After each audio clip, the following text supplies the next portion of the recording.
Okay.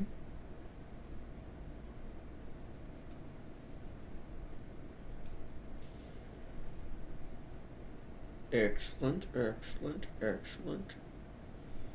Excellent. Excellent.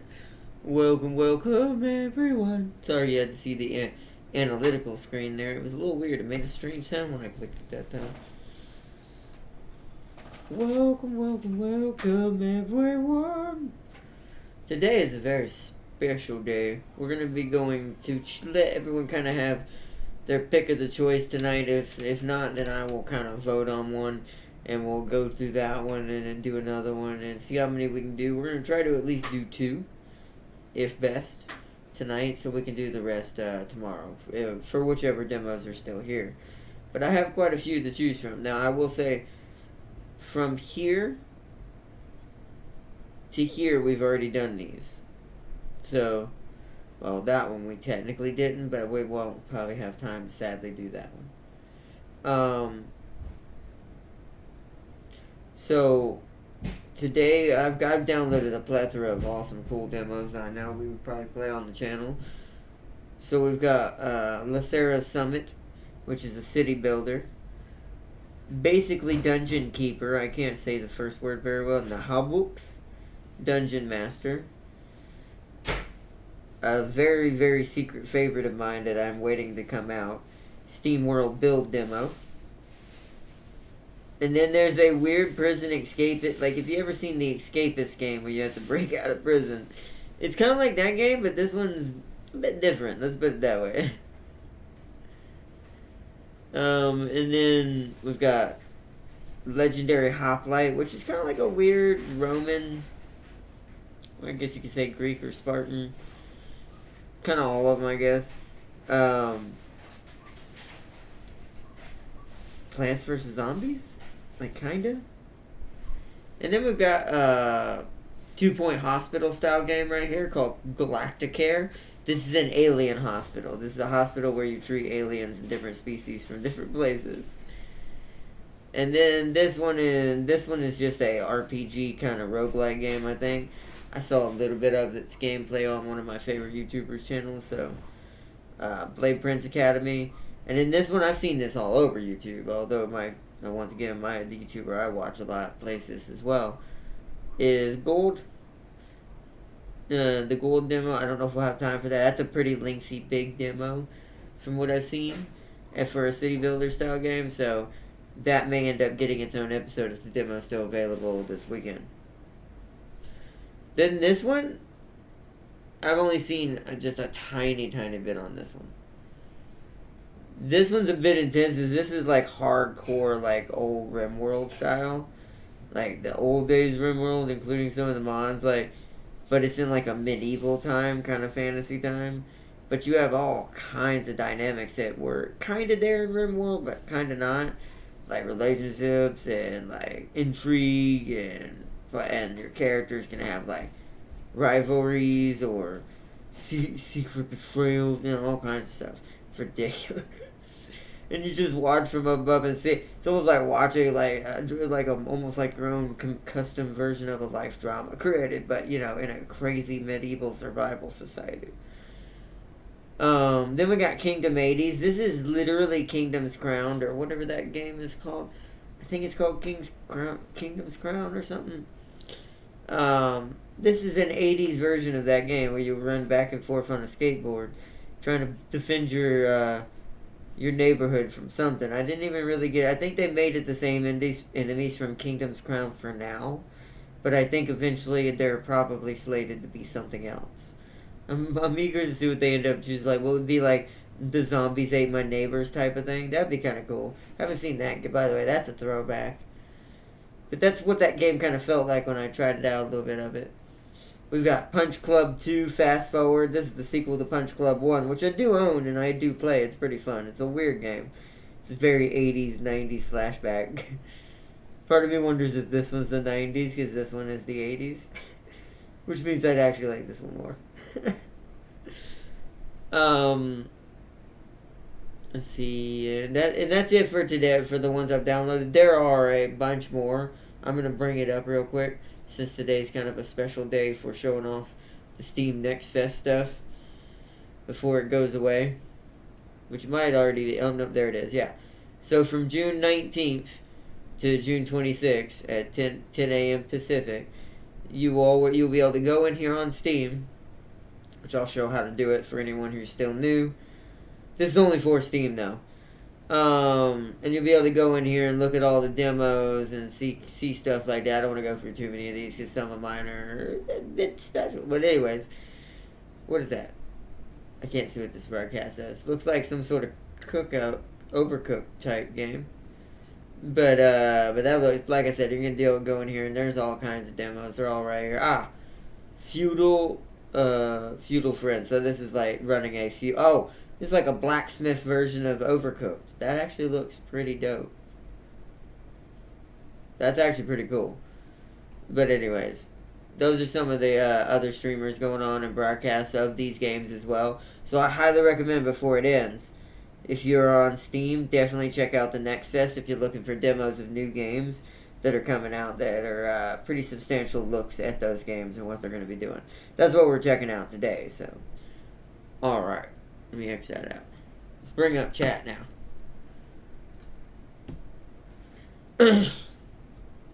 Sorry about that, guys. My throat was a little dry right there. Need to take another sip. I am going to have to come up with a better cover image for this special playlist that we're going to be doing. Because I am going to try to make sure this becomes a regular thing for when the Next Fest comes around on my channel. Because I've been watching other streamers do this, and I'm like, this is a cool thing. I've never, like, up until recently, when I've really gotten into Steam and playing on PC and my console at the same time, I didn't even truly know what Next Fest was, or, I had only heard about it a couple times. So I'm really glad to have actually been here for this one, because it let me play Front Mission, Ratopia, we already checked out, Jump Light Odyssey. We sadly ran out of time to check out Beyond Sunset, which was a Doom demo. But the rest of these is like,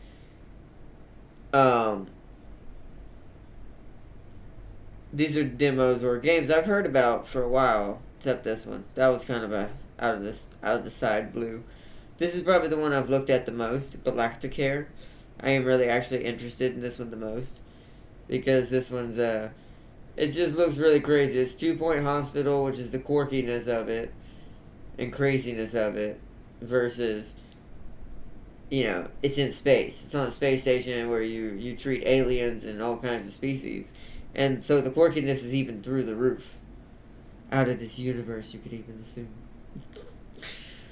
Or out of this world. But welcome everyone. We're going to give everyone time to join up before we move forward.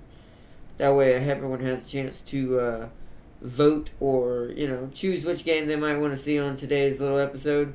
This is only a test bed episode. I don't expect this to fully work perfectly today. Especially when it's hard to get YouTube to send out notifications. But, otherwise,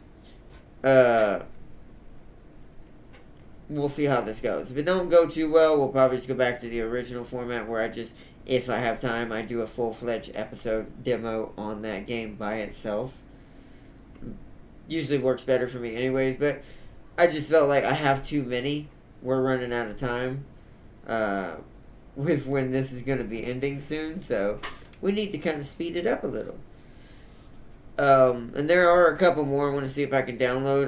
Because I just didn't have time to truly look at them and see if I'd be interested in trying them out. But yeah, because today's the 23rd, so there's only 3 more days for everyone out there. It's only going to the 26th. So I think what we could do is I'll pick one on the first one, get us kind of going, and then as people join in, we'll vote on the next one. I think that's a better idea. So we'll start with, I'll leave that to the voting, because that's a kind of big one, and we probably wouldn't finish that demo even if we looked at it. Let us check out, what would be a good quick one?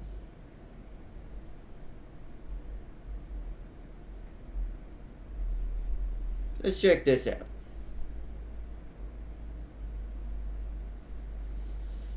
I gotta change my controls.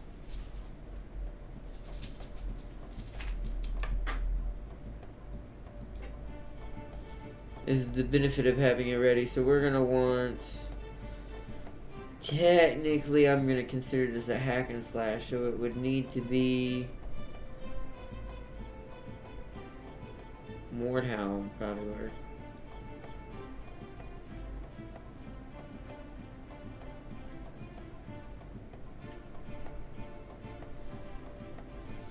We'll do survival. Let's see what the buttons are. E, Control, F, Tab, R, space. Yeah, that seems good.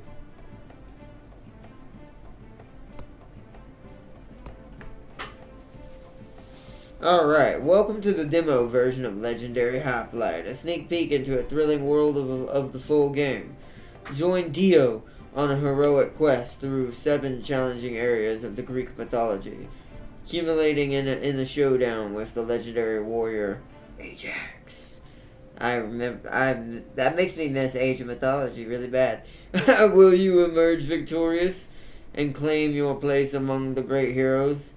Get ready for an epic adventure in Legendary Hoplite.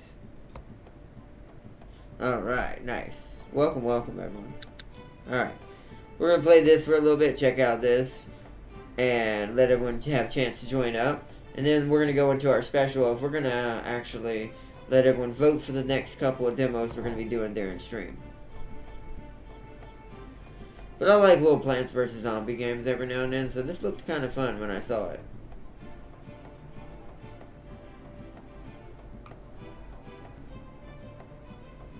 My only way of keeping track of things lately is watching my my YouTubes I watch, because I'm just got so much stuff I got going on IRL right now. It makes it a little hard to keep up with streams sometimes. But at least it lets me get to watch the ones I enjoy a lot more, and get to learn about games sometimes I didn't even know existed. Help us, please! The skeletons have already killed so many villagers. Captain, a stranger is approaching with weapon in hand. Blow the horn. Prepare for battle. Enemies attack in waves.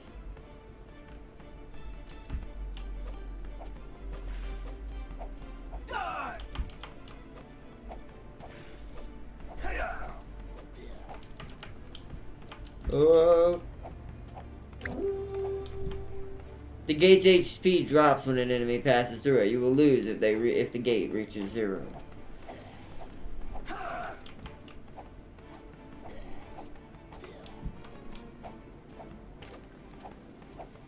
This is something also you didn't really get to do in Plants vs. Zombies, is you actually have a character you can help with. More enemies are closing in. We need more men. Full access to arms. Now here comes the part that's the Plants vs. Zombie part. Your soldiers are basically the plants, but you actually... assume if Crazy Dave came out there with some weird anti-zombie gun and started helping the plants fight. That's basically what it feels like. Captain, we're ready! Press 1 to select troop.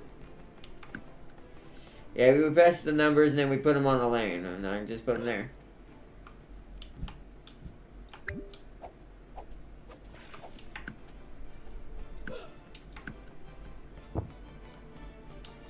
Oh shit.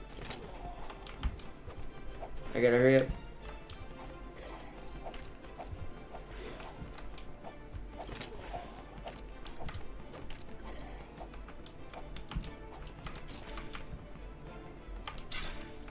Got him.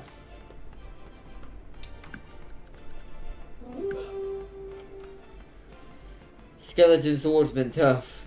Calling troops requires combat points. Killing units guarantees you combat points. We're gonna clear out the lanes that my units are not on. Although my units are getting kind of messed up there.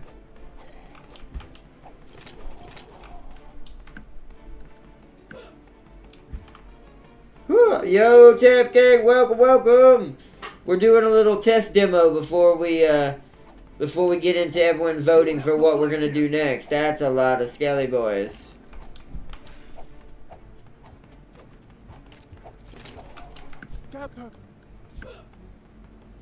Only prayers that the gods can help us in this tribulation. Our supreme Zeus, beseech you, we save us. Why did you go out there? No gods would save us now. You say that, but apparently Gaia was here. Young captain, you do not believe in gods, do you? Who are you? I am Gaia, the mother of all things. Zeus, the god who you prayed, is only one of my descendants. By the grace of Gaia. Could you tell me more about these things that are invading us? These skeleton soldiers come from the underworld, the land of Hades. They attacked Ithaca? Ithaca itself. Couldn't remember the name for some reason. They attacked Ithaca for a purpose. It's not just an invasion. The attacks will continue and become more and more dangerous each time. It will spread throughout the whole of Ithaca. These are just scouting soldiers. Why are you helping us? I love every living thing on this earth, all equally. I would not get involved in any matter if it followed the laws of nature. These skeleton soldiers do not belong in this world. They broke those laws. So they can, so you can help us get through this tribulation. These beings are from the underworld, Hades' citizens, so I will not interfere. But I come to bestow upon you enchanted weapons to fight this calamity. There are many more waves of monsters coming for Ithaca soon. I have never wielded an enchanted weapon before, so I don't even know what it is. Then I shall teach you. Now, take this spear as a gift from the earth. My goddess, thank you for everything. Alright, we got Fervid Spear. So we actually get equipment. That's also something different about this, even though it's a Plants vs. Zombies style game. You get equipment where you actually upgrade Dio himself, the guy we're playing at the bottom, that helps defend the city as well. Get different abilities and, like, do different attacks, like critical damage, like Diablo Plants vs. Zombies. Diablo versus Plants. The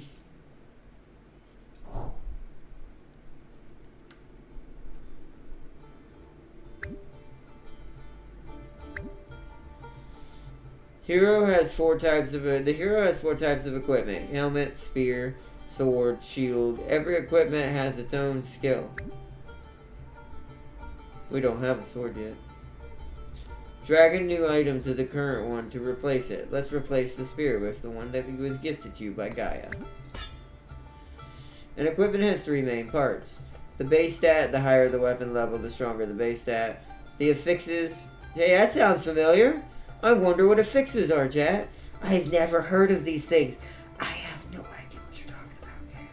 I never played a game that for like 7 hours straight. That's what. Okay, anyways, I'm falling into the Diablo hole. Anyways, further strengthen the items. The higher the item quality, the more it has affixes. Ooh.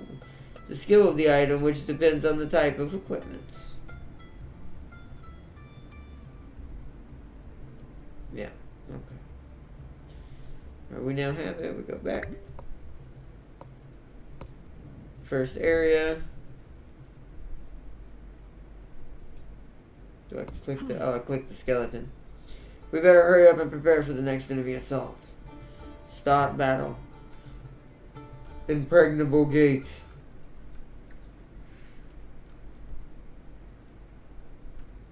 But let me know if the volume levels are good, guys. Like my voice versus game volume. If the game volume needs to be louder. Whichever. Q. Oh, Q. Hold on then. Okay, if that's the case. Q, Q, Q, Q, Q. Who are my controls? This is the chat. This is what it looks like, chat, when you don't. When you got way too many custom controls. Right there. Q.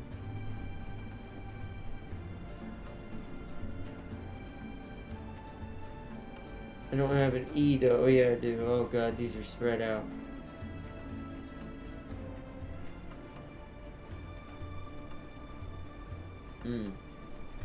See if we can find a better one. So Q, E, and probably the normal ones.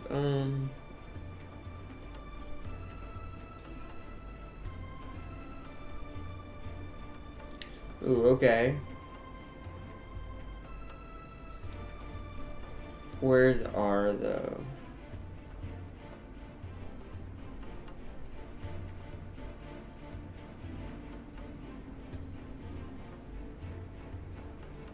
Okay, R is way over there. That's alright. Q, E, R. Okay, we'll see what the rest are. I'll try that one. Sometimes it's better if we switch it around. Ah.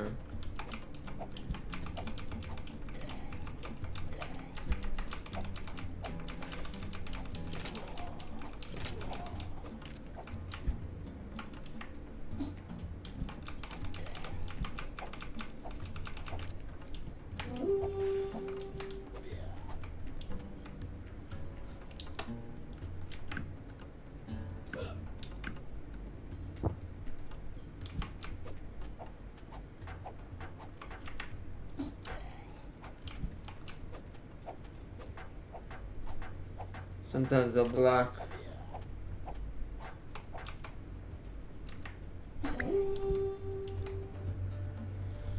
Hero action consumes stamina. Yep, I know.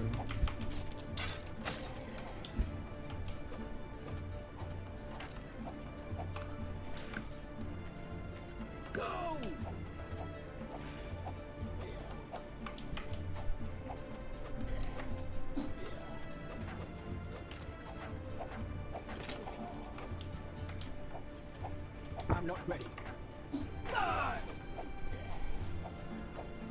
You have no place here.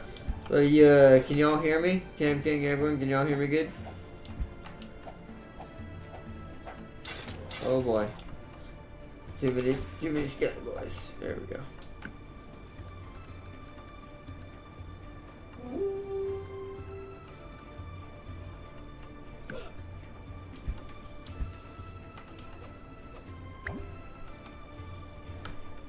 I am not calling in the next phase.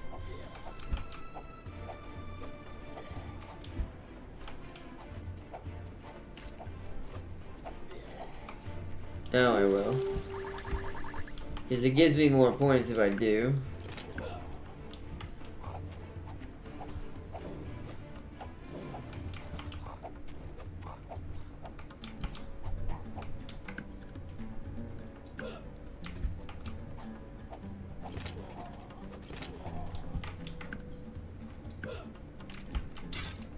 Wow, last second I got those spearmen in there. You have no place here.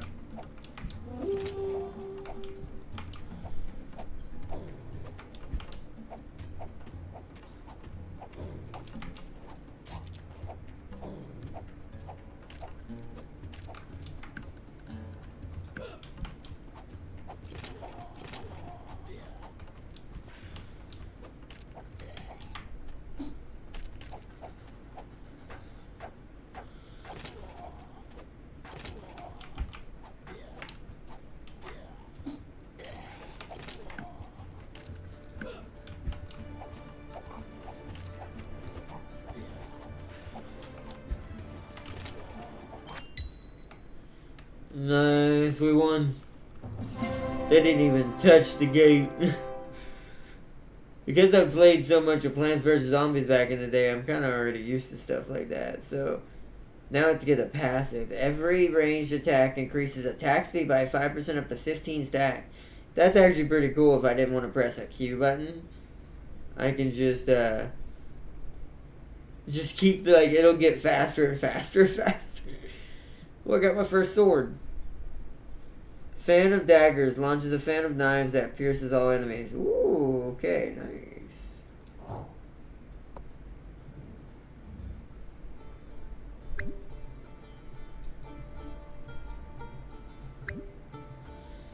Gain a point to upgrade a hero by winning a level. Nice. Upgrade your hero to your preference, basically, like however you want to make it. We'll have to see what those mean. Reset hero upgrades without losing anything. New troop looks like a barrel. Oh, that's right. That's the barrel tosser. I did see that part.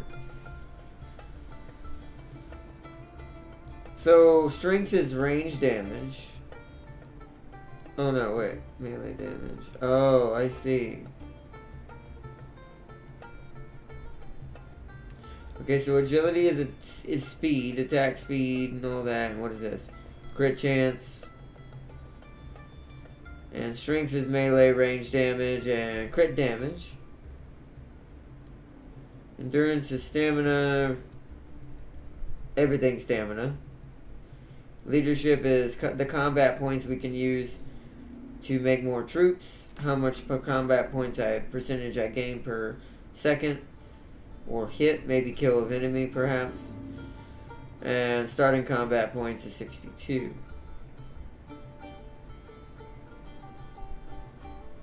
I think we want more damage.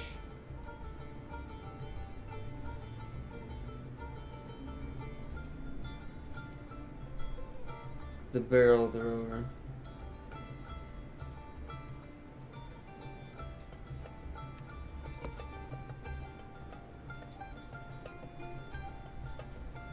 Okay, that's the old one. So this is super light spear. Alright, well, I want this.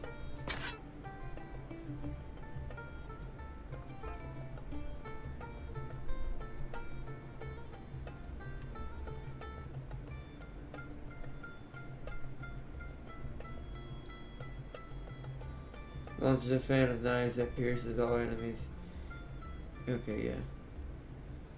And then I want this one. I want to try stuff out and see how it feels differently in combat.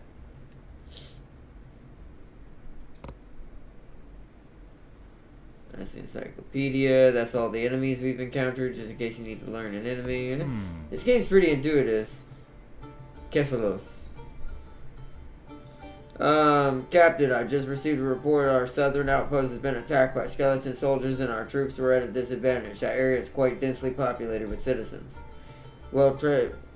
Tribulation has begun to spread all over Ithaca. Goddess Gaia was right. The situation there is stable for the time being. You will hold the gate in my stead until there is an order from the hand Imerus.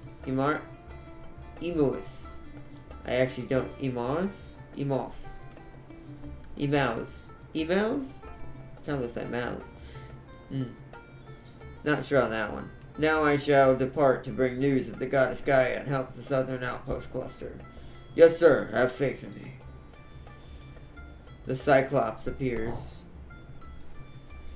Well, that's, we're gonna have to use our barrel throwers, most likely.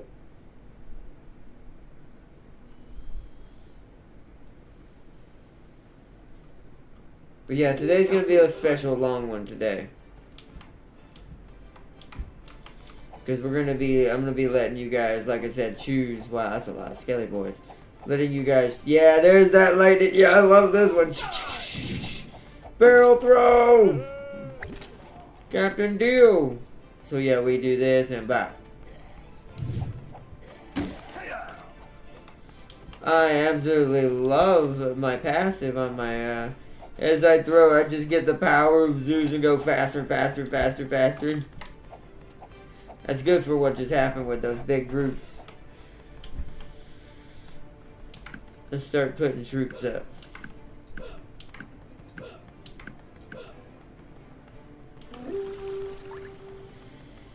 Skeleton Spearman 3 deals high damage, high block chance. Spearman, Spearman shields.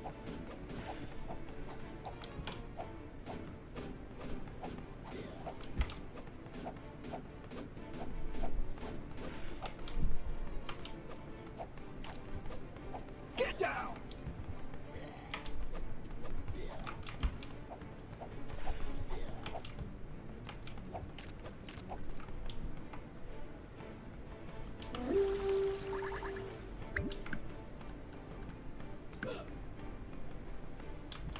E?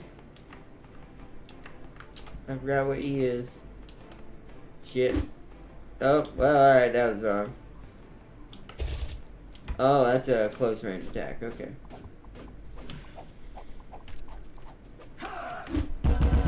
Whoa, okay.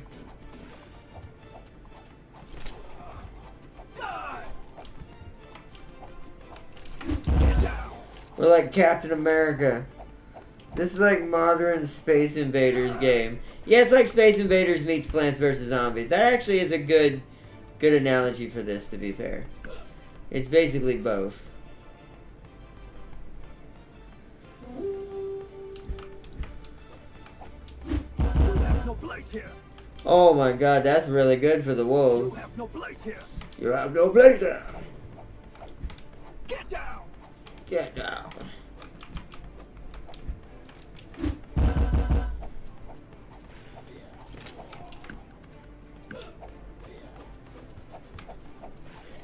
Hiya.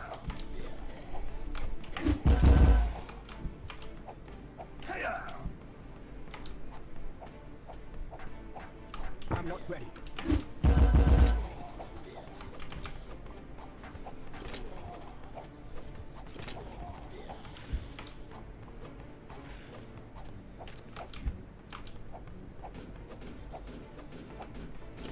Get down. Get down. But I agree, that is basically what this is.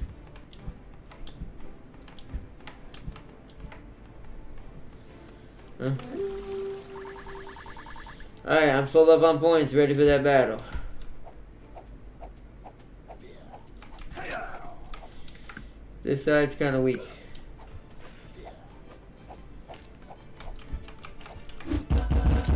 You have no place here. You have no place there.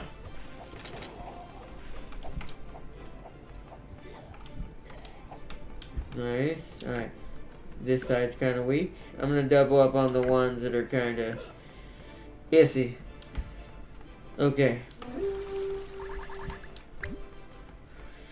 R. Let me see where R is on my keyboard. Oh wait, that's right here. I remember.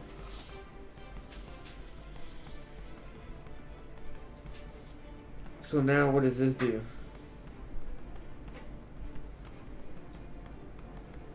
Haste, increased attack. Oh, okay.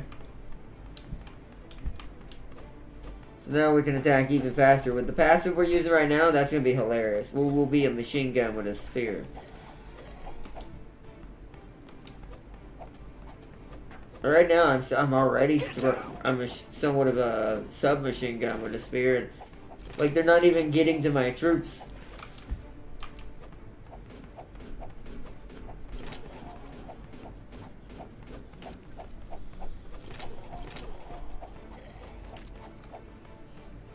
Alright, call in the next wave. We don't really need anything.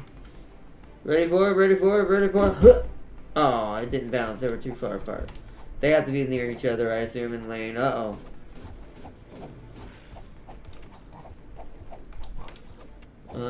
That. Let's burn them.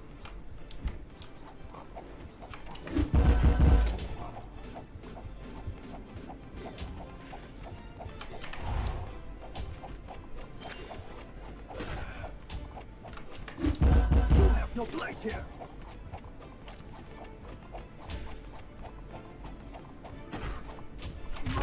Get down. Nice. Goodbye, Cyclops. Not a single one got through the gate. Wow, look at all that equipment we got. Got a new troop. Looks like a barricade. Ooh, a sword, a flaming sword. Decapitate! Slashes enemies in front of you, dealing a weapon 250% weapon damage. And also has a chance to execute enemies depending on their size. Wow. This game's actually pretty cool when it comes to customizing your little Spartan you command. The enemy is attacking with increasing number and strength, Captain. I think you should upgrade the army before going into the next battle. Yes, please guide me. New troop. Ah, yeah. So a palisade builder. They build like a wall. This is kind of like the walnut in Plants vs Zombie. You put it in front, and it's just a blocker. I think the spearman can stab from one space right behind it.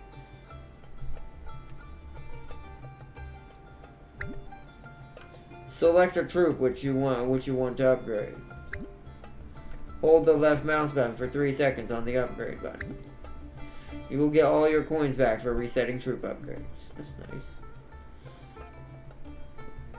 Allows the hero to build a new palisade on the existing one. Ooh. Increases it. Whoopsies. Hold on. Increases HP with every new upgrade. Wow, okay. Next, the barrel one is increased duration and AoE of the oil on the ground. What? Increased phalanx's attack speed and evasion with every new upgrade. Oh. Increased phalanx's block chance and block rate with every new upgrade. We're going aggressive. Phalanx has a chance to perform critical strikes. This is cool. Whoa. All 80, I assume? Yeah.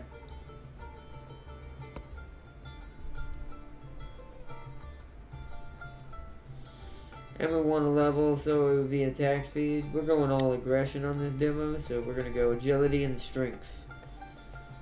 And I want this flaming fire sword. Ooh, it's a new shield. Shield push. Push all enemies back, dealing aces. Okay. Yeah. Wonder how you sell these, or if you can, in the demo. Increases critical damage by 40%, block break by 40%, evasion break by 40%. Instantly recovers 35% of maximum stamina, increases stamina recovery for a short amount of time. Nah, that that is hilarious. Alright, let's go. Let's see what this battle's got in store for us. Oh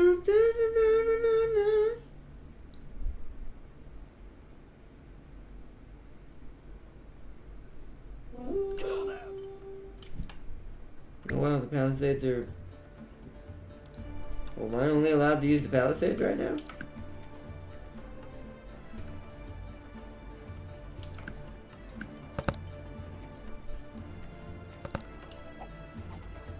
Oh no, there we go. Get down!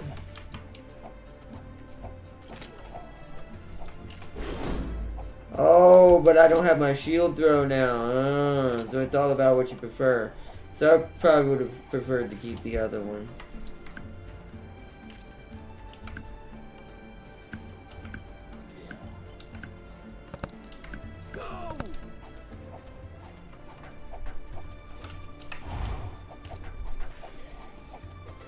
But that increases my crit chance, so. Gotcha.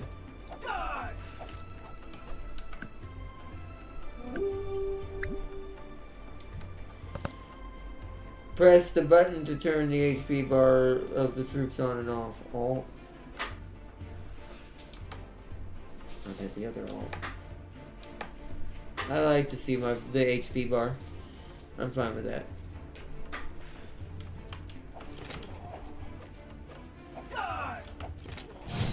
Okay, so that's close range. I actually may change that shield back, just because I kind of want the other one. Although we could just, hold on, let's just, wait for it. Wait for it. Oh.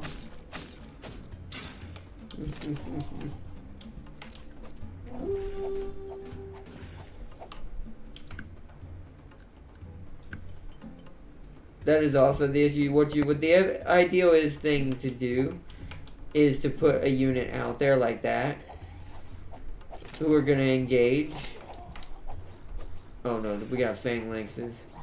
That's a whole 3 unit together.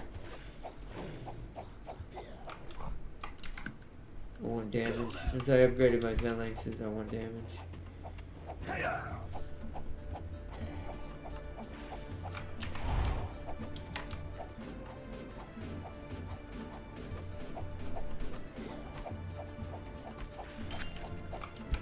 They break into 3 regular spearmen when they die.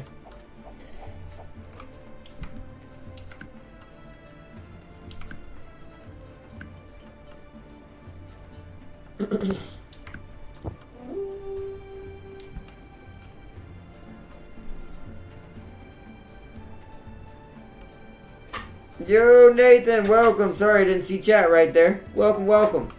Welcome, Nathan. Sorry, I got a little pre-distracted killing these skelly boys. Welcome to, Legendary Hoplite. My brain took a second to remember the game's name. This is like a weird, almost like an old day Space Invaders mixed with Plants vs. Zombies.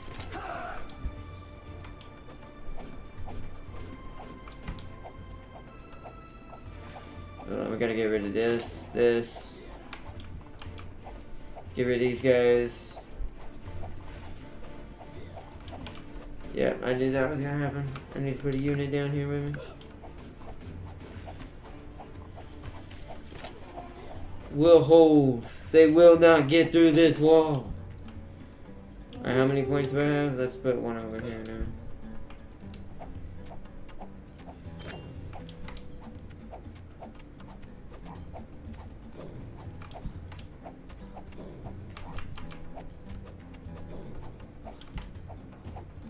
Yeah, this is where the Captain America shield bounce ability would be so much better, because I'd take out most of these in one go and not risk any damage to anything.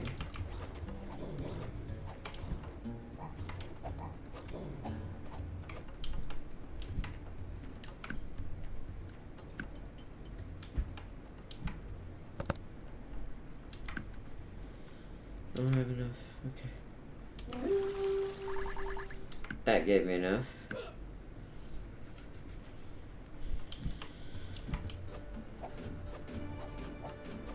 But yeah, welcome. We're gonna be doing more than just this demo today for everyone watching it tonight. We're gonna be doing. I'm gonna be letting y'all choose what demos we do tonight, because we're gonna be going onto my desktop after we play a little bit of this demo to let everyone have a chance to join in. Hold on, I need to activate crit. That way everyone has a chance to join in, so we can see what demo we play next. So. I need to put a wall up here. The troops out there are just gonna end up dying at some point. Oh, I don't have enough. Pull it in now. Do that.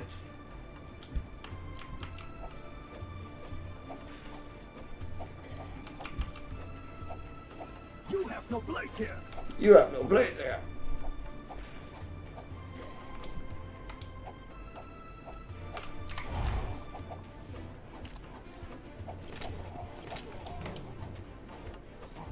There's a lot of them on this one. I'm gonna do with this one first. The wall's got the least amount of health, and I don't have that upgrade to replace the wall yet.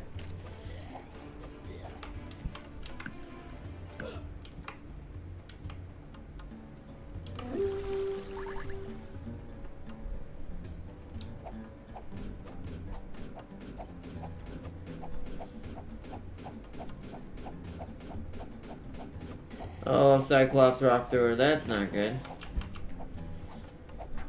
It's coming in on that side? Okay.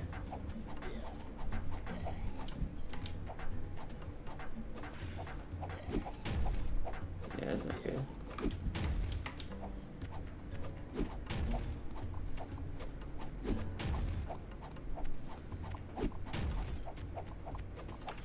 This is not good. We're gonna have to hold this off. Alright, I'm gonna summon a unit there. The rest of these we have defenders for. That's gonna die, but you know. Oh no. Oh, they got in. That was the first that was the first breach into the gate. Damn it. I pressed the wrong button.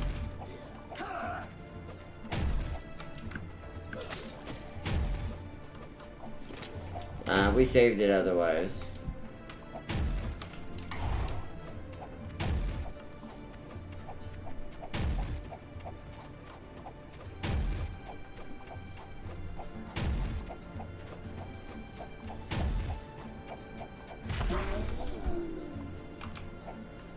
Damn, we didn't get it perfect that time, but that's alright.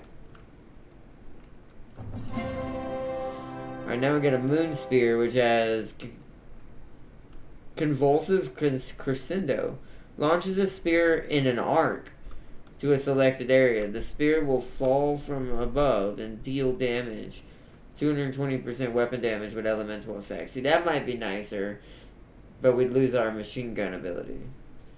We need something for range and for close range. So you really do want to be kind of smart how you build. Converts all spear damage into fire damage. Wow.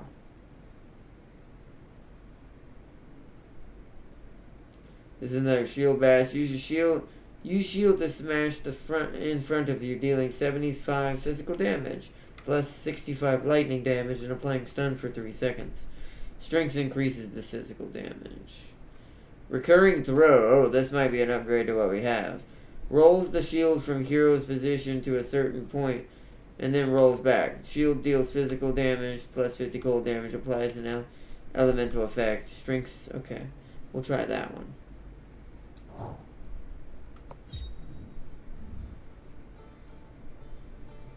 Oh, we got an archer. Nice, okay. What's their upgrade? Increases archer's attack speed and range with... Okay, we definitely want that. Oh, we don't have enough. Crud. Just not enough, okay. So then what I do want to do...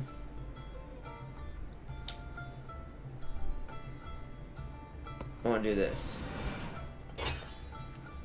That allows us to rebuild the palisades. Alright, we want more strength. I'll go a little bit of endurance. And then we're gonna want to try this. Spear-wise, we're starting to get a lot of them. What's this mean? Oh, this means new. Okay. Oh yeah, helmet-wise. Current one is the crit one.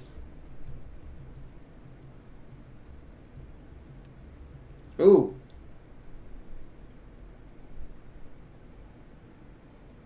And we can switch to full range. I just love how quickly you can switch back between different versions. They probably do that as if you have a certain strategy that's not working for harder levels or at harder difficulties. You can completely change your loadout and your build for it. But we'll do like 2 more levels if at best, if this isn't the last one right here. Then we're going to go ahead and switch games. I think it's been long enough. I want to give everyone a chance to see what could happen next. Okay, so the archers build somewhat automatically in the beginning as well.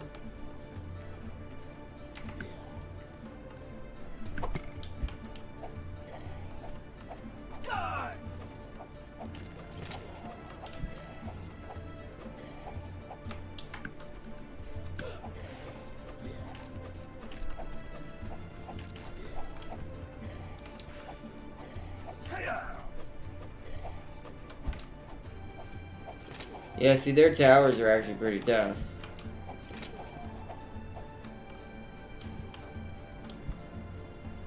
They're 120 though. Yeah, okay, so the strategy probably is to put men here, like, if you're gonna go for a weird normal set, like, someone in front, someone behind, arrow back here.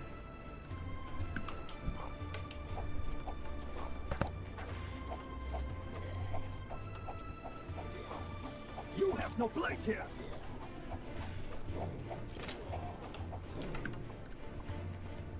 Like I would want to do it right here. Yeah, these guys are gonna die. Too many archers. You have no place here. And that. You'll see what I'm setting up in a minute. I should have put a dude out there first, but... These are just different examples of builds and layouts you can go with on your map here. Oh. Really does give you a lot of time to prep, even though sometimes you don't need that much. Well, I want to see what this looks like. Oh, it only goes... Okay. So that one's not long range, it's medium range.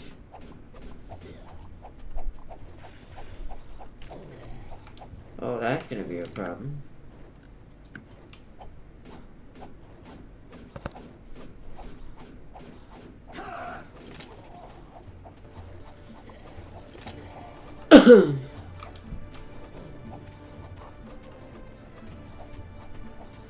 The dogs have such high evade.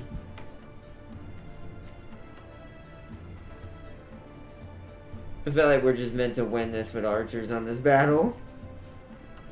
Well, once we send in the hard wave, you got it, game.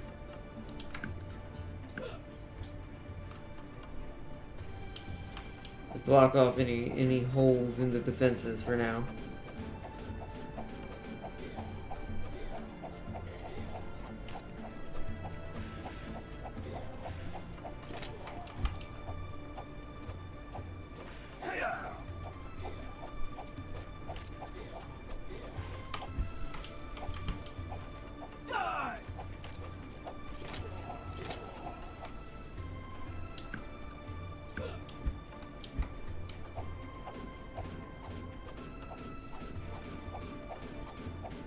Because I should be able to kill these, and I have my shield throw and my sword, so...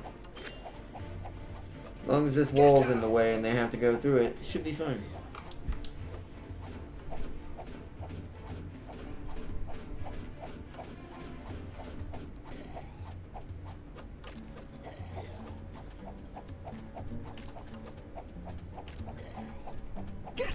There we go. Ow, okay. So I don't want defenders here. Call in the next one. Dad gave me quite a lot. Archer here.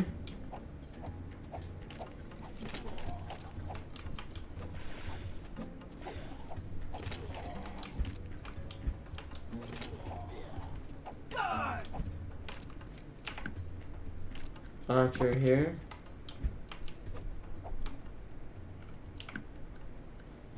Wall there. Here we go.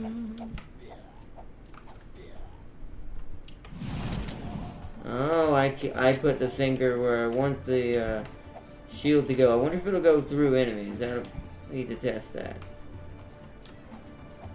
You have no place here.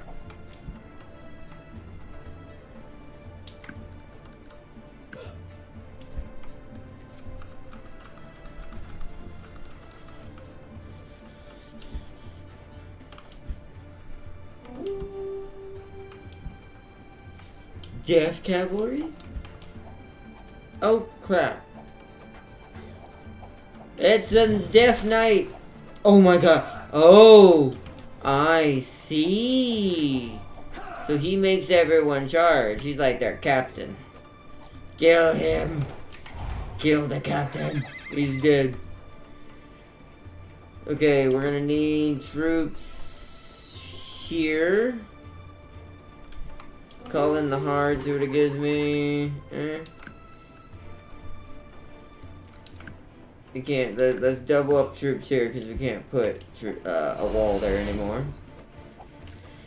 And we're about to have a charge against us.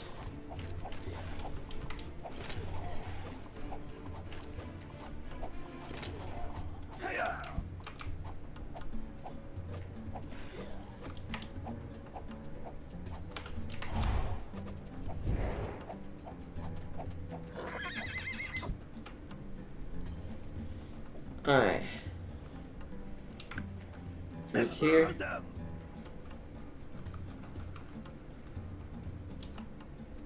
Where's the last troop? Oh, there they are. I guess that was... So this wave is not over.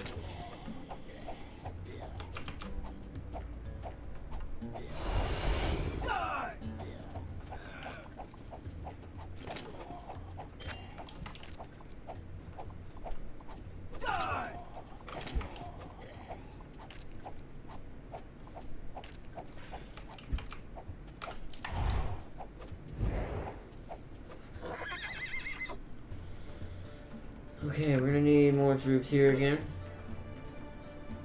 Call in next phase. Gonna need the troops here.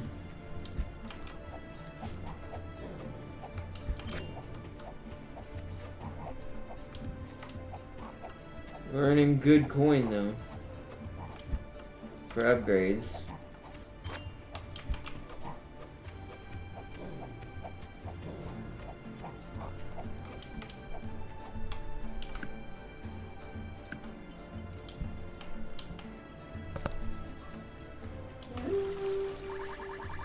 A ghost.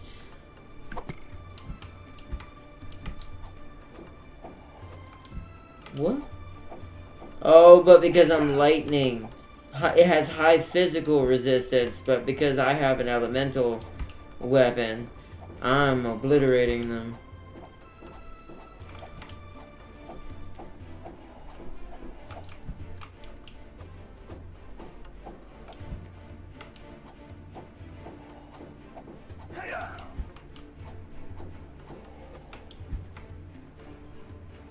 All right.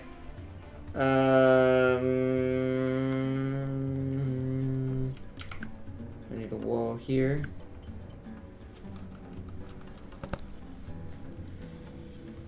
Like I said, some of these are going to have to be done different. I need more troops here, so let's see if we can get enough. No, that was not good. Okay, I need to kill the ghosts. Because our allies are not going to be able to do that.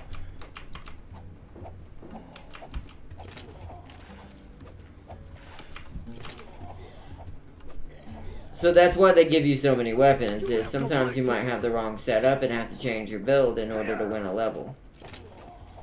Because if I hadn't had this lightning spear, these ghosts would be a problem.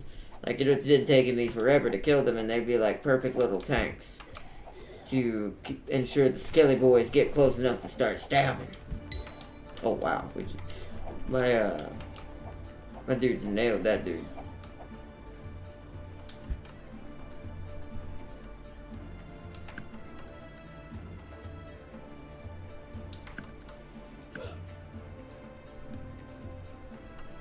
Wow, that. Alright. Here comes the hardest part. I gotta find the places they're breaking through the most. Over here, over here, over here.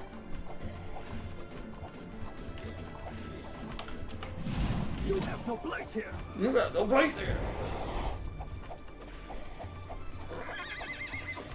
Okay, over here. Nope, right there.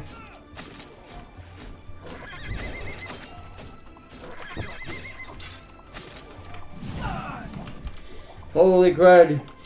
That was super close. Woo! Alright, we did it.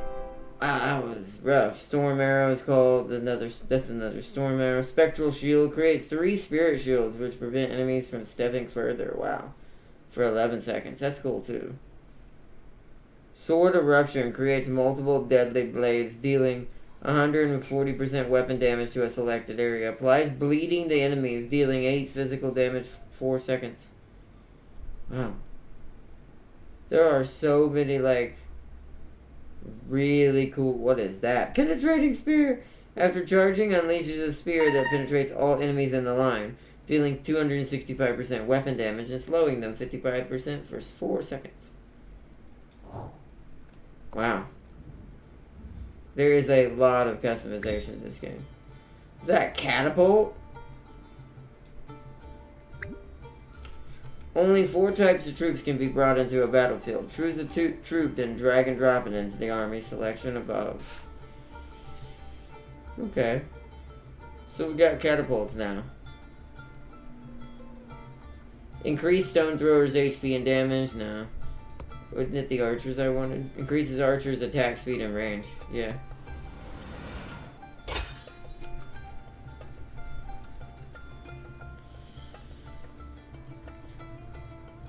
But now we have catapults, apparently. Oh, that's a boss battle. Alright, we'll do this, because this looks like a boss battle, and this will be the end of this demo, and then we'll move to the next one. Finally, you can sell an item by right-clicking it.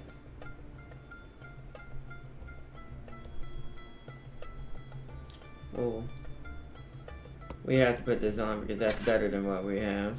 Let's just sell all the rest of this.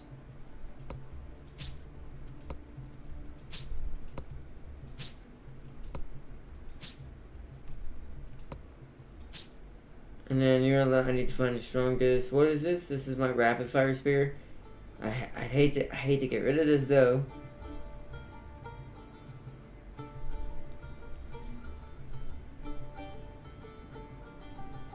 I have an idea. If I do that, we're barely losing any speed. Okay, so now we can just choose which one we want. He'll throw double after a while. Autocast. Elemental Spear. Converts all spear damage into fire damage. Let's switch over to good old Ares. Good old Ares. God of War. Or Kratos, whichever you prefer. Actually, what is this move? Its magic damage is lower.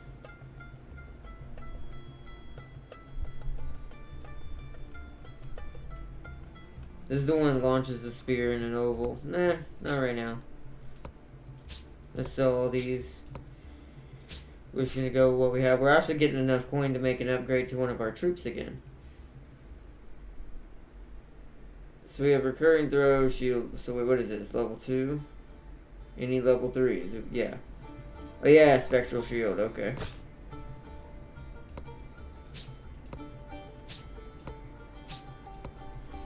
Also, you want to level up as you go because each item does have a better level. So this is Empower. This was our crit. Let's see. Now I can do Storm Arrows.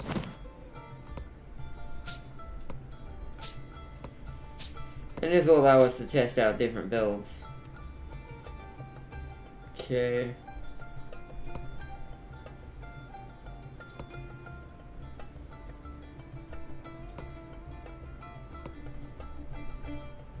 It makes the barrel better. Oh, we can only go one way or the other, so we went aggressive. Okay. So we can't do that. Yeah, 180. Okay. Let's get the barrel thrower upgraded. Okay.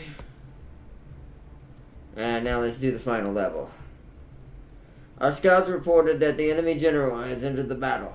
Perhaps this is a covert assault to capture our barracks. Beware, Captain Dio. This could be the biggest fight ever. Yes, strategist. I will protect Ithaca with my life. Alright, the commander in red. Oh, wow, okay.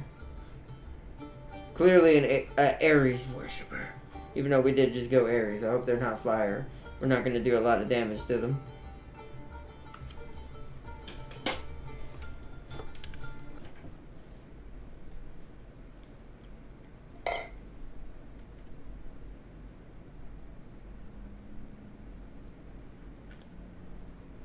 Although, if we, oh, whoa.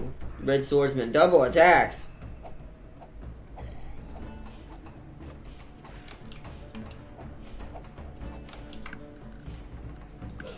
Oh, this is a problem.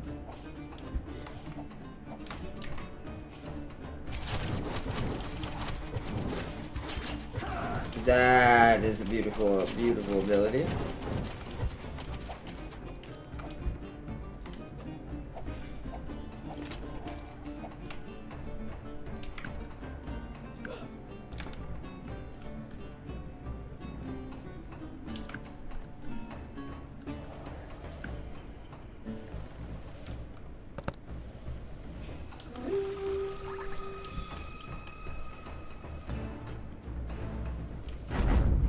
Oh, okay.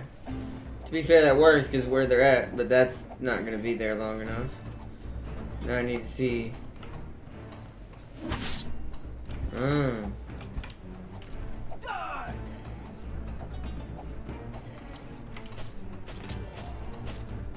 Get down.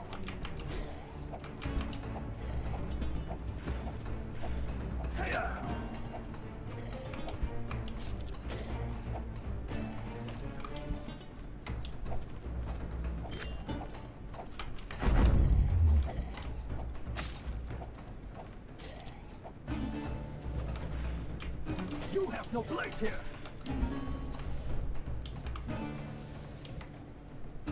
Nice. Cute.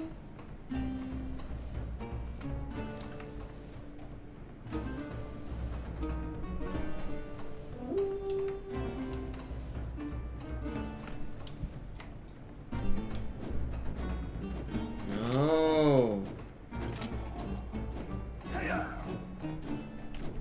It slowly goes down because it uses 3.3. If I have this turned on, my spears do fire damage. Ah. I see.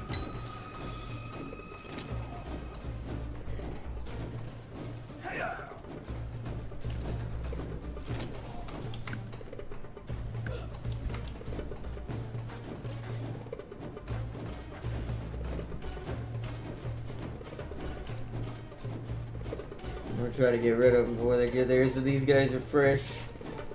Nice. Right now they're in kind of a line, so we're doing good.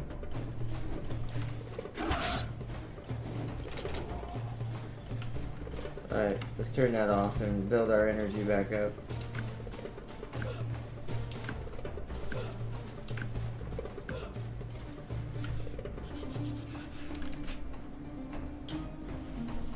Alright, at least now I have somewhat of a protected area.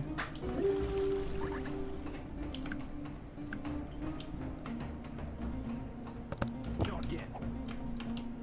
Won't yet. Get down.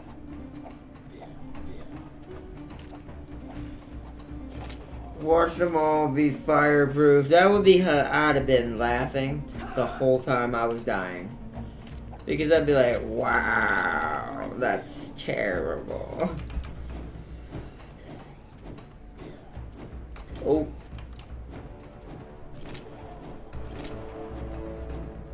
Die.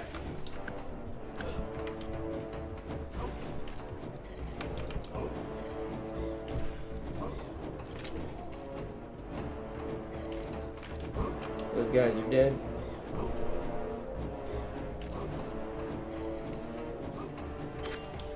There's 12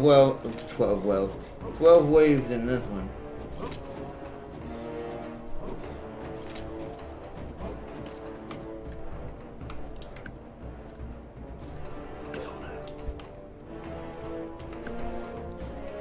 Help me, friend.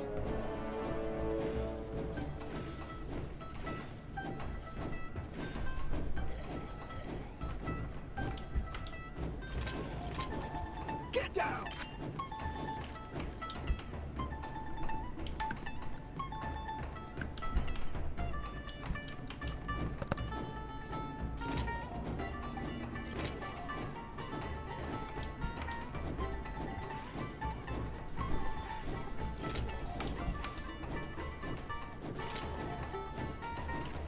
Alright, come on, skelly boys, we ain't getting through this gate.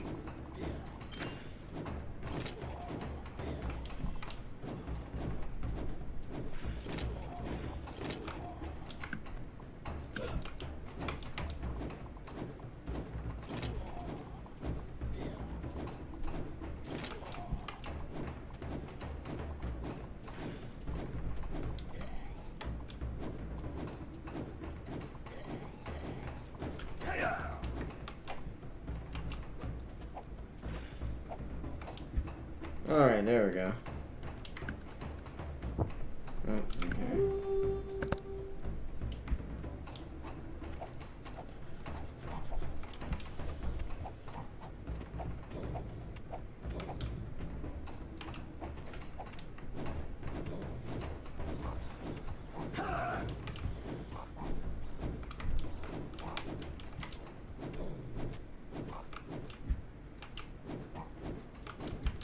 You have no place here.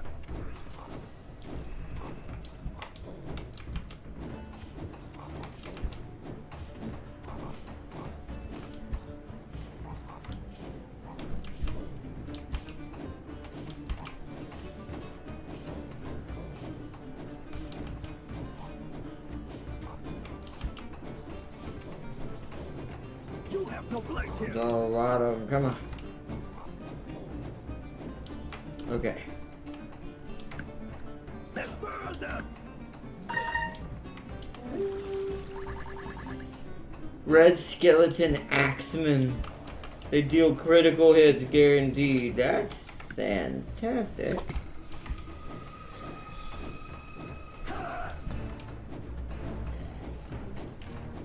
Oh yeah, they hurt.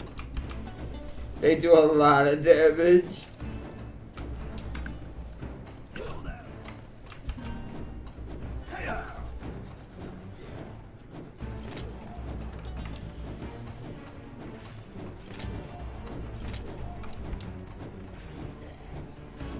We're halfway through there. We're gonna see a commander in this one for sure.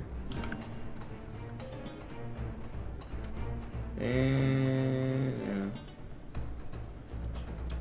I'm just gonna get points instead, and we're gonna summon another one there.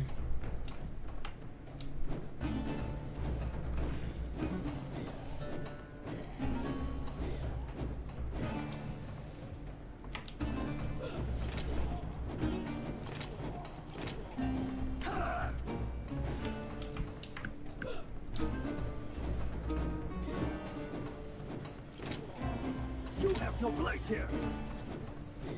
Try to use these easier rounds to build up units. So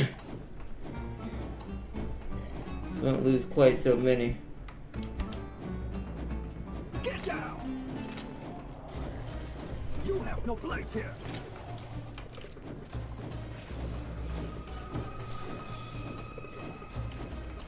God dang, man.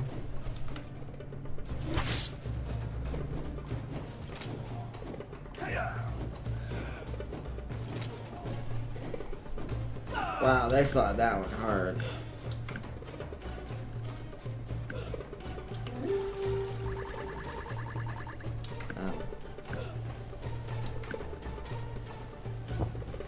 Oh. Okay. I said I am not ready.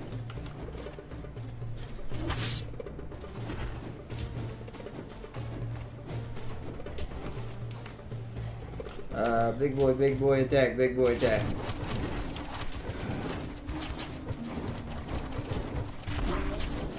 Get down.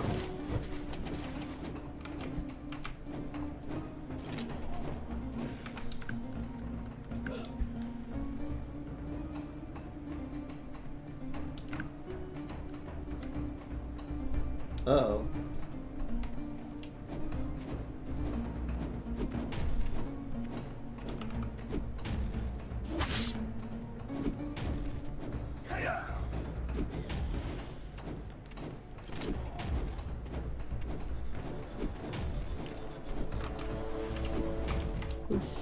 And get rid of the extra cannon fodder over here, so I don't have to worry about it. Because that unit's dead either way.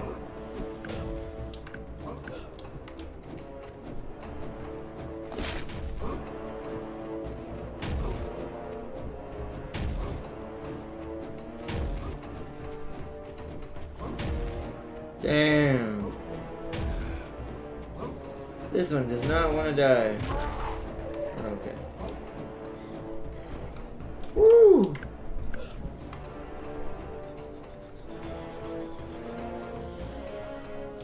Alright, give me more points. Not quite the points I needed to double up on the spears over here. I didn't see what these did. I think they have long range. Oh, they stab outside of my spearman's range, really?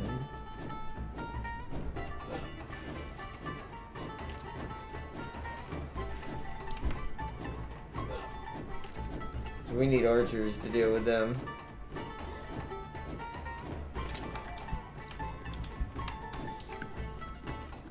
Help me, friend. Let's get rid of this one first. This one first. Get down. We're almost to the final waves.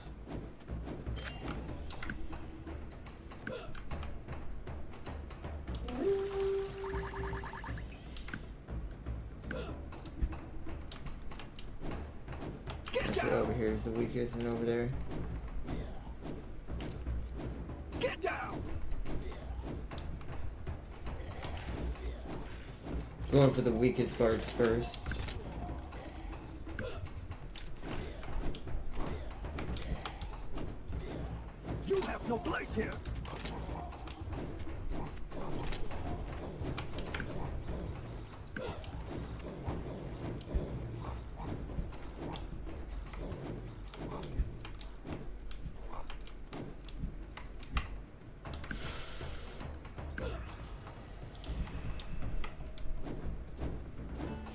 have no place here.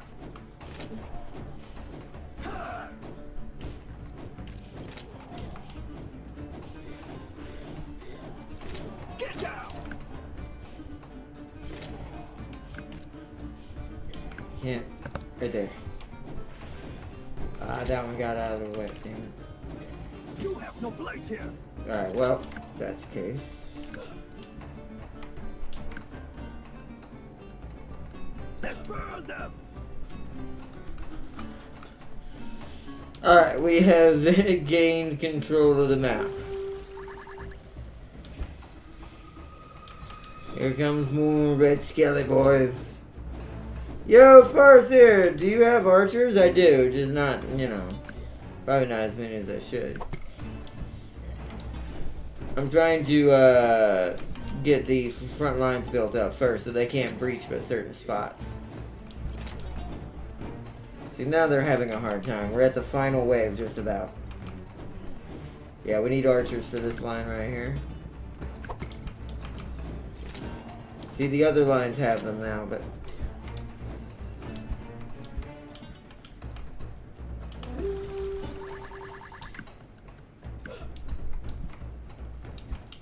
Well, what the...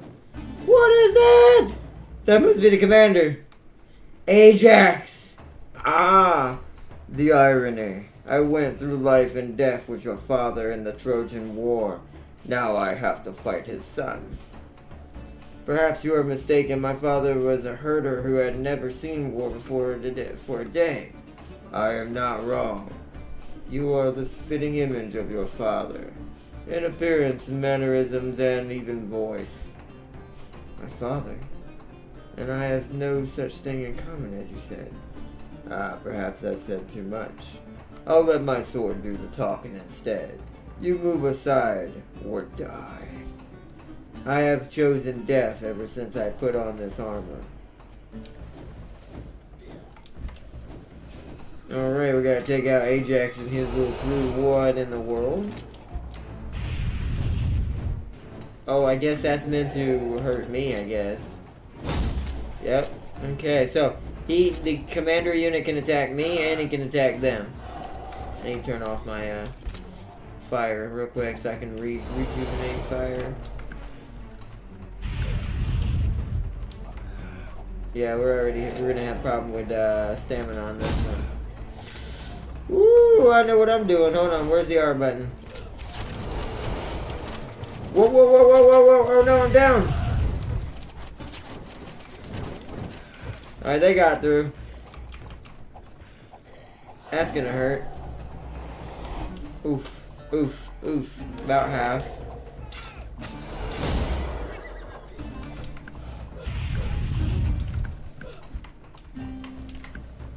Oh, Jesus. No, no, no, no, no. Oh, one got through. Oh, God.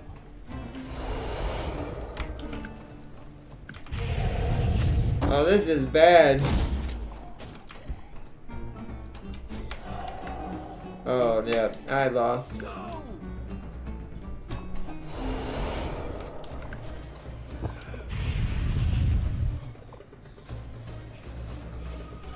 Oh, shit. No! Die! Wait, get him, get him, get him, get him, get him! Holy crap!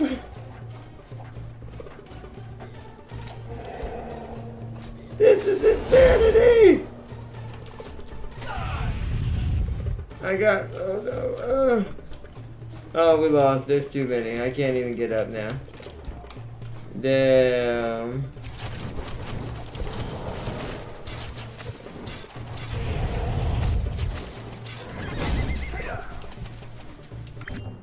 Ah, he got us. That's fine. To be fair, with this being a demo, I knew I was gonna lose eventually. Dude, that was a lot harder than I expected. Dude, wow. All fun and games until the skeleton general comes knocking. Right? Ajax destroyed us. Now we're gonna go back. If it were a full game, we'd restart and do that, and I would know what to do.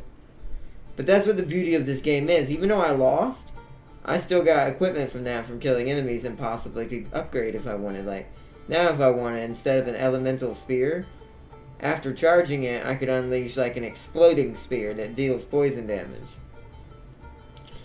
Which in this case might actually be better, but you know, since this is a demo, we're not going to worry about that. But that is awesome. Let's go all the way back. But yeah, this has been a look at Legendary Hoplite demo version. This is, of course, on the Steam Next Fest that ends in 3 days. So if you want to check out anything demo-wise on there, definitely go in there before it ends. Now, next, Leaving So Soon, I already wish-listed it, so.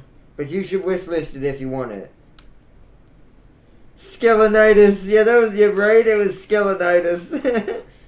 Destroyed me, man. Alright, next. This is going to be a special episode today, so as I was saying, that was just to get us kind of started in tonight's episode.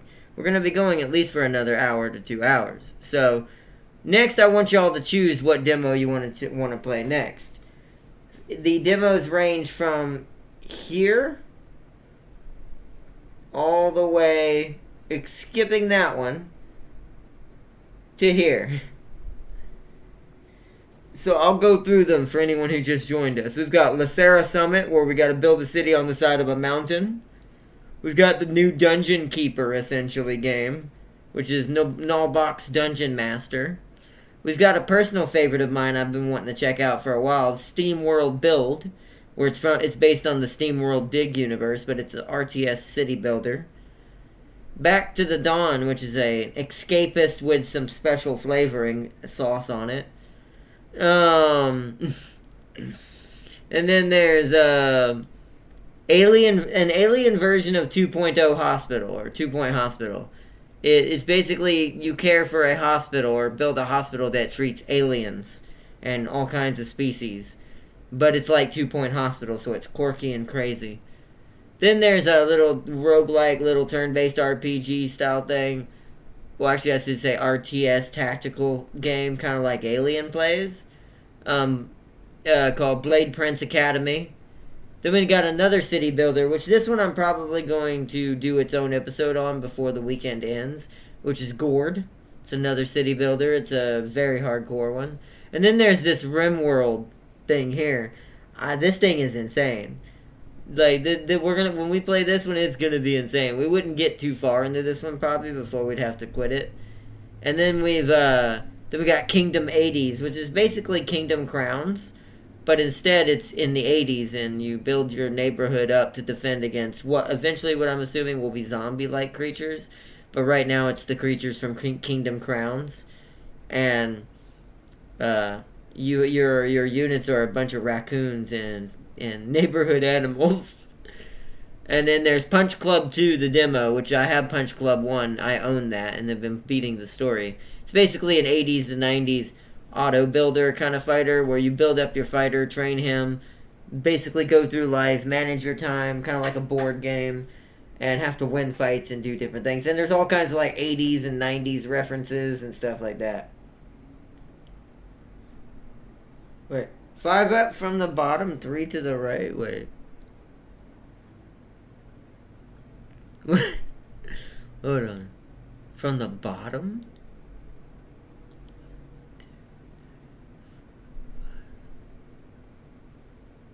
Company of Heroes? You sure you counted that right, Damn King? Or are you trying to get me to play Company of Heroes? That's not a demo. The demos are only from this icon all the way down. Like from like this guy, this guy, this guy, this guy. This guy, this guy, this guy, this guy, this one, and this one. What you mean 5 up from the 3 from the to the right? I'm wondering if you were trying to go to a certain game, but you didn't count it right.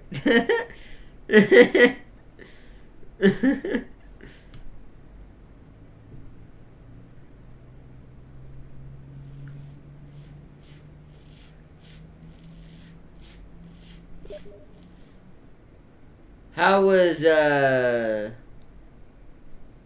Grinding Germany? Oh, I'm still working on it. I'm at least somewhat back into it. I am terrible right now at situational awareness. I'm good at aiming again. That didn't take me long to get back good at. But, and where to shoot. Some of the tanks I forgot a little bit, but in a relearning. But my biggest problem is situational awareness. But welcome, Darius. To be fair, the icons are small on my phone. So I'm assuming you were trying to go up 7. for all I know. Something tells me. But I guess, what do y'all want? If y'all can't pick a specific on, what kind of flavor do y'all want? Have you been rammed by... I didn't get to see that in time. Have you been rammed by something? Actually, I can just pull it up. Since we're on here. Have you been rammed by Soviet tanks? Actually, no. All the matches I've been playing people have been like, freaking like... What is that movie with the sniper who's super badass? So you want Flavor City Builder. Okay. So Tam King votes either Lacera, Steam World build, which is based on Steam World Dig, or where'd it go? Or Norland and Gord. All right, so I guess now that to narrow it to we got City Builder for that one. Enemy at the gates. Enemy at the gates. What?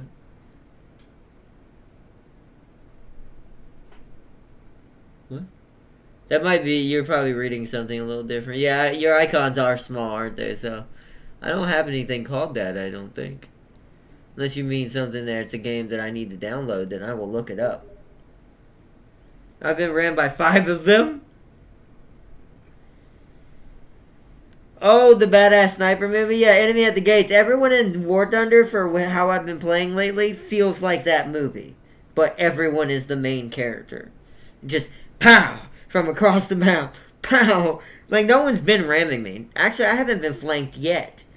I'm actually used to being rammed and flanked in War Thunder because that's used to be the go-to strategy. But it seems like people have learned how to shoot in this game, finally. And it's actually quite scary. Because I have literally a couple of times, because of how good the audio is in my headset for my PlayStation with the haptic sensor and bass and all that, and the sound is realistic as hell now, and how they updated it, there's been a couple times it's actually legit scared out of me. When something just blows me up straight away in one shot because it hit an ammo. God, the explosion is so loud now. But, I've actually learned to really teach myself to be observant of what looks like a tank even more than I used to be, I think, now. T-55 rammed my M51 after I sniped. See, okay. Because you're in the M51, I can understand why you're getting rammed. The M51, I've noticed its one weakness. It has a hard time pinning things that are moving. Like things that are on the go. Unless it's a really, shitty armor. Excuse my language. So, the tactic even I use against M51s is rush that. It's like, don't let him breathe. Called enemy at the gates. Hellboy gets face as he jumps the gap. And oh, yeah.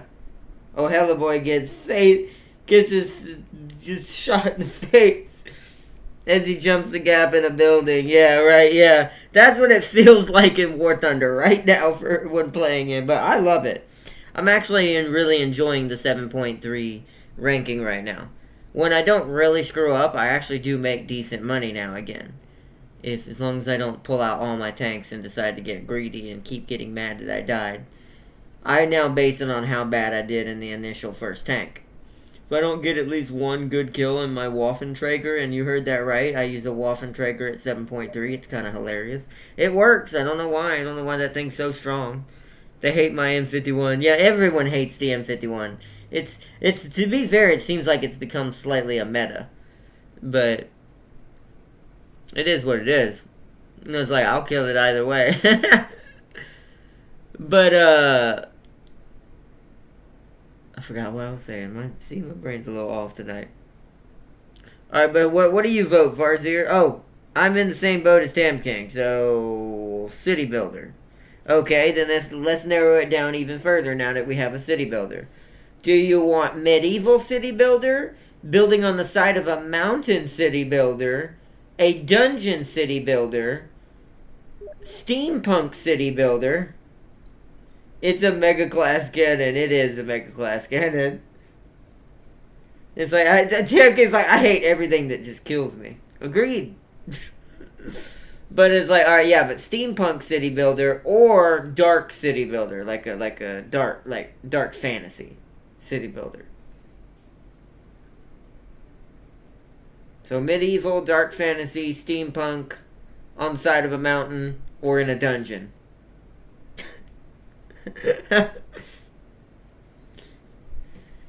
Those are very different things, but all hilariously are all kind of city builders. The dungeon was more of a dungeon city builder, but you know. No, we're not. I knew that's the icon you were trying to get to. No, we're not going to play that game.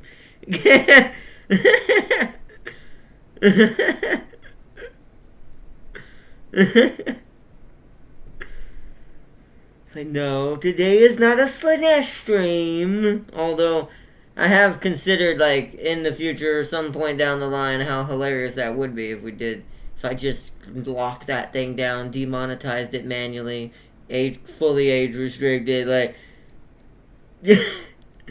we do a special Slanesh devotion stream. And we cover all the weird parts of Steam. Oh well, dungeon it is, I guess. Wow, Tam King just went the next best thing. That tank makes armor useless for the heavies. It does. Heavies do have a problem with it. I've actually noticed the mediums are what kills it. Like the in-betweens, not the lights, not the heavies, but the guys, DMBTs. Because if they're moving at a good pace, and if it doesn't catch you in like a hinge or like a edge or something where the bullet can stay on velocity and go inside the tank, most of the time, especially if you know how to angle while you're driving, it's not going to go through something moving for some reason, and it's probably the ammo type it's using. So yeah, tigers. I've seen tigers get bopped by them constantly. The Tiger 2s must hate them. Luckily for me, I'm past that point, so I don't have to worry about that. I have an M48A2 and a Leopard 1. I don't have to worry about that. Died to T-34s and Shermans. Yeah, because their movement. Yeah, because their angling is better and they can stay on the move and shoot you. That's what's gonna get you. The light's not necessarily, if you miss, it could kill you, but a light's still gonna die if it gets hit. So, but dungeons it is, huh? Alright, so then let me bring up my buttons. So now we need Tycoon. Where are you, Tycoon? We need Tycoon buttons. It's funny because this game doesn't even really have a cover. Why don't we see tanks with javelin launchers? A javelin will top down and kill almost anything. I think there's ones now. Well, is there?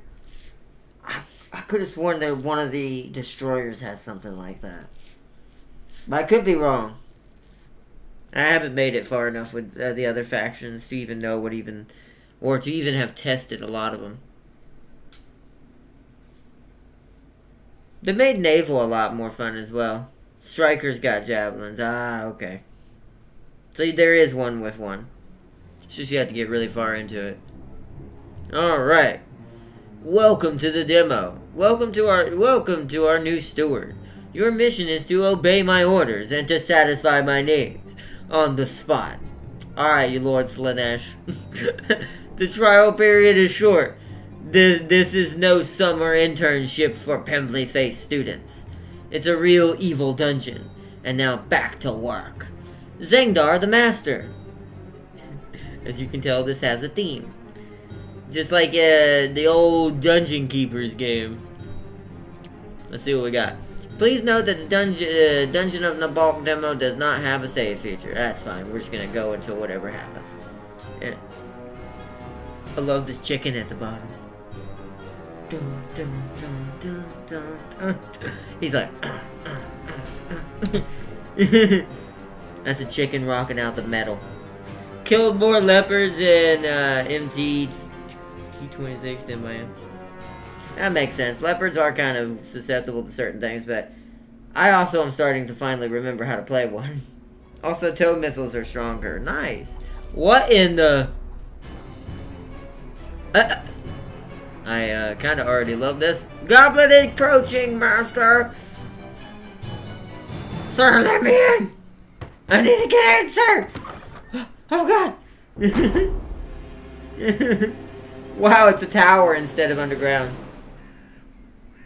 A little choppy. I may have to turn the resolution down, but that could have been just a cutscene. Been one of the crown jewels of the Lands of Fang. Lands of Fang, are you a vampire mage? You kind of look like one. Huh, that's funny. I never heard of it when I was studying for my Bitter Warlock Sidekick certification. Public relations are tough for independent dungeons. I will get the Israel rocket tank. I have seen that. Jesus. I have seen it. Actually, a lot of Israel tanks are really scary now. Like, they have all the good, crazy stuff that I knew them for. It's insane. Oh, aren't you affiliated with the Dungeons Fund? With those unscrupulous parasites? Never. But we do have the most insidious traps, the most cunning guards, the most dreadful monsters, and the most remarkable treasures. It sounds like the voice actor who plays the Blood Bowl announcer for the big ogre guy. How delightful. May I look around? And this, to be fair, could be the other one. The vampire. He kind of sounds like him a little bit. No, we've been renovating. The M60 with rocket pods will be mine. That's scary. I said there's so many crazy tanks in there now. Ah, too bad. Despite our reputation being well established, I've decided that this dungeon needs to take things to the next level. Yes, the ad made that very clear. And I need more time for my magical research. Certainly. So, about my compensation, Well, let's not quibble over trifles. I'm aligned with industry norms. Not to mention, there's the gratification of joining a renowned wizard. Yes, of course. May I meet the other members of the team? Well, actually, not today. They're attending a seminar for process improvement. You know what I mean. Process? The clock is ticking, and you're not the only applicant. What's your decision? This is a once-in-a-lifetime offer. I'm interested. Not like I have a choice anyway. No one's hiring half-goblins. Well, There's too much half-goblins. discrimination in this sector. All right. Poor goblins. Free the goblins! Perfect. You made the right choice. And now, That's true. Although tell that to Israel, they got rocket pods. LOL. That's what I think Darius is talking about. There's one of those is in War Thunder. It's crazy. I'm too broke to get the shoat. Shoat? I think that's how you say it. Oh, you probably abbreviated it so it wouldn't be that word. I see what you mean. Yeah. Same. Especially the premium ones, but I don't really buy them that much anyways. Every now and then. I'm broke in game too, though. That's why I've been playing so much to try to get my silver back up. Yes? get to work, you wretch. I don't pay people to stand around. Yes, master. All right, let's see. Where is Yeah, the dungeon stuff? the Israeli Once I get Centaurian. the premises in, I'll have a look around the property. I wonder if signing this contract was such a good idea. Alright, here's our dungeon. There's the master's quarters. Wants me to rotate. It's a little choppy. Might have to turn it down a little bit. Welcome to the Dungeons of Nabal. The dungeon has been in poor state for too long. Your mission is to restore it. In other words, make it more profitable. As you can see, its reputation is currently at 1, which is really bad. Your goal is to improve it, to make it feared and attractive dungeon for the Lands of Fang.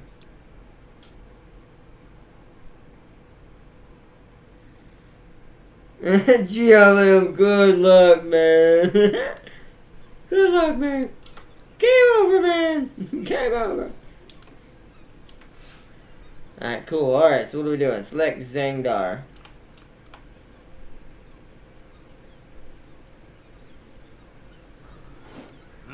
I ate well, I'm in good shape, I'm all clean. Oh, I feel so much lighter, I'm motivated. I can tell this game's gonna be hard.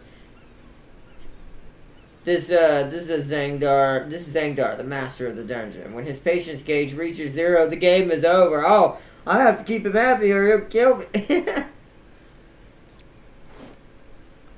Select Revix. Revix. There he is. He's in this corner. Where'd it go? The hitboxes are a little weird. What's this voice There we in go. my head? Meet Revix, the new dungeon steward. In other words, the head stooge. Select a minion.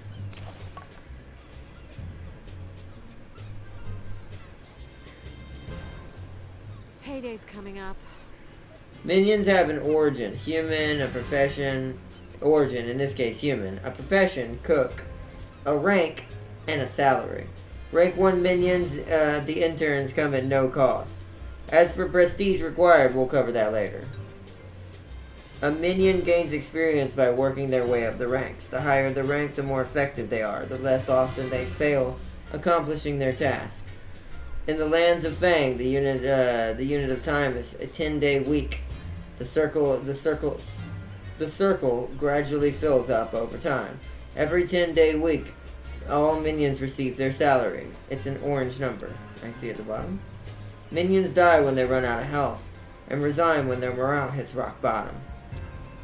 Each minion has specific needs. If these needs aren't met, health and morale meters will Master, decline. If I may, isn't it a bit strange for an evil dungeon to have its tavern open to the public? Ah, yes. Well, it's a convenient way to make some money. But I'm not very good at managing it. I see. Well, it could prove to be useful. Hold on, before we do that. Yeah, as always, this is way too high. Let's try that one. Did that apply?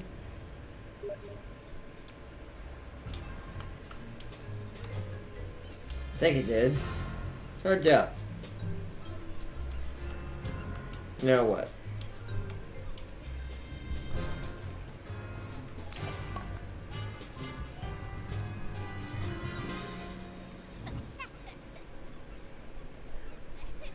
Crappy dungeon. Uh-oh, did I break the demo by pausing it? Uh-oh. I'm going crazy talking to myself. Uh-oh, that's not good. No, did I break it? I think I broke it.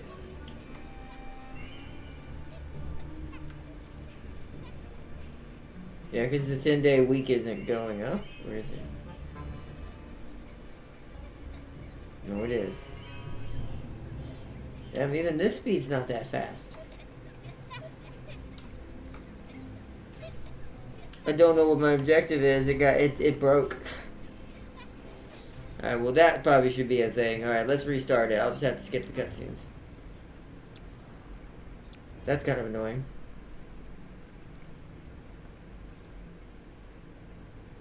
Should have done that before it started though.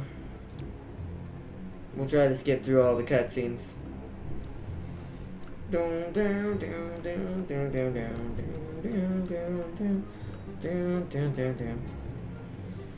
It's a tie between Sweden and Israel on who get the best Centaurian. That's true. Sweden's another secret warrior of doom.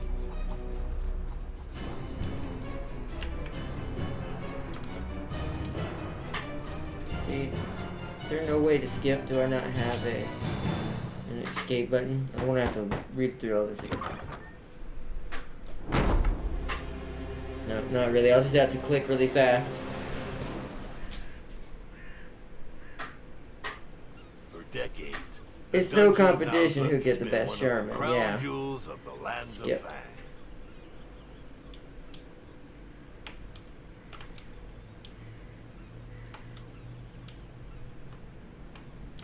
Alright, rotate camera. Zoom in.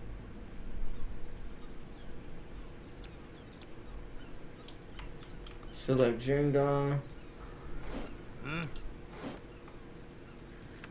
Select Revix. Excuse me?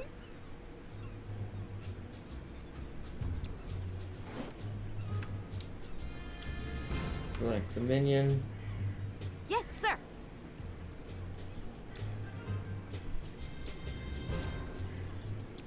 Master, if I may, isn't it a bit strange for an evil dungeon to have its tavern open to the public?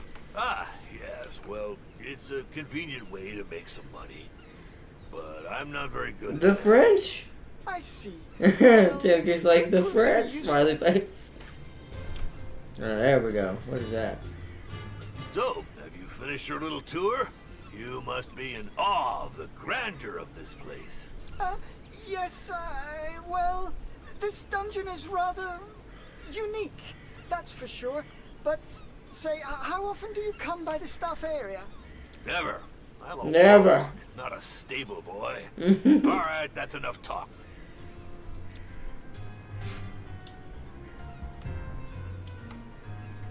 We'll never be able to retain our staff with such rundown premises, Master. I have no money to spend on a luxury lounge for my lazy servants. Oh, but it's a matter of standards. Take the Temple of Wismo, for example. They have 18 toilets just for the servants. What? Those frauds. Do what you must, but don't go overboard. We're not running a hotel. Let's see. We won't get anywhere without bathrooms for It's gonna turn starters. into that, isn't it? We're Chamber running a pots dungeon and manure hotel. heaps are We're so one of last those types of century. hotels. Apt. Click the build tab. Choose a room to build. We need a shower room. Allows minions to relieve and wash themselves. No discrimination of origin or gender here. Everyone gets along in the perfect harmony. A free quarrel of argument about suspicious hair on soap bars. Oh God! It is a work of fiction after all. I love it. That's kind of crazy. I don't know where to put this bathroom. Guess back in this corner.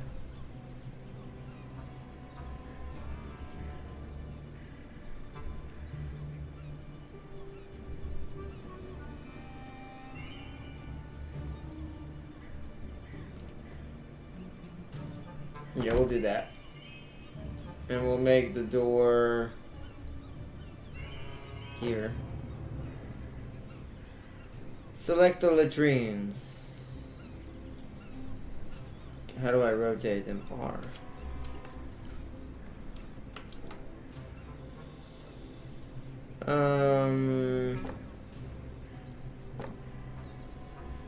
Oh, that's all it wants me to do? Okay. Just 2 of them. Validate room. That was way too big for what I did then. But we'll need to expand it later anyways. Validate for 690. Time can be stopped or sped up. Speed up construction of the shower room to get it done faster. Oh, nice. So yeah, it's very much like Dungeon Keeper. It's just this one involves humans and everything. Like, when I mean like everything, like goblins, humans, wizards, probably vampires, I assume. All kinds of stuff.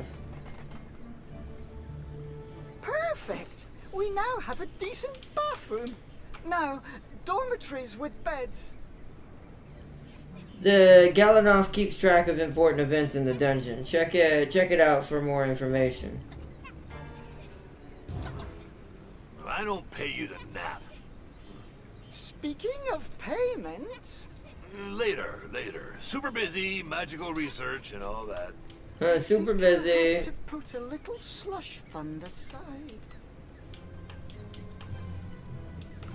Alright, we're gonna want to connect it to this room.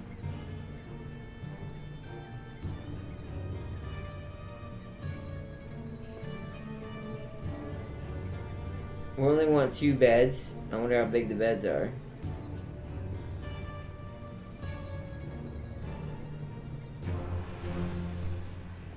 We have to have it bigger than that to have the, unless we walk in between the rooms. Yeah, we can do that. Door there. Bed.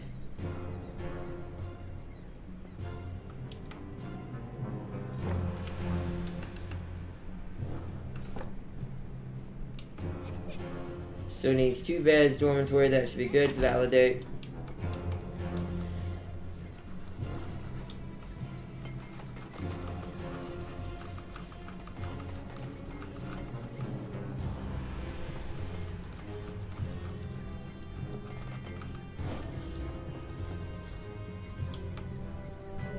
Master, the living quarters improvements are complete.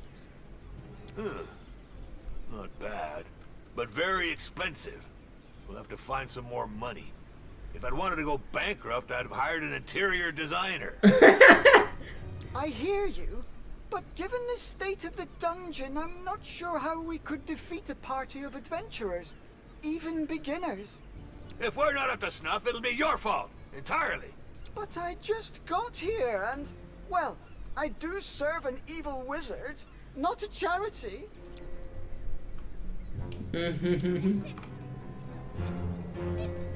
We have to develop this tavern to bring in some income.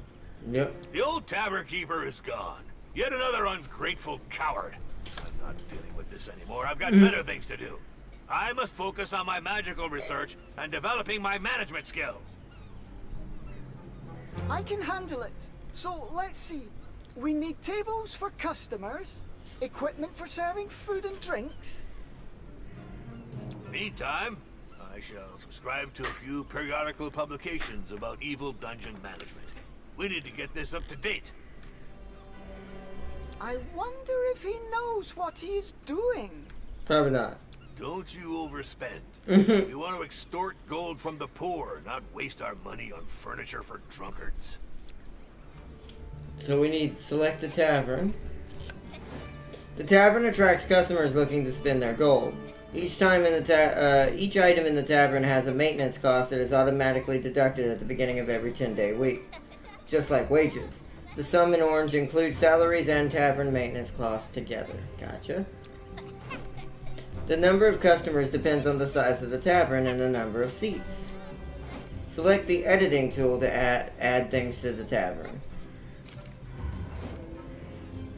Modify the tavern and accommodate 6 additional guests. Okay. So that's 1 table is what that is.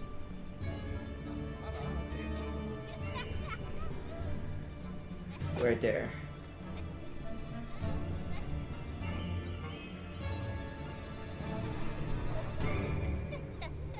Simple bar. We already have one. Should we do another one is the question. Oh, there's no room for it. It would be in an awkward spot. We could do it there. Do it there. Alright, validate.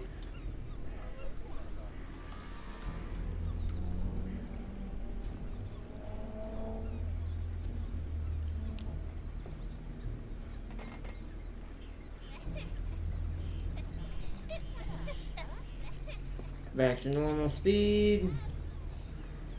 There. Table and sideboard. This should be enough to lure in a few dupes. I hired an evil dungeon steward, not a lunch lady. Indeed, Master. But we need some revenue. Look, all these customers should earn us some gold.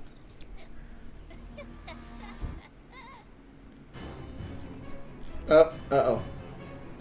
Uh-oh. What's happening? Someone's coming. Is that an adventurer? Or is that... he's covered in blood. Hey, maybe that's one of ours coming back from being slaughtered by a bunch of adventurers? His whole unit is dead. Master. Oh, yep, Hey, that's one of what's ours. with this dull-looking goblin? Half Goblin? Who is this brute? He is the dungeon swordmaster and guard commander. So, are you back from the retaliatory raid? Affirmative. We made it to target location, the so-called Temple of Wismo. Enemy ambush fighting. 100% loss rate on our side. What? You turkeys! I was injured 6 times myself. You were expected. I am the guard commander, not a marauder. This requires specific operational preparation. Clearly. This doesn't speak highly about your abilities. Who asked you, you withered piece of lettuce? Silence, you two! Dax is our new steward. It's a great game. As for you, Orloff, I love the characters maybe I in should here. get a new swordmaster. Certainly, sir. But I'll complain to the Guild of Mercenaries and Dungeon Guards. This wasn't in my job description. Oh, wow. Ugh. Cursed be the bowels of the great Talifern. I'm so sick of these union demands. Beat it, both of you. I'm going back to my research. I think we'd better try to collaborate. In our mutual interest, Sword Master. Yeah, affirmative. For now, you little... yes, steward. Nobody likes the Gabos. This failed raid explains why this dungeon is so badly guarded. Anyone can just waltz in. If we want to get rid of adventurers, we should deal with slackers first. Affirmative. The downsizing caused by the incursion attempt on the Temple of Wismal is weighing on staff rotation. We must recruit new elite guards. Guards are expensive. I read in Dungeons and Despots that support roles should be outsourced as part of a atomized management of the company's processes. Don't you mean optimized, Master? Silence! You know nothing of modern dungeon management vocabulary. As for you, improve the guard, but with no superfluous expenses. We could hire a few interns. They shouldn't cost us much. We'd just have to think about feeding them from time to time. Affirmative. That's it for now. I'll bring them up to speed. Trust me on that. Attention! At ease. Attention! At ease. The guard room is vital to the dungeon's defense. Place it near the dungeon's entrance. That would be... I assume that's here. Hope I'm right about that. Guard room. We'll make it a centralized area in between all of this.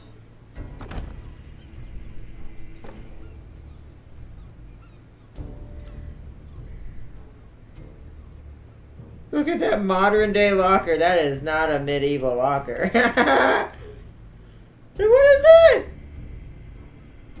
Is that a game or is that a metal poster? It looks like both. Oh, it's a poster for this place. That's hilarious.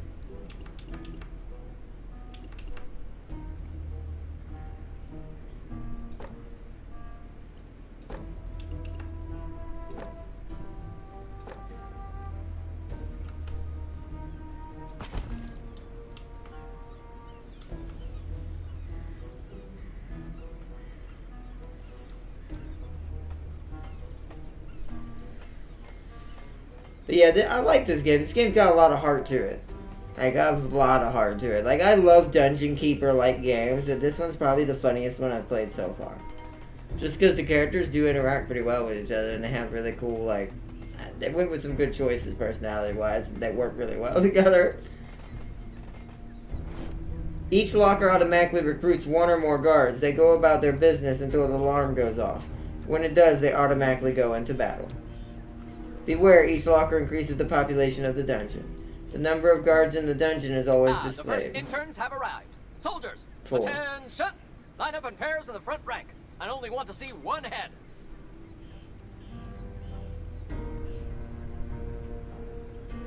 I only want to see one head? Survive the incursion. Oh crap. How do I sound the alarm? I'm curious to see how he goes about training them. Ideally, we should find a pile of dirt and make them dig Oh. a hole to bury him. But that's absurd! Negative. This is training through blind obedience. To think is to disobey. Come on the double, rookies. Up, two, too.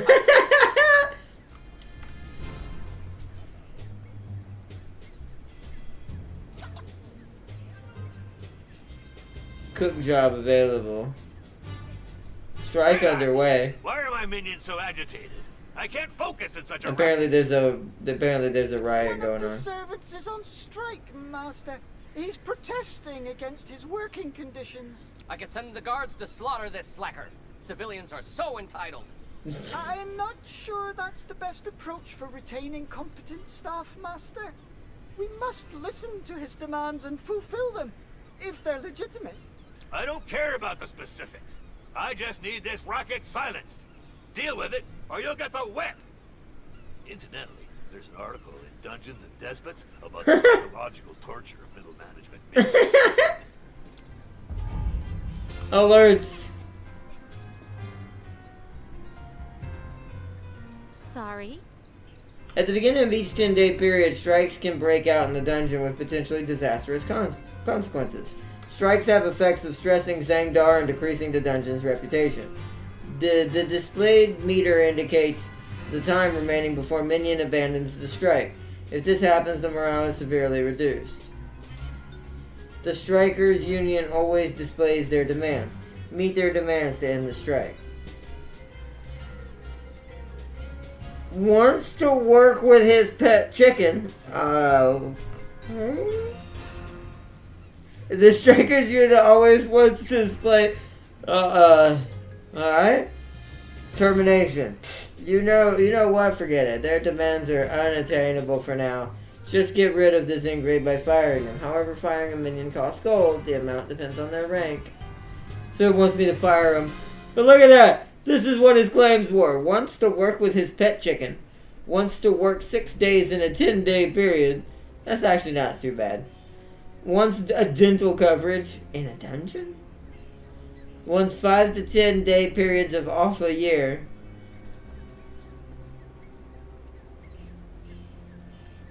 Okay. Wants a pay raise. Wants a coffee break right now. Wants to be able to drink at work. Wow. You're fired. Get out my dungeon. Out with the striker. It'll make an example of him. Still, I should try to make sure it doesn't happen again. It's done, Master. Everything is back to normal. The strike is over. About time. Let's move on. I've just been informed that the Temple of Wismo has increased its reputation, while we've been sitting on our haunches whistling nursery rhymes. So it's a competition against Wismore. We should limit the risk of strikes. The dungeon won't be able to repel adventurers with disgruntled minions. Affirmative. To smash those little snoopers, you need motivated, and therefore well-fed, guards. These matters are unworthy of a high-level wizard. They're better suited for interns. Of course, Master. I'll see what I can come up with. As long as they're not too expensive and can cook sumptuous meals. Bear and beer stew, for example. Bear and beer stew. It's also necessary to adapt the food to each species. If we serve elfish fare to goblins, they'll start eating the elves too. Fair. Build Revix's office. Place a desk. Alright, so we need him to have an office now. Revix's office. Well, he's the second-hand man, right? So we'll put his office like right here in front of the big guy.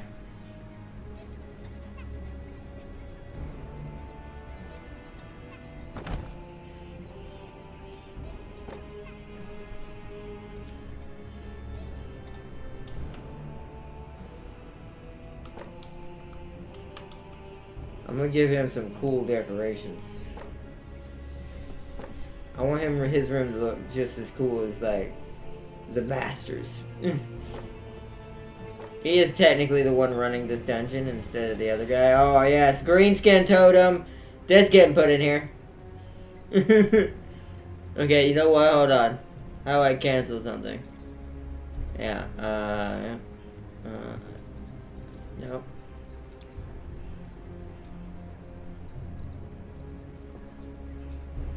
What?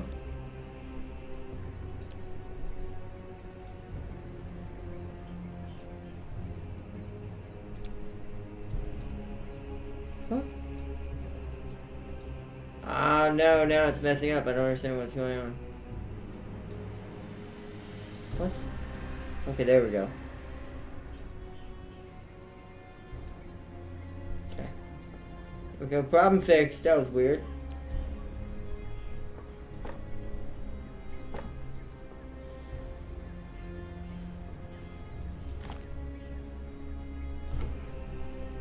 No! What is all what?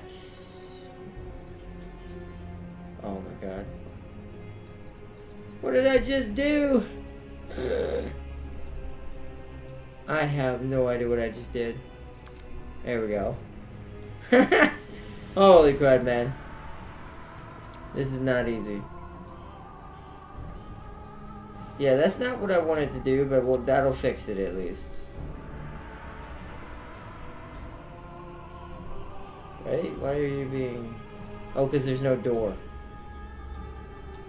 Door got broke. Okay. I'm gonna be particular as heck about this dude's little room. Oh yeah, that works. Heck yeah, there we go. That's what we want. Validate that. Elven steaks all around. Exactly. Feed them all the elven meat.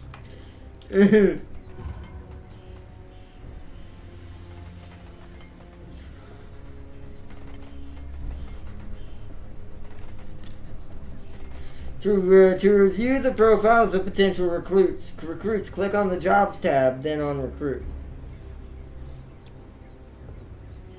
Okay. Select the Orc Cook! Yes! Cook me some elf. Adventurers gorged out by eye. I'll work for anyone who wants to cause them harm. I can also make sandwiches. Recruited, sir. You are a new orc friend. Get in here. Uh-oh, we're about to get attacked by the humans, I think.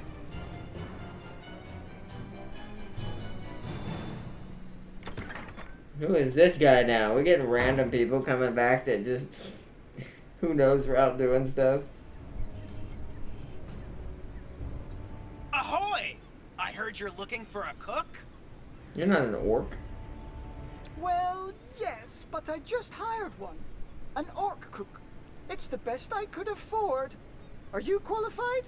I sure am. I've been a cook. Why? A barber, I want my orc. adventurer, Frick this guy. Surgeon, executioner, and embalmer. Did he lie on I his can peel resume? and bone like nobody's business. Mel Boots, here to serve you, with a preference for ale. Anyway, do you have someone for your tavern? Well, actually, we don't. It is true we could use a good tavern keeper, but my budget's a bit tight. I'll skim my pay off the take. Come on, you won't regret it. I'll turn it into a first-class boozing den. All of Fang will come here to get hammered. Just gotta keep the dishes real salty.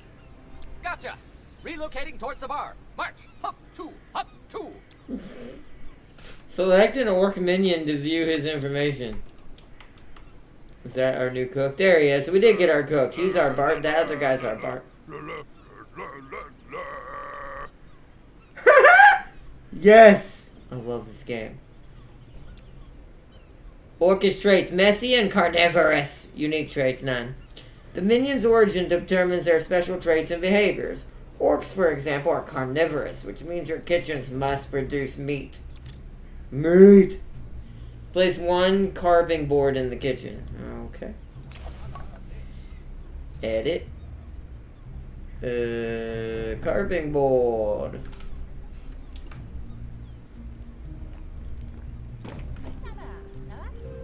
Validate.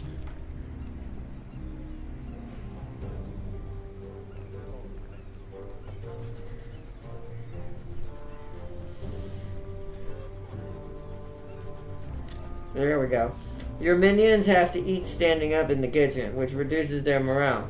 You can build a canteen to allow them to eat sitting down, thus boosting their morale. Master, we have significantly improved the minions' living conditions. And for cheap, too. Hmm? And we'll serve 'em good. Cheap plunk, hard ale and sausage that'll dry out your gullet. What? Who is this individual? It's, Mel, the new tavern keeper. I'll explain. My patience is running thin. We spend too much on nonsense here, and our reputation is stagnating.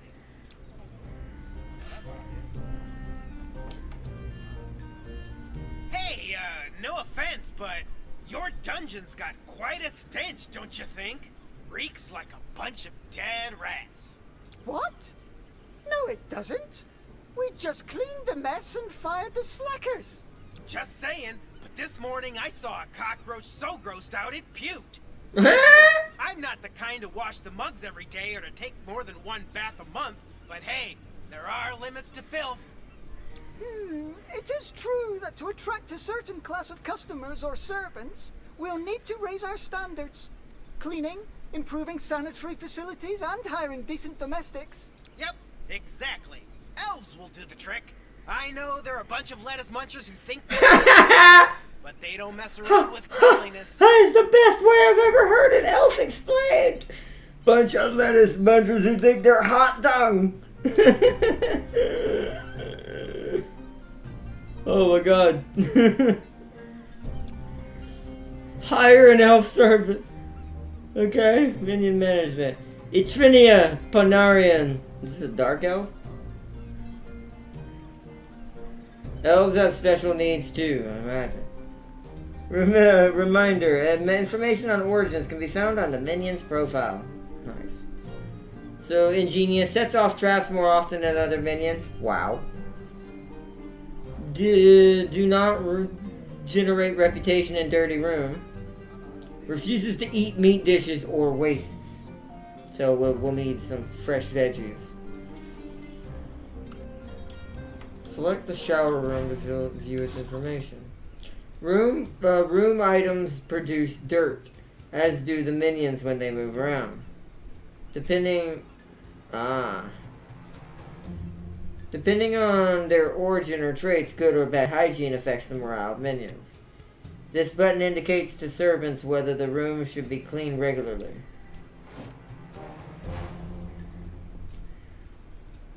Yeah, this feels like a room that would need to be always kept there, and we need a shower inside the shower room, which kind of seems weird we didn't have one, but you know. I'm gonna do the Japanese setup. We need one, but I'll do two, because we have two toilets.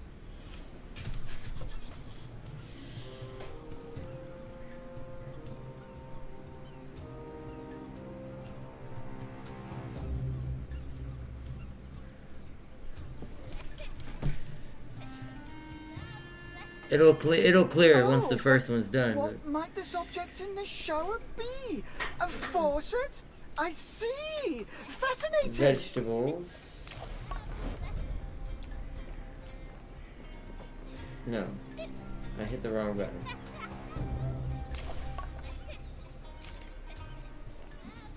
Vegetable bin. Validate that. Oh, is this our elf? No, that's a human.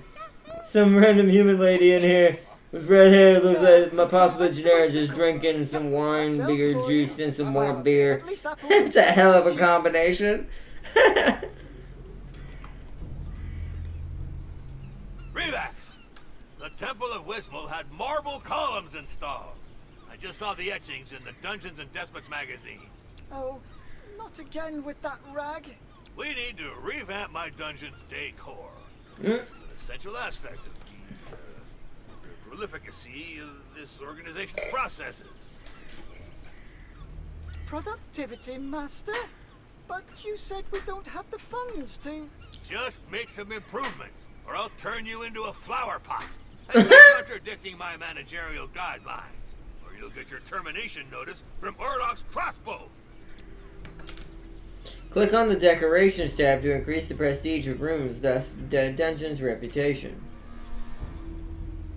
So yeah. Place 10 decorations. Okay.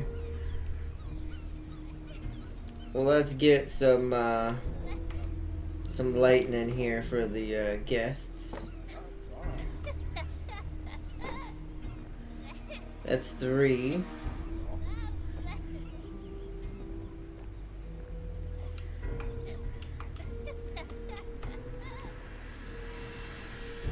Put this inside the bedroom. It'll look more like an actual bedroom.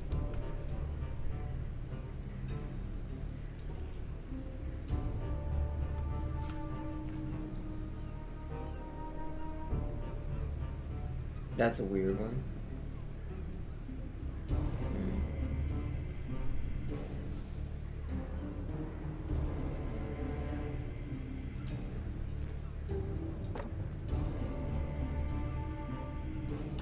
And bathroom wise, what do we want in here?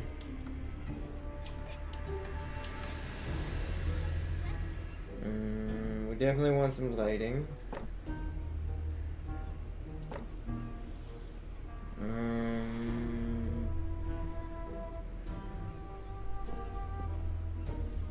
I feel like that seems something that would be in the bar to keep everyone heated. Let's see how many that is. Let's validate that first. Apparently these guys gotta go to the toilet. I'm like, there's a toilet. Oh, we need more. This is why I don't feel like 2 is enough. Seems crazy it only had me build 2.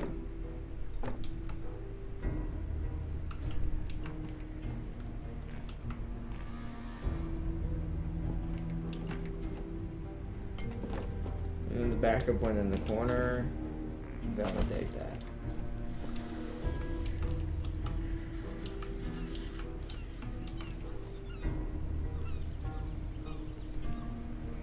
Increase our productivity that way. The likey dungeon. Oh, that orc is happy. Good. That's all that matters in life.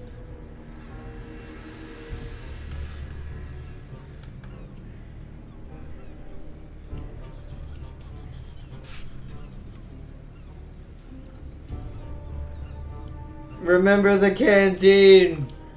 Oh yeah.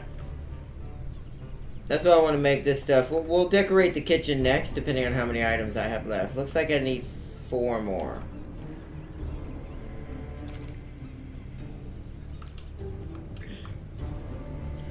So let's make our dungeon keeper happy, and let's do some columns right here.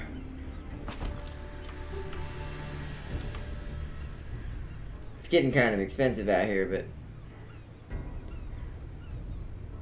give him the columns that he was wishing that he had, like the other wizards. Management goes over our heads. What am I gonna do?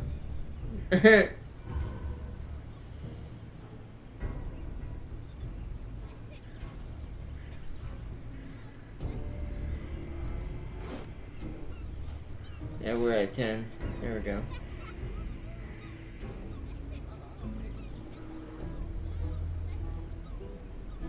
Let them finish building these. You know, to talk to Done, him. Master. We've installed some marble columns, braziers, and flower pots. Now, I'm quite pleased with my choice of decor. I shall write to the Dungeon Owners Association of Fang to share my creative insights. I hope this won't get us into trouble. Alright, good. Now we got our next mission. Hello, I'm Huh? looking for the master of the dungeon of Nahelbuk. Well, I am his steward. How may I help you? I'm here about the letter he sent to the Dungeon Owners Association of Fang. Oh Are boy. you going to publish his article on interior decoration? I don't know. This is a matter for the DOAF Gazette editorial board. I am Doris Mortadella, head inspector of the Dungeons Fund. I'm here for your membership application. What? The DF?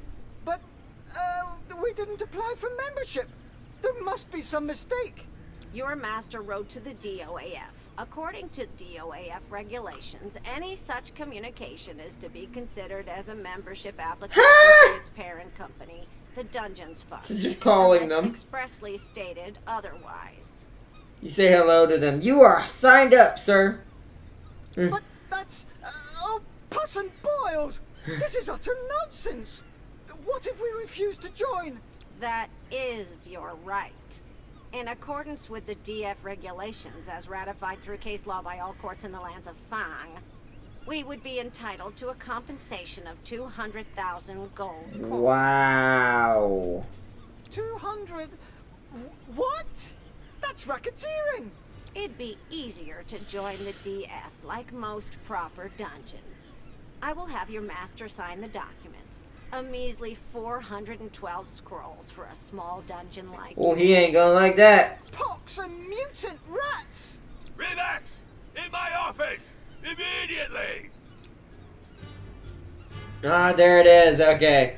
That was the end of the demo. Nice. That was dope. Yes, that's why as soon as he said that, it's like, oh, he is not gonna be happy. Reeboks, get on here now! This is just me building a dungeon. Oh man, ball led by a wizard who's clearly a vampire Slanesh. Nice, nice, nice. Dancing chicken, loading screen. Yeah, what more? Yeah, some of these games are cool. They're very cool. This is why I like the Steam Next Fest, which I'm gonna give it another shout out after real quick. All the demos that Steam Next Fest releases to check out these cool little games coming out, and all the things upcoming that we'll probably check out on the channel one point or another. This is definitely at some point going to be on the channel. Don't know when I don't even know when the full game's coming out yet, but I will say definitely check this out. It's called Nullabox Dungeon Master Demo on the Steam Next Fest, or just look up the game itself and it should have the demo ready to download. I would suggest if you like it too, add it to your Steam wish list and follow it on Steam as well. Or check out it looks like they got a Twitter page as well.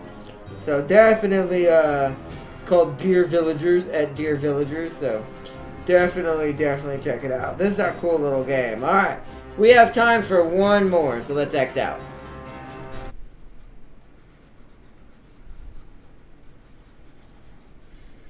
Needs a console release. Yeah, I feel like that'd be a good, easy console game. Like, that wouldn't be too hard to be on console. But we've got time for one more to fully get through it and see how the demo plays out.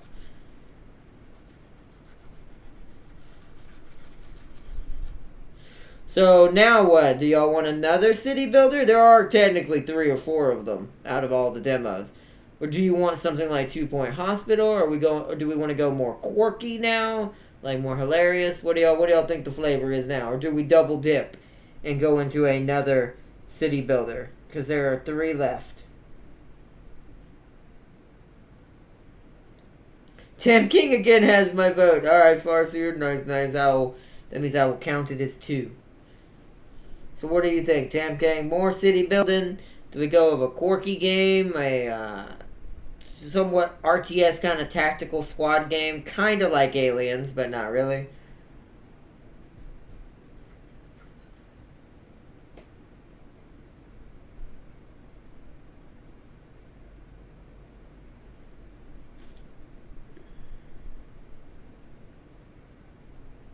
RTS. See, I don't think I have it. Oh, do we have an RTS?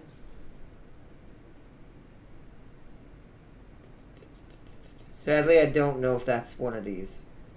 That's not an RTS. Sadly, that's an escape prison simulator like Escapists. I guess the closest RTS would be this. This has fighting and RTS elements. Okay, so I can narrow it down to these 2 for RTS. These 2 are guaranteed to be at least RTS. So, do y'all want a RimWorld-like RTS? Or do you want to go all weird kingdoms and side-scrolling RTS? Like one that you move back and forth creating your little town. But you also have to battle units and order units around.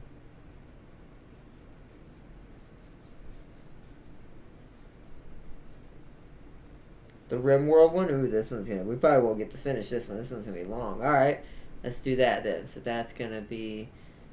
It's still technically a Tycoon, but it's also an RTS. So I need to... I'll just go RTS. Controls. E, Q, C, F, B, I, 5, 1, 3, 2, 4, space, normal, T. Okay, oh, okay. Here we go. So it's going to be one of those. We'll play around with it. Alright, next up. Norland Story Generation.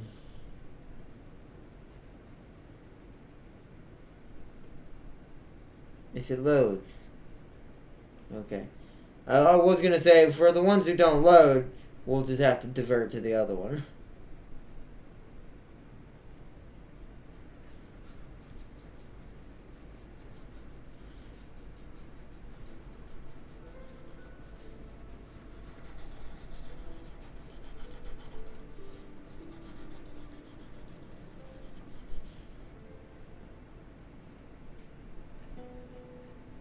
Gonna take a second probably. Ooh, will be available until July 10th. Wow, so this demo's going longer than the Next Fest. The Next Fest ends on the 26th, but some of the developers will most likely carry their demos, especially if they're doing really well, further past that. So this one's going to July 10th. So we'll come back and finish this one. We'll start it, see how far we get in the next 30 minutes to an hour. And whatever we get is what we get, and then we'll leave it at that. Because tomorrow, if we don't do co-op, I plan on showing off a very specific city builder that didn't get picked today in its own stream. And this will get its own one since it goes to July 10th if we don't finish it. This demo includes a full... Oh, so it's limited to 20 in-game days. So this is a trial more than a demo. This will carry over to the full game. Interesting.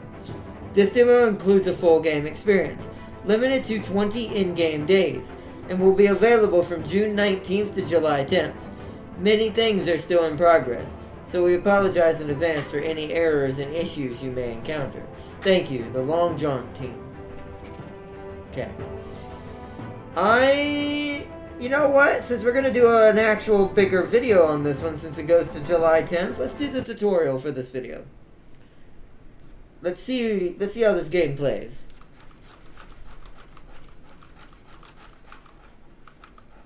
Once again, should have probably checked the resolution, but I mean, it's a RimWorld game. Should it really be that hard for my computer to run this?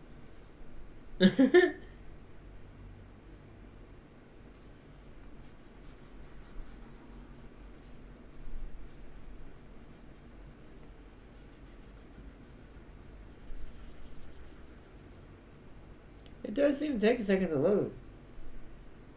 It's probably loading the auto-generated map. I know this plays differently. Like, this is RimWorld, which meets Civilization, which meets an RTS, which you'll see. So it's going to start me with a pre-made city. Welcome to Norland. You've arrived in a small village with the intention of turning it into a thriving capital of the future kingdom.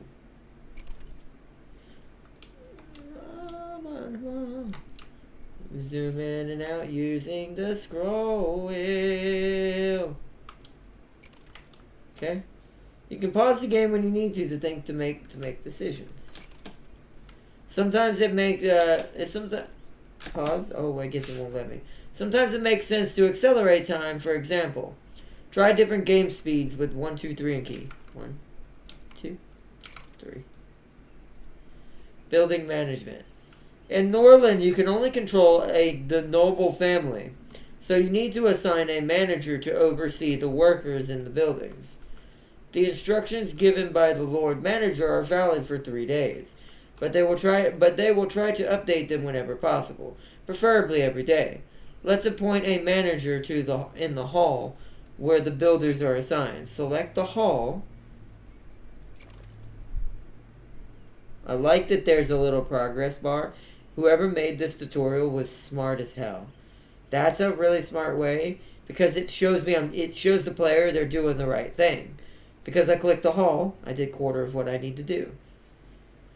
Click the management button in the building menu at the bottom left, which is highlighted.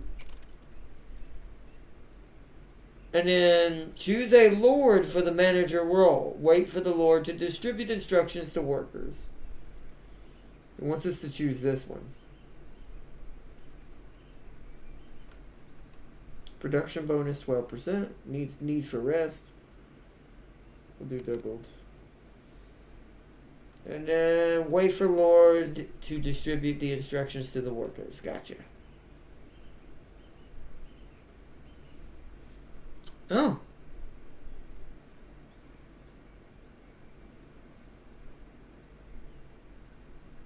Oh, cool.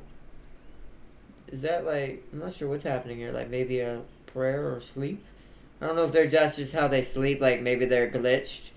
I think it's because they're glitched out and the beds are way too, like this house is a little too tiny in my opinion.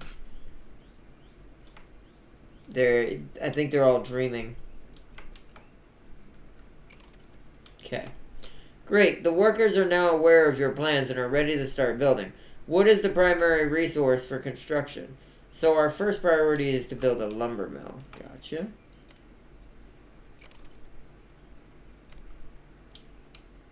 Is there a certain place you want this? Yeah, I figured.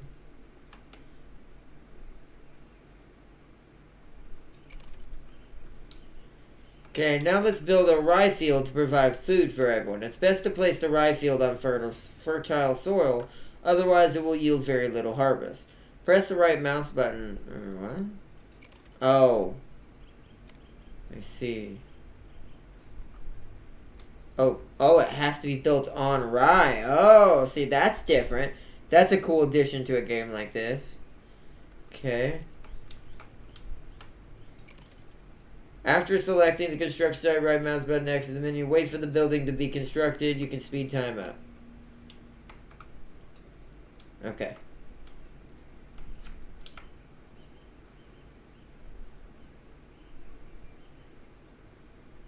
Oh, and to let y'all know, even though this game's very unassuming, it would be nice to have some background music, I will say. But, there it goes.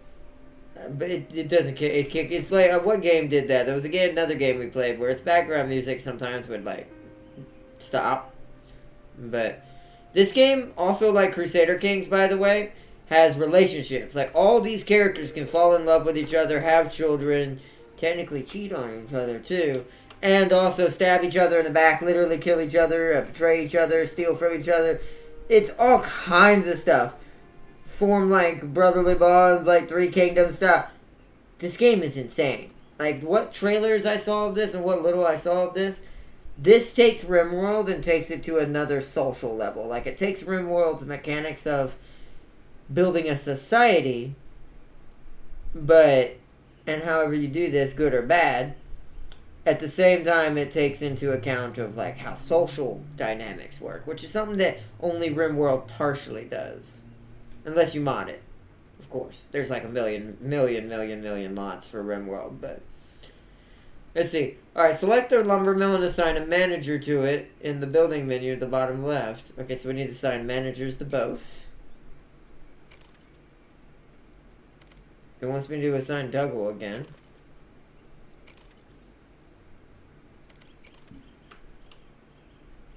Let's have Eon get up there and do it.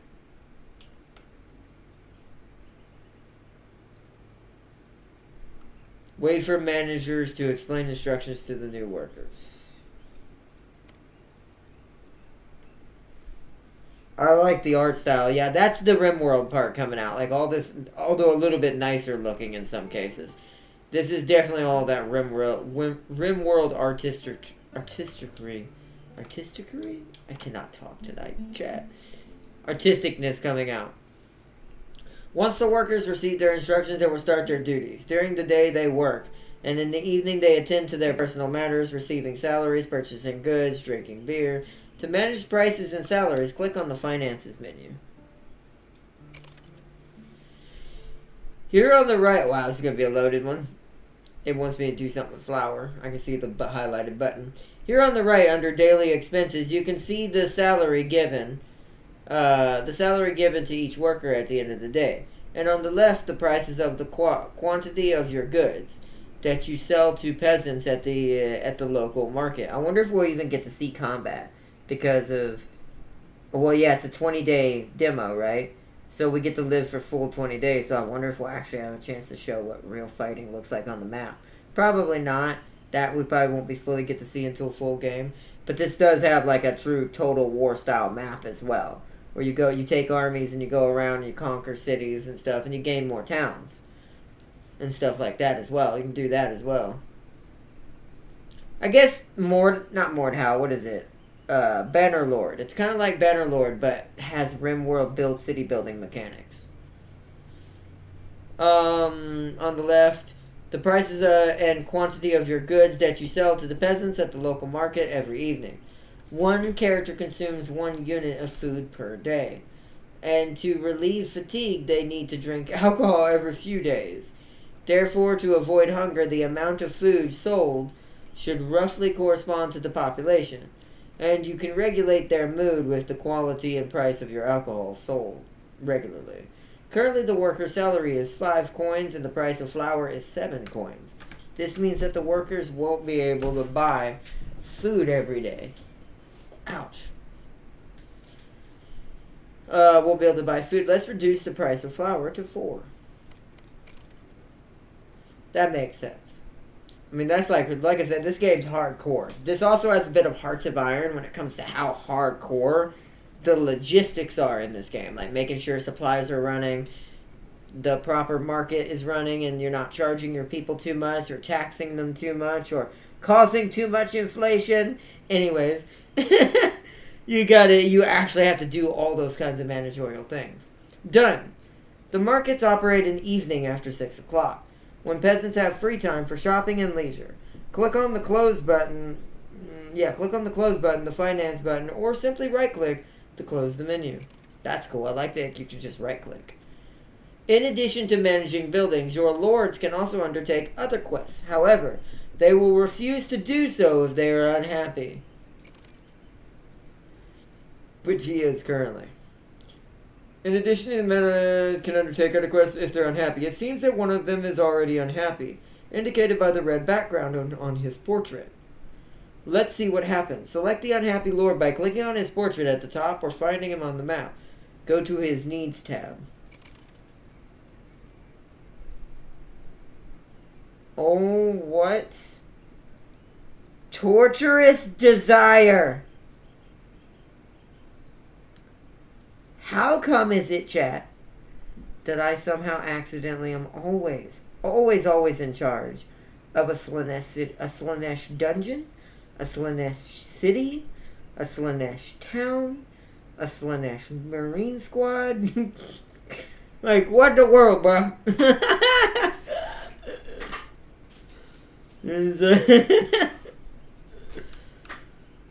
Alright, how are we supposed to fix this, I wonder? Here you can see his needs and thoughts, some of which determines his mood. If it's below 25, he is unhappy. Thoughts can arise from needs or his reactions to certain events. However, hover over a thought to learn more details. I must do it at all costs. Now let's go back to the main tab and fulfill this desire. Do we want to?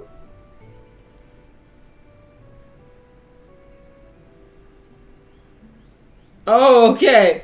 I see. Alright. That makes more sense. Maybe they should word that a little differently. So he has a torturous desire for some holy rings. He needs a dick ring. Oh, I'm sorry. Go to click on the action button. Click on the action button. Go to the king section. Select the reward.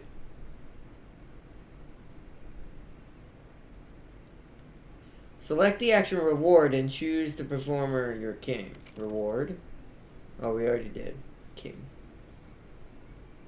Wait for the king to reward the unhappy lord. That was hilarious. Still, dude, my dude needs some special rings. He's into priests. Apparently.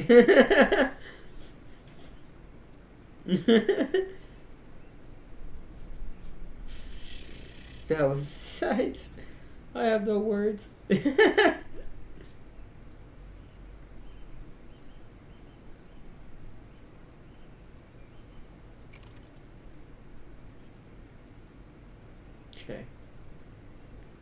Alright.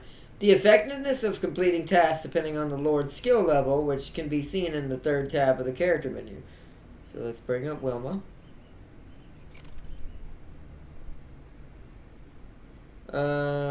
Which can be seen in the third tab of the characters menu. Okay. To increase the skill level, the Lord needs to be trained. Children gain more experience from training. So that's very Crusader Kings, because you want to train your children early in Crusader Kings and try to give them certain traits. Let's assign the young heir to training. Click the action button, choose training, and then select field of knowledge you want to train in. Okay. Teach. We're going to make her... This is the full game. This would be our Jane. So we're going to teach her warfare. And we're going to have... It looks like Eolin's the best teacher for this.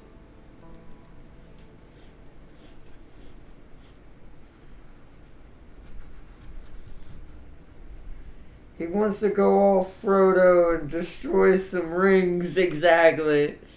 Oh, now they are. So maybe they were praying. Maybe they pray before they eat. This, like I said, this game represents pretty hardcore what it was like for this kind of era. Era is what I meant to say.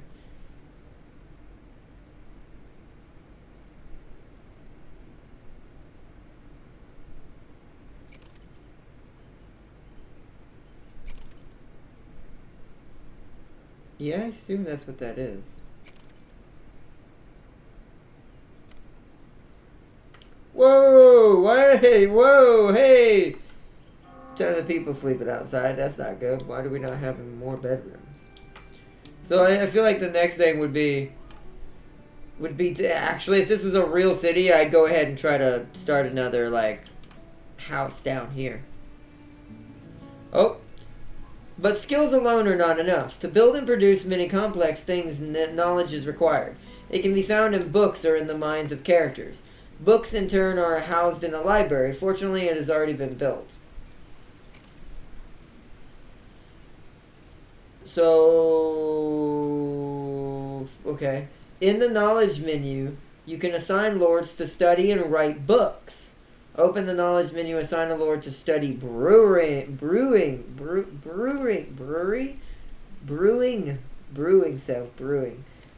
not Batman, brewing, not brooding, brewing.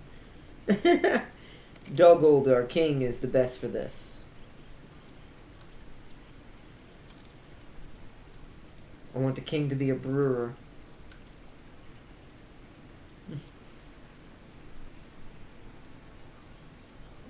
Wow, they actually do go in there and do that. I love the animations. They're simple, but they're beautiful. Like I said, I'm a big fan of RimWorld. I just never got to play it. In this settlement, the mill has already been built. The building grinds the rye into flour, which the residents buy to cook food at their home. The mill and other production buildings require task assignments. For this, there is a production menu. You can place a one-time order, produce X, or request ongoing support to maintain a desired level. Produce until X. Do until X. Let's order the support for maintaining the quantity of flour at 60 units per day. So do until 60.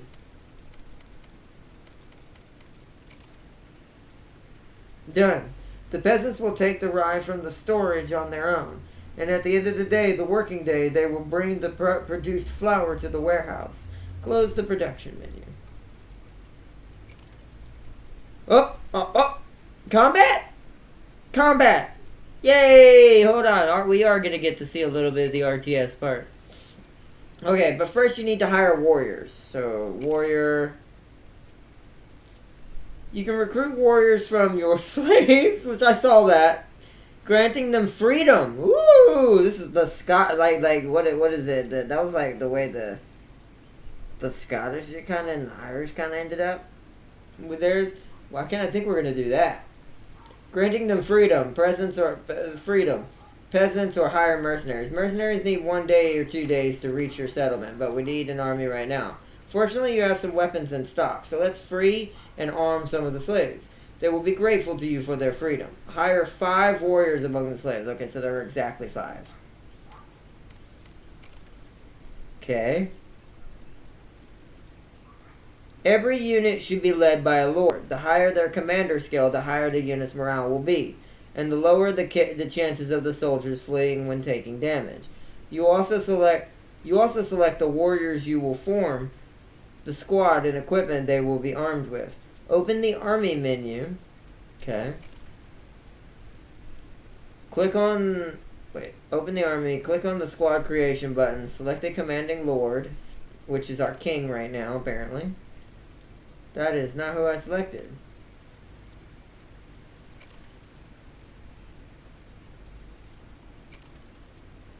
What? Oh crap, how did I just went out of it. Uh-oh. Open the army tab.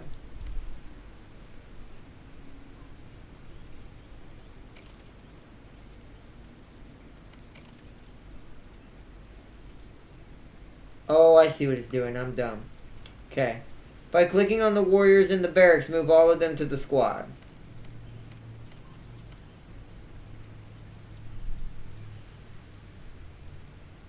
Move the second lord into the squad as well. Oh, nice. So it gives like a backup secondary commander. Arm your squad. So...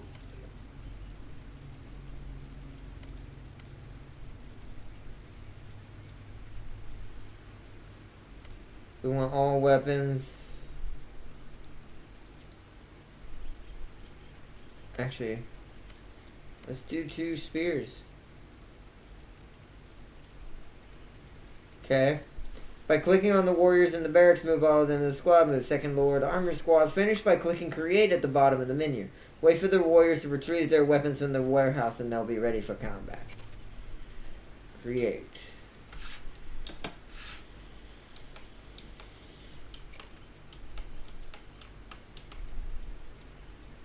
Arm yourselves. Alright, pause. The squad is under your direct control and can be managed with the right mouse button. You can find its menu in the lower left corner. It's time to attack. Select your squad by clicking on its banner or the commander's portrait at the top. Ah, I see.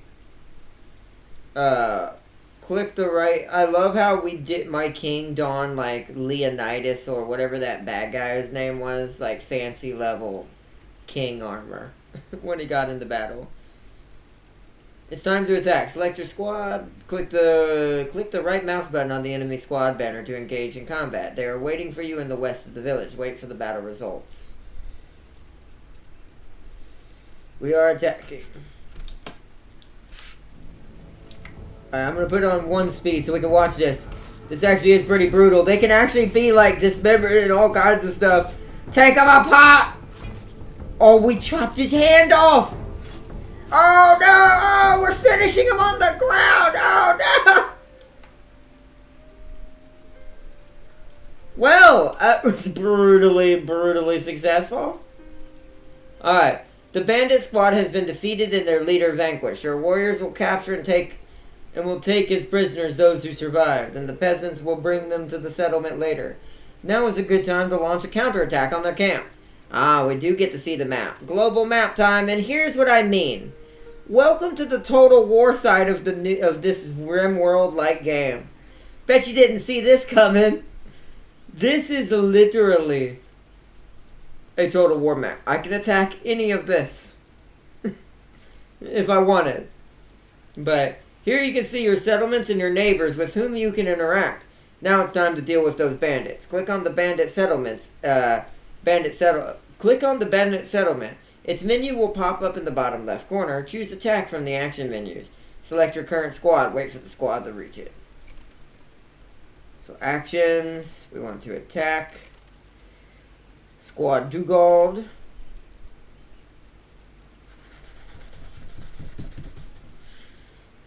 And then wait for the squad to reach the bandit camp.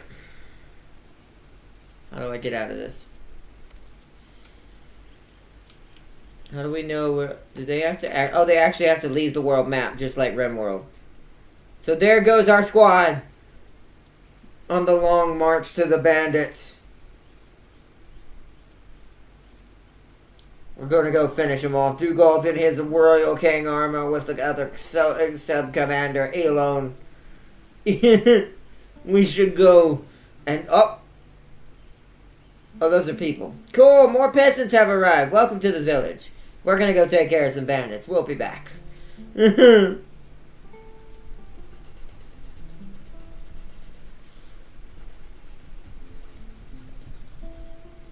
Yeah, this is a cool little game. See, it's why I absolutely love the Steam Next Fest. I would have never known about any of these. We're definitely gonna get this. And now they're traveling. It'll probably take them a little bit to get there. I don't know how long movement takes.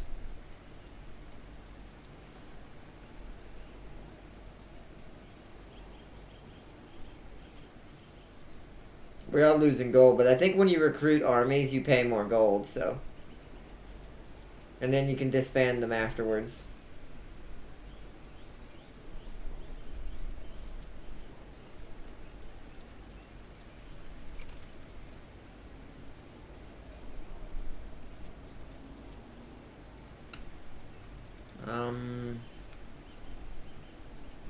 Maybe it takes a day for them to get there. I don't know how you tell.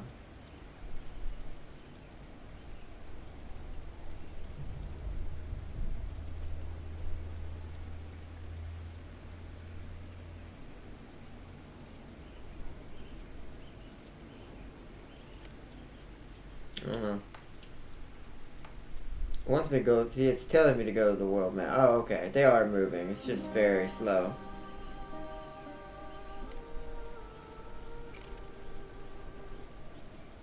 Click the icon, battle icon.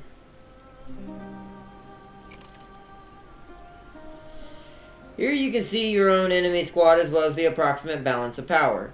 You can retreat from the battle if it seems unwinnable, play out the battle automatically, or personally command your squad in combat. Press the central button to start the battle.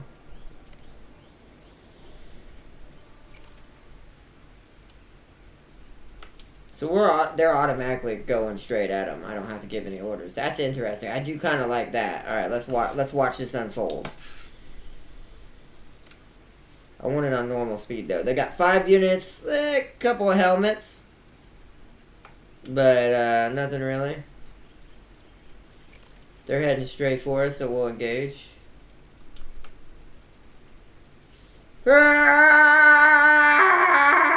Charge!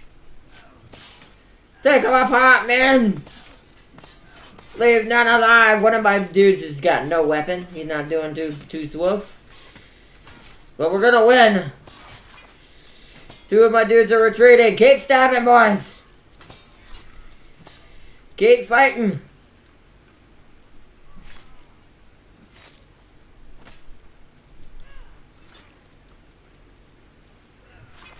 Alright, there we go. Victory! We had 2 of ours run away. 3 of theirs ran away, but we killed 5, dismissed 5 of them. None of theirs died, so that means they're wounded. Camp of forest battles, bandits. Attack success. The bandit camp has been destroyed. Relations with neighbors is +5, so that's like killing barbarians in Civilization. Rescue of a prisoner success. The hostage Mina has been freed and will soon return to the city. Ooh. Alright. Great. Your squad has defeated the enemy, freed the hostage, and will soon return home. In the meantime, let's look at the neighboring city. It seems to offer a profitable trade deal. Let's send a messenger there on their messenger there so that your lords can focus on their work. Click on the neighboring city to open up its menu. In the action menu, select trade. Action menu. We can go to politics, offer to the king, marriage or rings, I assume, peace treaty, dark deeds. I know there's actually a lot of different things your character can learn depending on their traits. This is not even half of them. That's not even a quarter of them. Our king is a normal king. Let's put it that way. Send the guest, but we can buy beer from him. Messenger. Okay. Through settlement action, some neighboring kings are initially hostile towards you due to a long history of conflict. With your suzerain, while you are not very strong, you can use intrigue to weaken them. For example, since your king has a high persuasion skill, you can bribe the neighboring heir to the throne with holy rings. This one-sided rebellion that significantly weakens the settlement's army. If successful, the new ruler will be friendly towards you. You can personally send someone or use a messenger to carry out the task on the behalf of your king. Click the neighboring city, select in the action menu, select lords and choose the heir. Select bribe. So lords, how do we know it's an heir? It says it. Saida, the heir. And oh, yep, that's what I thought. Wow, go wolf hunting together? Okay, yeah. So like I said, so bribe using a messenger. And let's see. Since relations with neighbors are personal relationships between kings, different actions allow you to develop them different ways. For example, if you have a beautiful queen with good manners on a throne, she can use seduction for manipulation, or can simply send your king on a visit to walk together and establish contact. Additionally, you can hire assassins living among neighbors to perform various covert actions, such as robbing the hall, library, or kidnapping a lord. But keep in mind that they can do the same to you. Now let's wait for your messengers to complete the task by bribing the lord. That is crazy. They can do it to you too.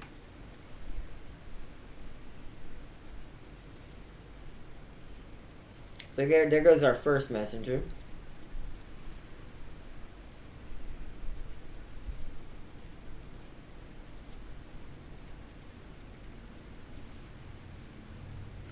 Yo, wizard! Welcome, welcome.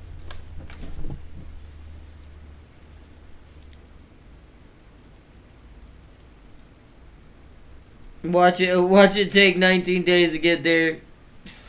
Wait, is that supposed to be first like a boss? It says fist like a boss.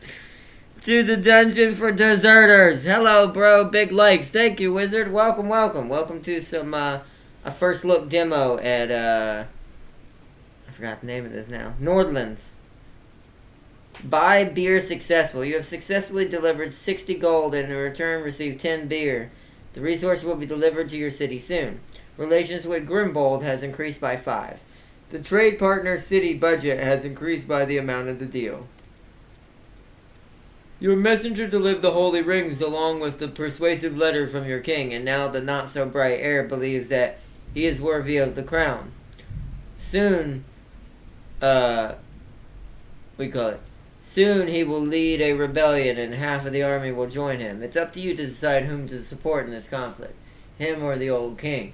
Return to the local map by clicking the world map button or right-clicking.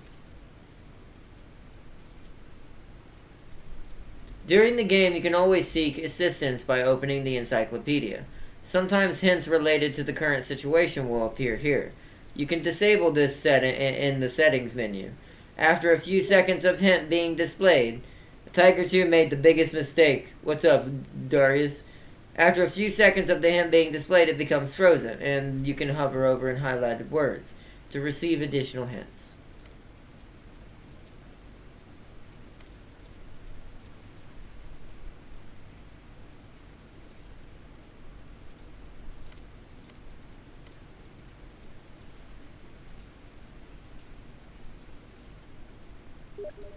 Okay. There we go. You've completed the basic tutorial. You can now explore the features of the game on your own. Alright. Nice. So like I said, since this is going to July 10th, this demo, I do actually want to do a city. Like, I do actually want to start a city from scratch for the 20 days the demo gives you for the trial. So we'll do that sometime this weekend. In between co-ops with Jazich. Big shout out to him, by the way, and Tam King. Shot the Jumbo 76 and not my M51. Oh, well, that's dumb. I agree. I would have killed the 51 first. Alright, let's exit out. But yeah, that was also our first look at Nordland. So we've checked out three little things now. We checked out Legendary Hoplite today. Checking out what is basically almost like a Space Invaders meets a Plants vs. Zombies kind of tactical game. We checked out Nullbox Dungeon Master, which is basically the new Dungeon Keeper style game, which is super fun, and it was actually really intriguing, and I do like the characters in it. Super good. You killed him? Nice. And it's like, and then we also checked out I think my favorite one, though, was Norland. I do really like how Norland plays. I love the detail and all that. Nabok was fun. I like it for the story and the characters. They were hilarious, and I was laughing quite hard during some of those situations. But I think overall, out of all the demos, I think Norland was the overall funnest that we played today. Like, all of them are great, and you should support all of them. If you like any of these you've seen today, definitely check them out on the Steam Next Fest, which ends in 3 days. And wish list and follow them on Steam if you support them. Always shoot the M51 first. Yep.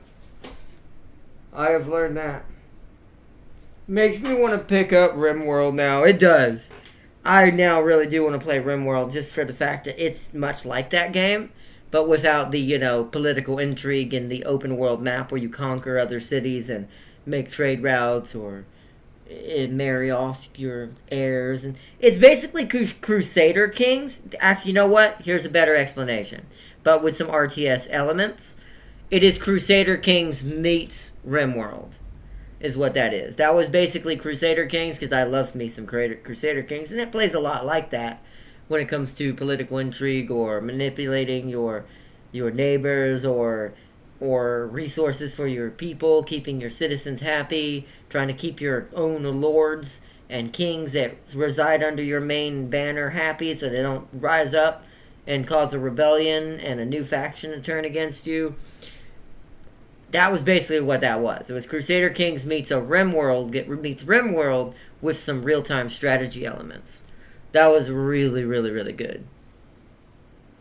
But now I'm going to let you guys decide. We have plenty of time this weekend, so we can do a little bit more. But if y'all want to see one more, or do y'all want to wait till tomorrow to check out this one? Because I will say now now we've gotten to the point. All the rest of these, except this one, actually that one might be kind of long. Except this one, the rest of these are kind of long. Like they actually have decently lengthy demos, much like Norland's. This is pretty decently lengthy. This one's pretty short. This one's long. That one's decently long, but that's why we're waiting to do that one in its own. This one's short. This one's medium-sized. This one's about medium-sized. If you rush your build and just follow objectives, you'll beat this one pretty quick. This one's medium-sized as well. It's not long, but it's not short either. This one's long. So, isn't there a royalty DLC for RimWorld? There is, but I don't think it's quite the same. It's similar to what that just did, but it's not quite the same. Oh, let me see what Daria said. I missed it. Bring it up on my little chat thing down here. Never mind. Shoot the BTR-80. Okay, well, you didn't say there was a BTR-80. BTR-80s are the bane of everyone's existence. I do mean everyone. I yield my vote back to Farseer. Alright, Farseer. Tam King has put it back on you now. And you too, Wizard, if you want to chime in on this too as well. Or anyone else in chat. Nathan, Wizard, Tam King, anyone in chat. Do you want to see one more stream? or one more demo. If we do one more demo, I would suggest that we do a medium to small. So our only choices would be this, or we dive immediately into SteamWorld Build and show it off tonight. That is up to you guys. If not, we're going to do another episode similar to this tomorrow or Sunday, where we show off multiple demos because of the way Next Fest is running. We may end up getting down to the point where I have to delete some of these, and we may download some and play them on stream. If y'all have any suggestions of demos you know as well, you'd like to see. I yield my vote to Darius. Okay, Darius, now that everyone's thrown it to you. What do you want to see, Darius? Do you want to see one more of a city builder or one of the shorter ones? Or do we want to wait till tomorrow and do another episode where we all do this again and we cover probably 3 more, I would say. Short. A short one. Okay.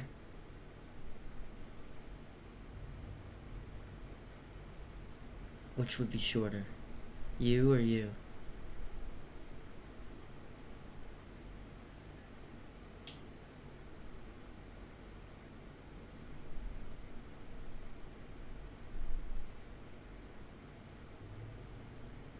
We'll save Kingdoms 80s for another short end episode. Let's do Blade Princess. I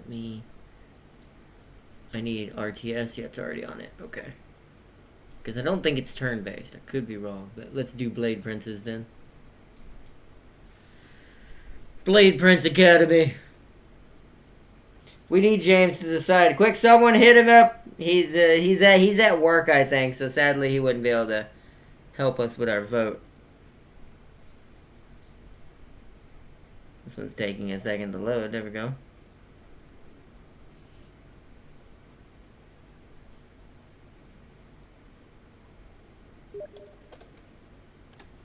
BTR-80s are medium tank killers. They are. They'll ruin a medium tank's life. A dark city where humans no longer live.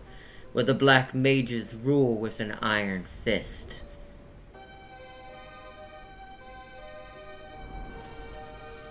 As the city grew, they realized they needed more than just the Scadrans, Guardians, and Inquisitors to rule the city. So they created the Blade Academy, where the young Blade Princes are trained to become elite soldiers, spies, and assassins. The Blades are orphans selected for their martial and magical abilities for every race and district of Egyptalia. They are honed weapons, forged specialties, and fight gangsters and demons alike, and countless other threats.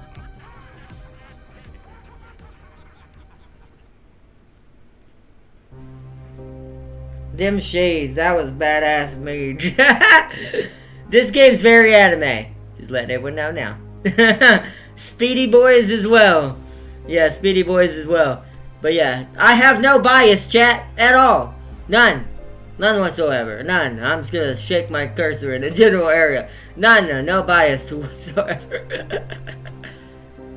Anyways, let's check out this game. I've actually kind of seen this. This actually is pretty dope.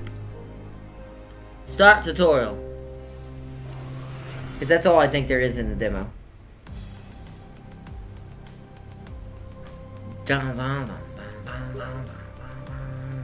No bias.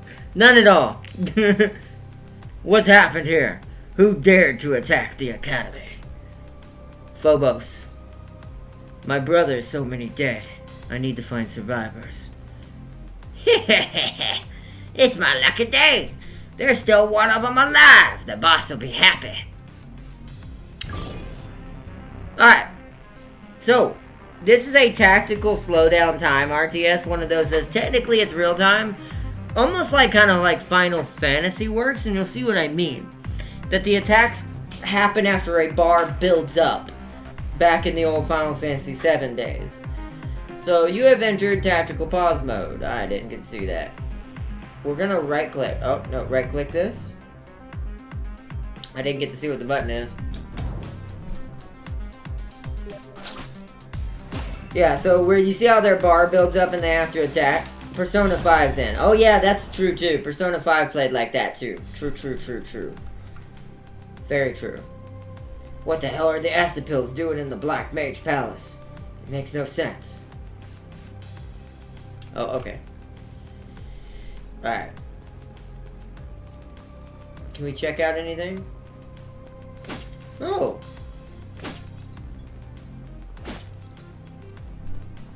Okay, that's a light. So there's even breaking pots mechanics, like an actual hack and slash Diablo RPG.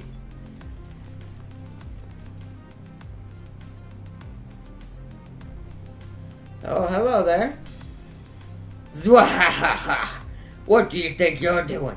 You wanna go on a ride with me? We've already slaughtered lots of you brats, and the boss said to bring any still breathing. You'll die by my blade, you bastard. You attacked the Blade Prince's death is all you deserve. Well, we'll see about that, little one. Mad Dogs, grab that insect. Attack with skill Whirlwind of Blades to eliminate that. So if you hit 2 with your character, which wants me to click it apparently, you can click it here, and now he'll cast it when he's done.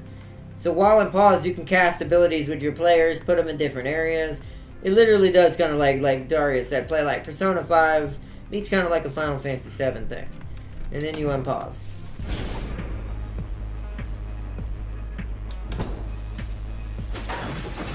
Because that'll cause him to hit everybody when he attacks. My dogs, damn you, pathetic little puppet of the mage. I'm the sword in the shadows. Zwah! No time to play with you, little one. Got to go. Zwah!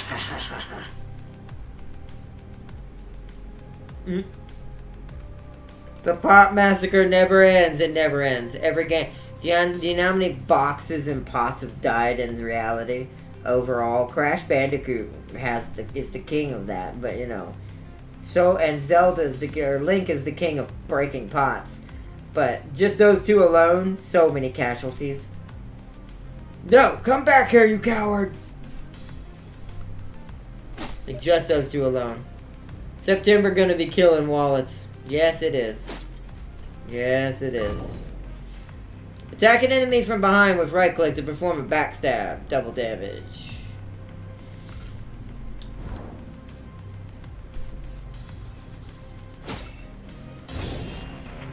Press space to exit the tactical menu. But what does this do? I can't see. Tutorial. Dash in with your sword dealing fit at 15. You know what? I was letting fight it naturally. Yeah. Most of these fights are probably stupid easy. So many games, even Men of War 2. Yeah, there's a lot.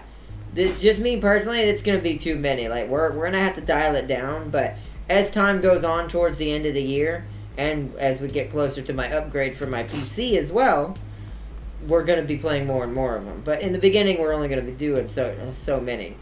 So, for instance, as I was saying the other day, next month, July is gonna be a real slow time for the stream, because I've got to save money for August for my trip to Georgia.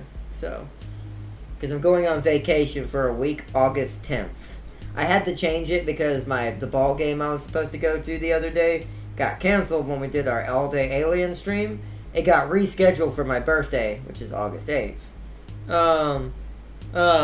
So that's when I was gonna take my trip down to Georgia on my birthday, but since things have changed, I'm gonna be heading down there on the 10th. So the day of the 9th, actually I'm just gonna say the 8th, my birthday, since I'm gonna be gone most of that day. Probably anyways. I'll try to do a stream that day for fun and chill with you guys, but I don't know what's all going to be going on that day, even before the ball game. So from the 8th onward, August, there will be no streams for probably about 2 weeks, just to be safe. I'm going to be gone. I cannot speak. I'm going to be gone for about a week. Hello, Malix. But I'm going to say 2 weeks just to be safe, just so y'all don't freak out if for some reason I don't get back in a week. But yeah, I will be heading out for a week though to. Oh, careful, Alex. To to go on my vacation. I'm going back down to my hometown and a town I lived in where my best friend is going with me. To just chill and check out some things and to try to square some things away, so. But basically to settle some ghosts from my past, is basically. And I haven't been on a vacation in general in probably, yeah, I don't want to even say how many years, probably about half of what my age is, most likely. That long. So I'm going on a vacation. But who will open chest Phobos? Oh, it's also one of these. Whoever opens the chest gets special bonuses. And negatives.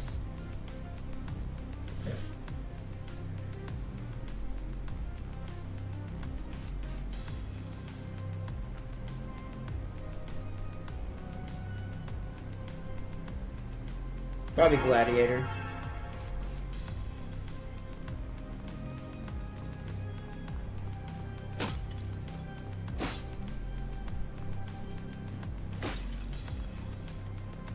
That's probably the currency for upgrading our character in town.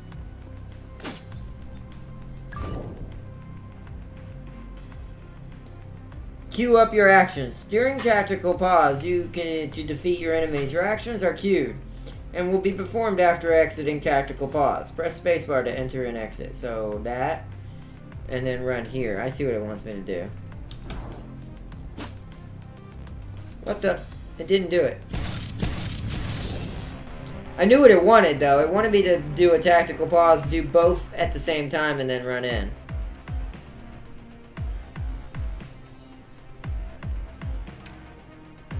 Oh, no.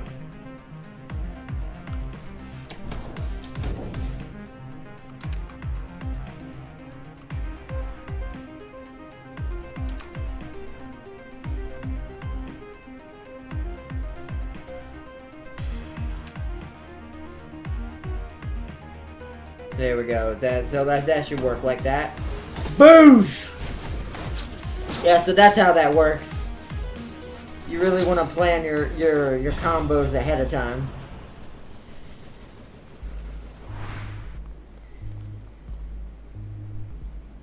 There we go.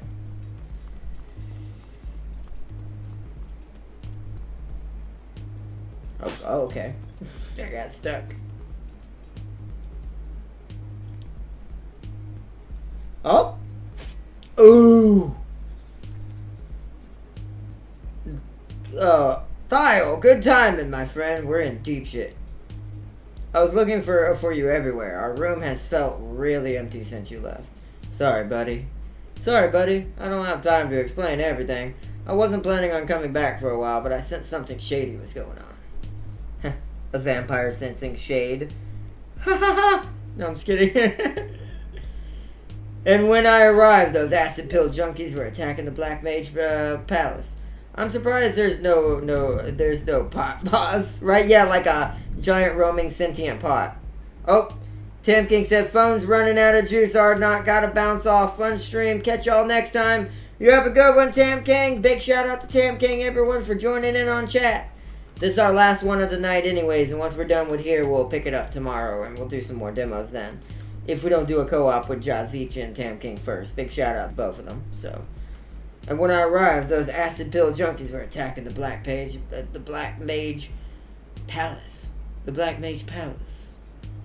You'd be better to tell me everything what's happened since you left. No bullshit. I'm not the headmistress. He would try to avenge the untold billions. He would. They should make it a secret, like, ultimate boss, too. Like an Ogdego, like Ogdego levels from Jedi Survivor. The pot just ruins you with one-hit kills. Let's see. I'll explain everything. I promise, but not now. It would be unwise. I suspect an influential organization is involved right now. I suspect an influential organization is involved. I'm gonna give him a very young Dracula voice. Well, anyway, I'm glad to see you again, buddy. Let's go and save everyone we can.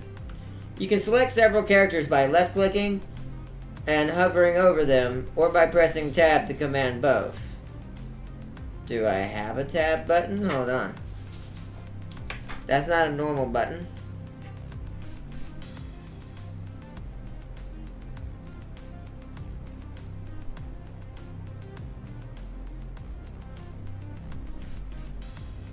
Well, juke. I don't think I do.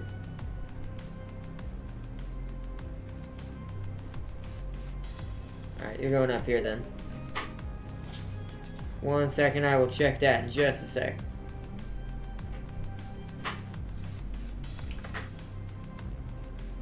The beauty of having custom keyboard. You can change it in a heartbeat. Alright, now we can control both.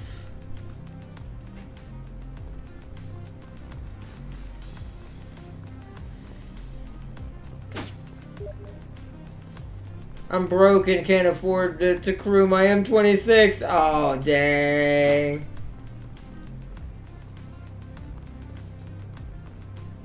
Whoa. Okay, so once you zip in there, then do that. A quick blade thrust dealing bleed to you. Throw 3 blood projectiles dealing 13 magical damage, and then throw 1 that way. And I want... let's do that first.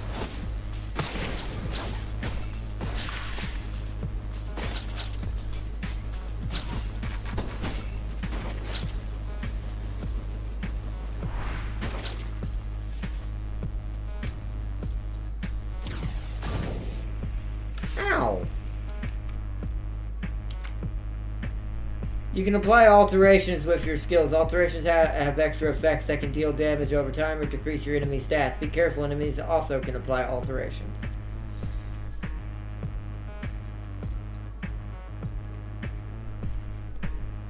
You can actually create like a dodging zigzag. That's actually kind of cool. Then after that, dash in and get him.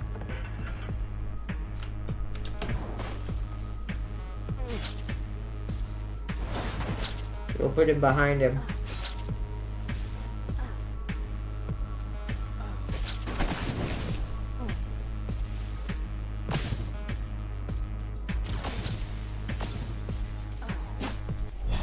Nice, we won. That was a little rougher than I anticipated.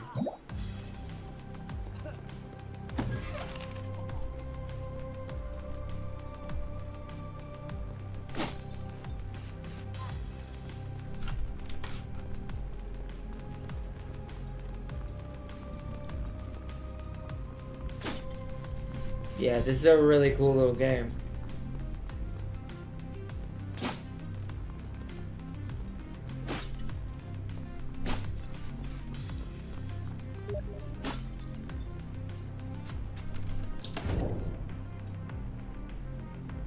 Oh no, wait, hold on.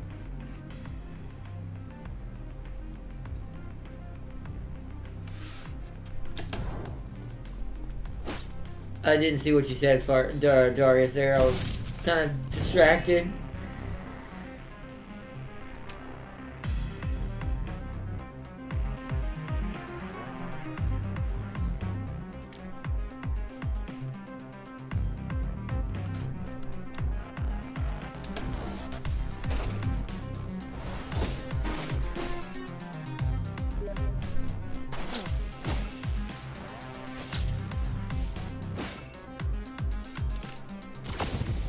I need to remember to dodge. I'll have to be quicker with that. Alright, they got him.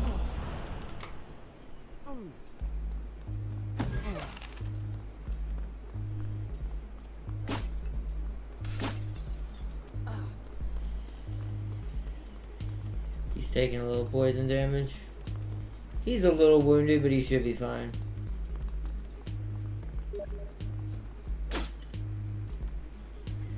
What's this symbol again? It reminds me of something. What's this symbol again? It reminds me of something.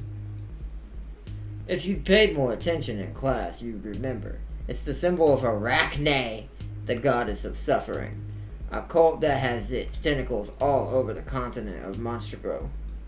This is like a monster island. Anyways. No bias at all. Sorry for waiting to pay attention to the reality and danger. Sorry for waiting to pay attention to the realities and dangers of field operations. Theological teaching doesn't exactly get my adrenaline flowing. Shouldn't he say blood? He's a vampire.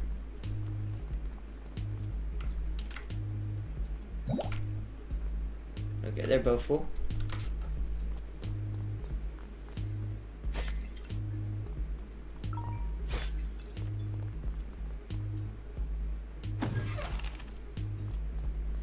Chest is full of goodies.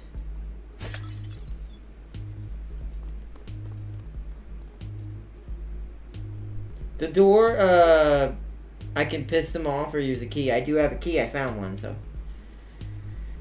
I need my trail. So, god dang, I keep missing the chat. When it's tactical like this, it is hard to miss. It is hard to pay attention sometimes to that the little steam thing. That little steam bubble needs to make the text way more easy to read faster. I need my Israeli Centaurian for James. Ah. Yeah, James has been practicing quite hard. Like, I'd say James is even better than me right now.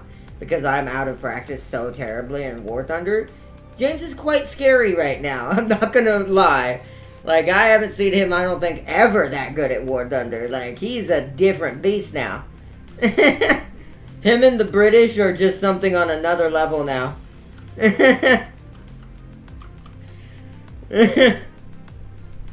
That's why I need it.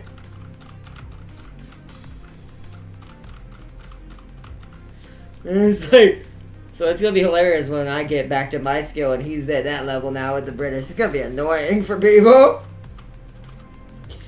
Nowhere to run now. Saha! You and your little friend are too... it's wrong voice. I'm trying to... Hold on. You and your little friend are too late. I can't get my country voice out now. I'm trying to make the Skelly Boys, like these zombie Skelly Boys, weird Georgia zombies. You'll pay for what you've done. Come on then, kiddies. I have enough juice in my blood to take you both of you at the same time. Close enough. Acid hair. I think I'll start with your tongue, and then I'll shut you up for good. Okay, you need to go over here. Oh, no, I didn't mean to do that. You go over here, then attack. Then initiate your... that. And then you... are gonna zip back at him to this side from here. Then you're gonna pop that. And you're gonna throw it at him that way. Let's go! No, we're good.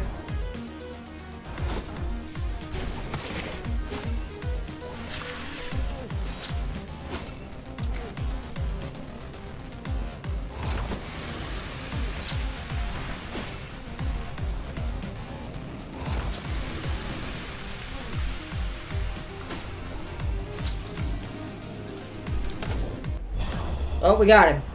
Till next time, kiddos. I'll be taking my leave now. I'm gonna give him that voice instead. Arachne has her eye on you.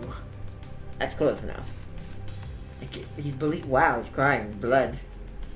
I can't believe it. That damned rat slipped right through our fingers.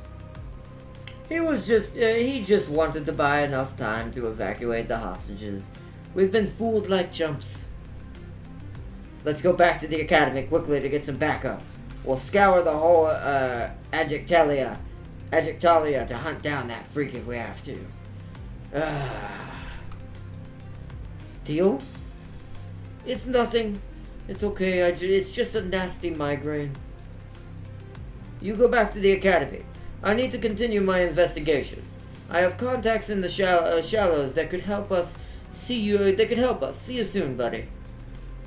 Ithilien!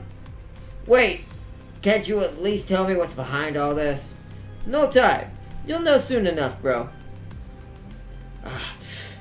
I need to find Oren. I'm sure she survived.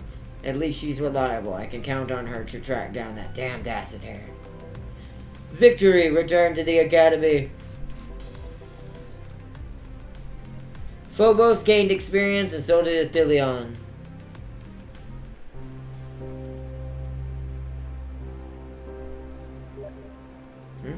Wait, I know what I have to counter his weight to do.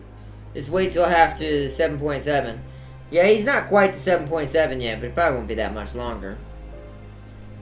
Blade princes bow before the Lord of Agitilica, Zion Taurus. My dear children, yesterday's events put the future of Agitelia at risk. We've not witnessed such depravity of this magnitude in 300 moons. This didn't get translated. I can't read this. I don't know if this is on purpose and this is monster talk, but I actually think this is French. It looks like it. Maybe, Spanish? Italian? Could be Italian.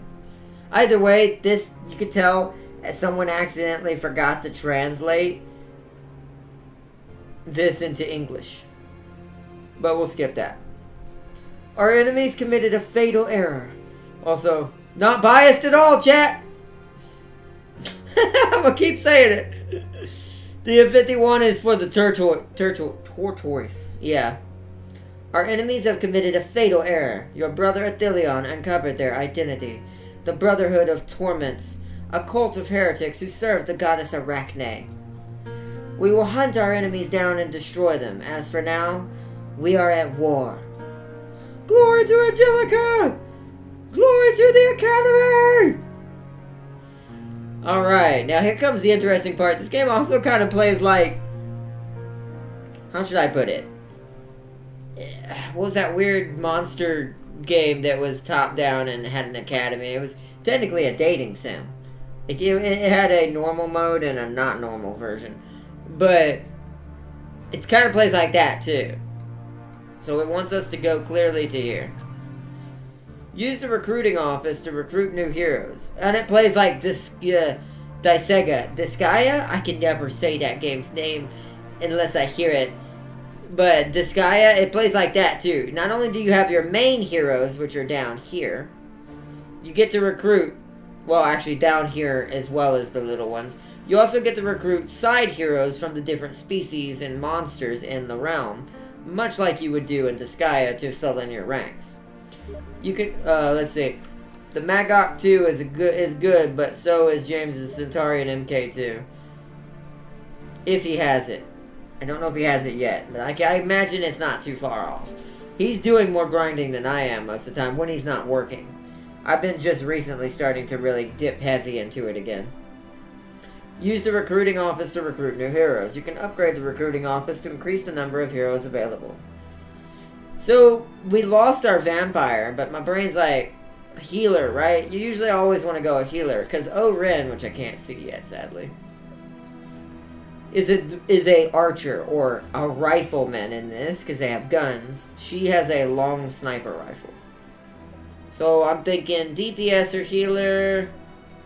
I liked having my vampire, but we'll have a vampire, so let's go healer. Oh, we can recruit both. Never mind. Alright, go back to hub. Now it wants me to go to the lab.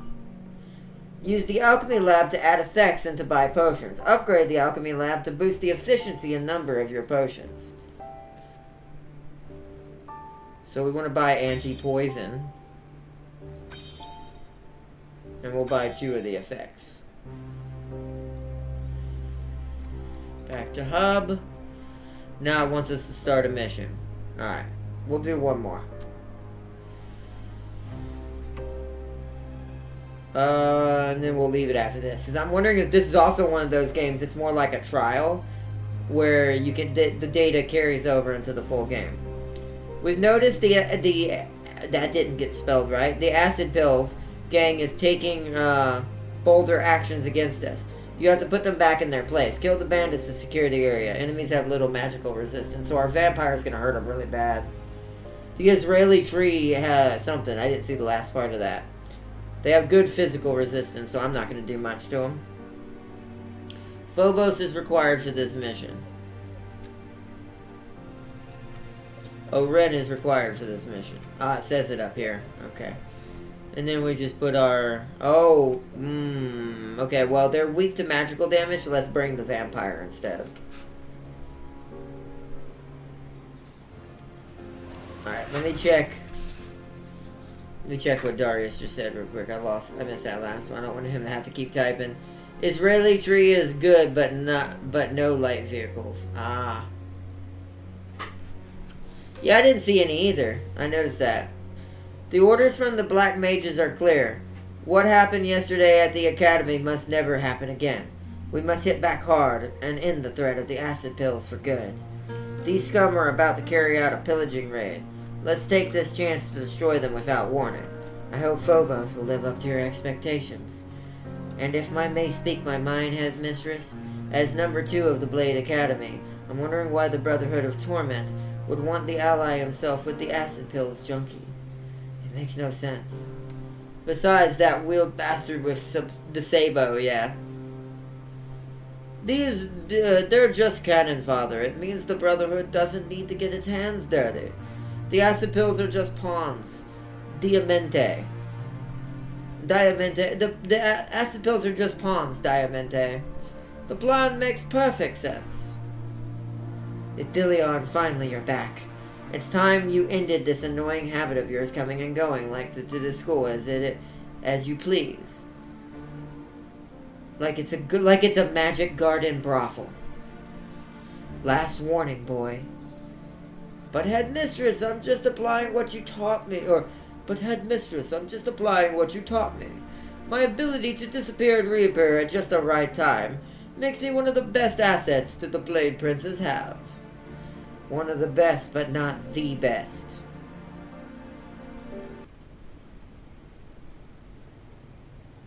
Alright, let's do this mission and that's where we'll end it for tonight. See, this is one of those also we would have to do a much bigger stream to cover the whole first part. But I just want to see this first mission with this character, so. As Father said, it's time for revenge. We'll crush these vermins and make them wish they'd never attacked the Blade Princes. Going on a slaughtering spree is no fun, and I'm not even talking about the smell of corpses. I prefer more subtle operations. You heard Taurus and Malgadora. Their orders are clear. Eradicate the scum without delay. It should be up to the Scadrons to handle that. It's not our job to collect the garbage. I disagree, Oren. This mission is of the highest importance. Alright.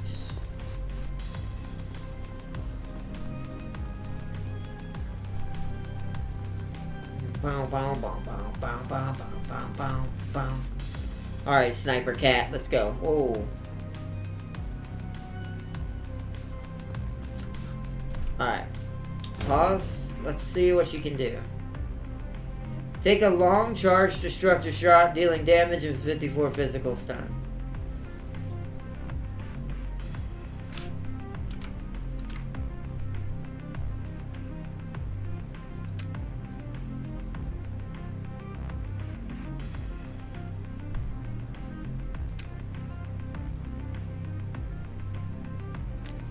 I don't think we're... Whoa, what is this? Blood Leech. Absorb all the blood around you, removing all bleed and healing 3 HP. Oh, wow.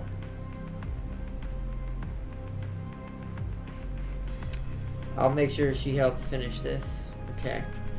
Go, team! Boosh! Alright. You've already fired, now commence shooting.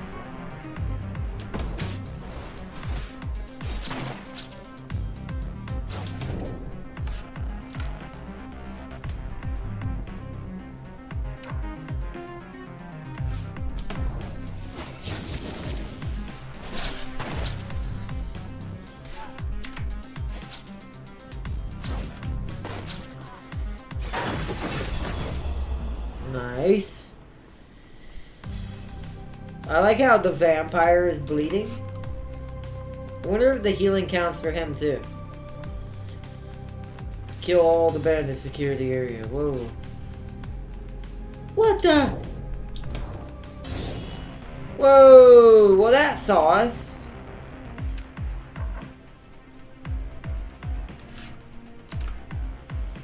Alright, let's get its attention with him.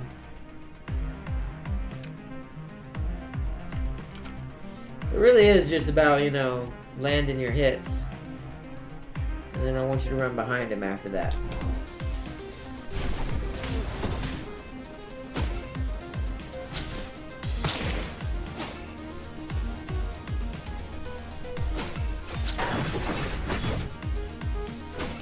Shit.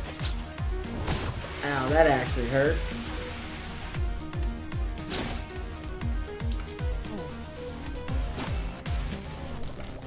Oh wow.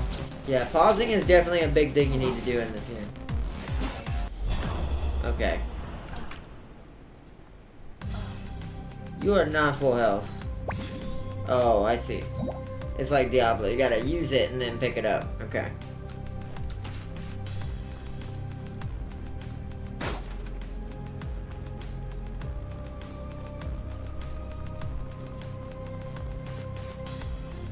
I love the feeling, like, the feeling and animation in this game. It kind of reminds me of, Teenage Mutant Ninja Turtle style of animation.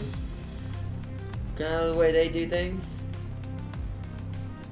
Wait, we can't go that way, can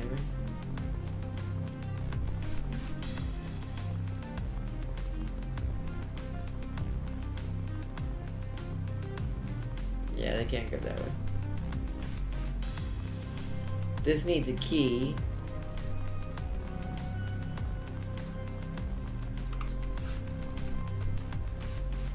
Ooh, okay.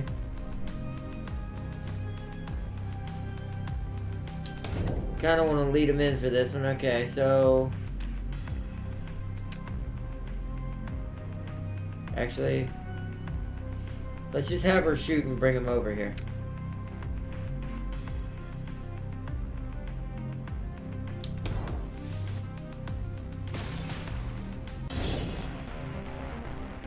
Let him come over here. Okay.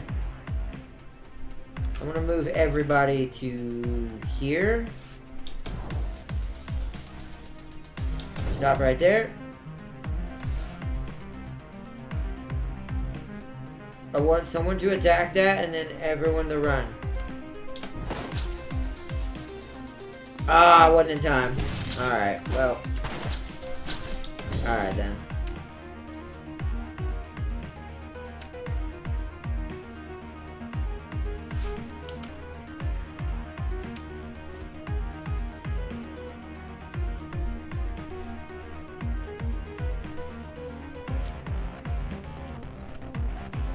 That. You run over here, then you shoot this guy. Alright, do all that.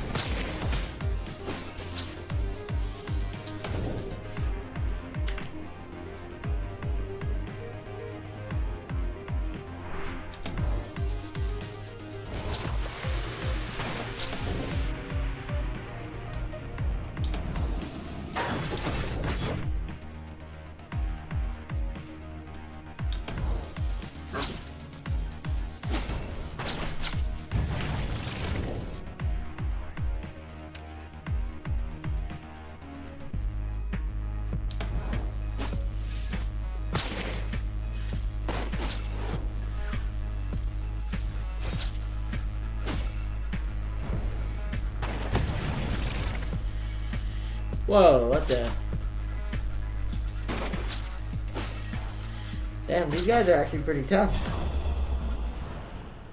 And half of them are still left, although it's true that there's a lack of inquisitors and scadrons in the area. We could have done with their help. Stop moaning, I thought you were the school's #1. Yeah, well, there's a lot of enemies to deal with.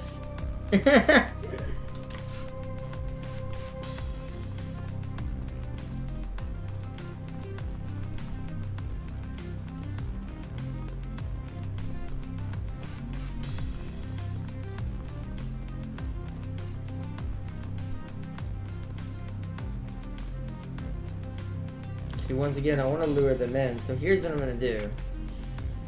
You're all going to go ahead and sit out of the way.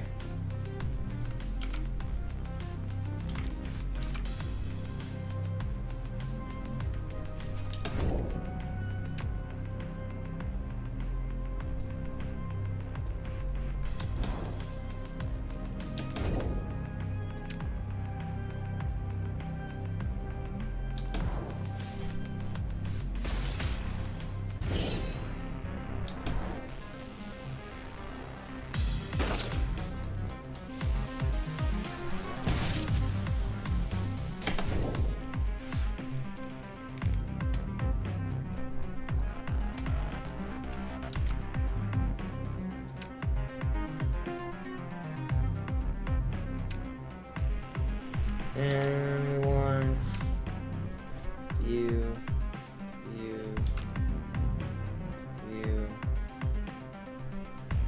Okay.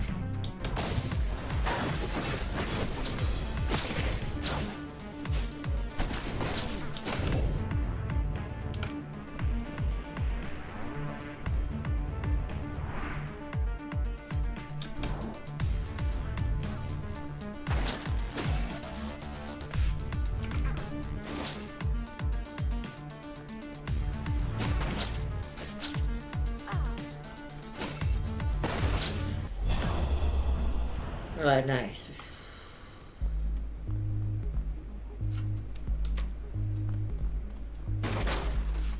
Oh, nice. Oh, so whoever you had last will always shoot first and run away. Okay. Let's open this with Oren. She's a sniper, so... Ooh, that's a purple. Demonic Prophecy. +1 alteration.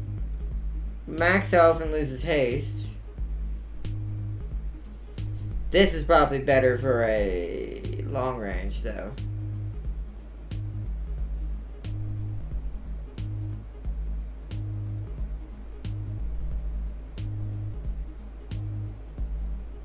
But since this is the demo, we're gonna do that.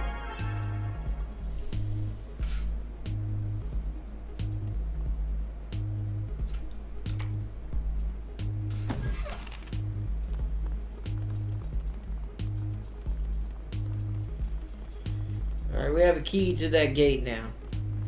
Let's go check it out. Because our objective is just to kill the bandits, and we're about to complete it, so. It's down here, I think. Yeah. Give up your meat!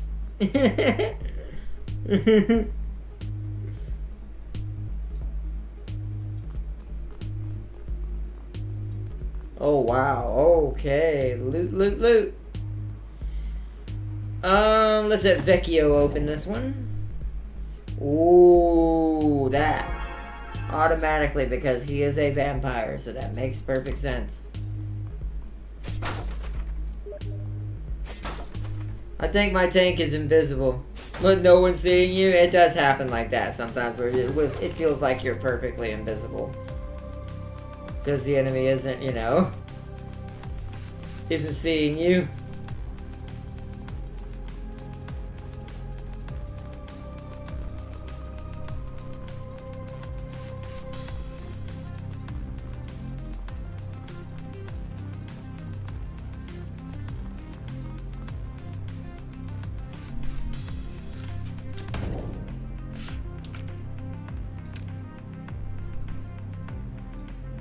She's only gonna hit the one because her bullet doesn't go through that yet, but...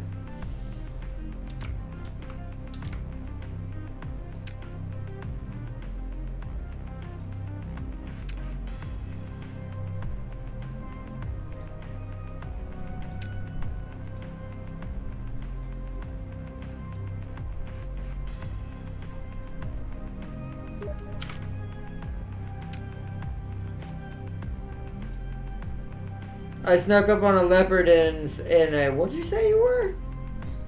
Let's see, a demon, a furry, and a vamp versus demon juicing on acid. Exactly! This is a great game!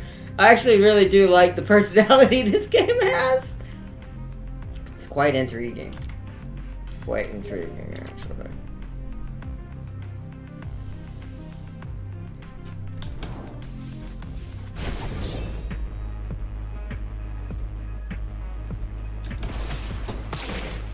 That didn't go quite as we planned. That's like the leader right there. I need to keep an eye on health. What do you got over here? You didn't fully do this right. So I'm gonna jump ahead of him. Then attack him. We're gonna bleed his friend. But then attack him. I love the music too. Very vibrant. Ow. Very vibrant. Yep. She's getting hit pretty hard. Hold on. Pause. That still hit her. Alright, I should definitely heal. So she looks like she's got her own medic. So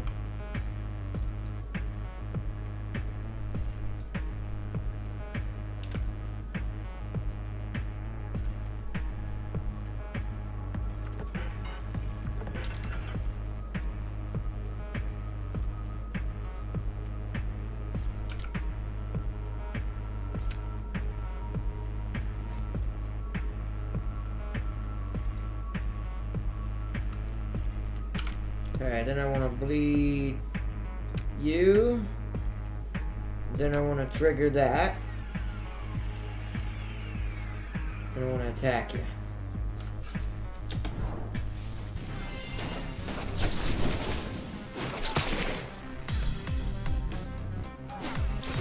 Why is she not shooting? I told her to shoot. Sometimes the orders don't feel like they go through like they're supposed to.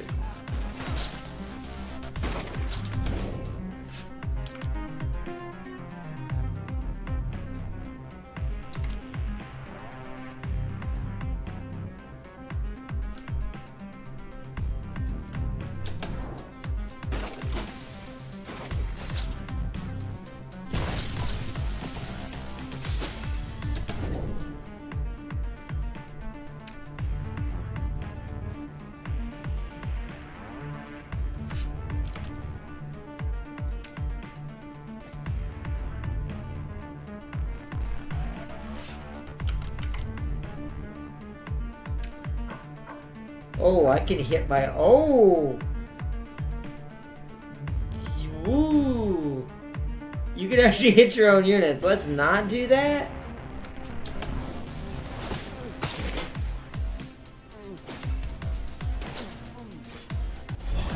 Nice.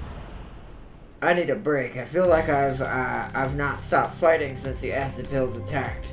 A little rest would be very welcome right now. Rules are rules. We go on a mission, we've got all, we give it our all until the very end. I know. Now I'd like to understand how the acid pills are so well organized. It's pretty incredible for a bunch of junkies. They must have some kind of encrypted or secret technology. Just encountered an a-hole M26. Those are also pretty terrible. Kind of encrypted or secret technology to coordinate them. All this technology makes me laugh. I just let Moon guide me. Well, let's hope Moon helps us catch acid hair. Oh! There must be relationships between characters, which makes me even like this game even more. No bias. Well, to be fair, I see myself as Phobos, so we'll do this one. +2 relations, so there is a relationship system. I'm exhausted. Keep exploring or return to the academy? Ooh, there's another section. Let's keep exploring. Hold on, really? Wow, we can still open everything up. That is a cool attention to detail. Alright, Phobos, you open up another one.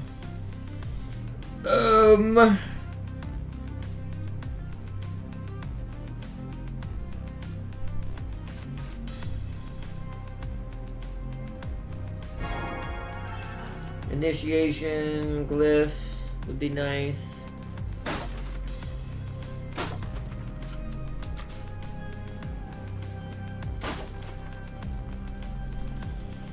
Alright, I'm gonna go try to see what this bag symbol is up here. This money bag symbol. Before we head back to the academy. Shot my gun off my turdy, drove next to me and shot me. Yeah. To be fair, as a light vehicle, it really is your best strategy, to be fair. Yeah, oh. Whoa! So that's the merchant shop, but there's a very bad, nasty here. Holy crud. Alright. I'm gonna have to have Blue engage that. So Blue, you're gonna do this. Then that to hit everybody. But you're gonna attack that. Oh, that was everybody. Didn't mean to do that. That's fine though. Now we assign them each an individual one. She can stay where she's at attacking him. But I do want her to take a shot. Oh no, I gotta wait till they move. Because like, she could end up shooting one of my teammates. So we're gonna bleed you, but then attack one of these.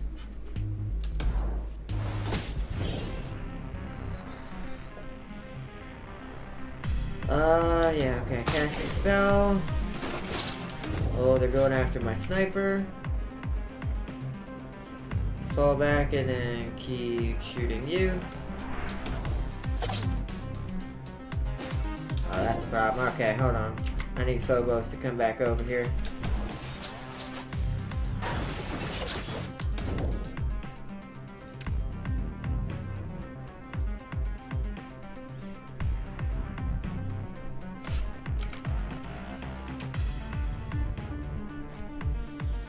I'll have you fight the leader now that Phobos is having to switch.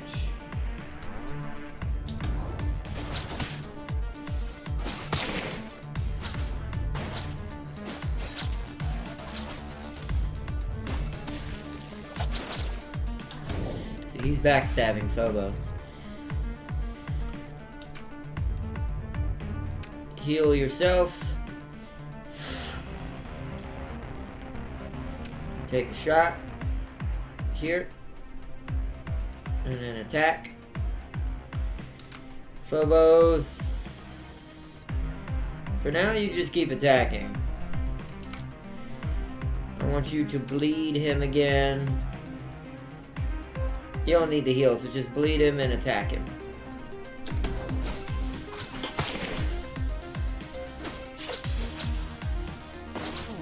Keep an eye on everybody's health.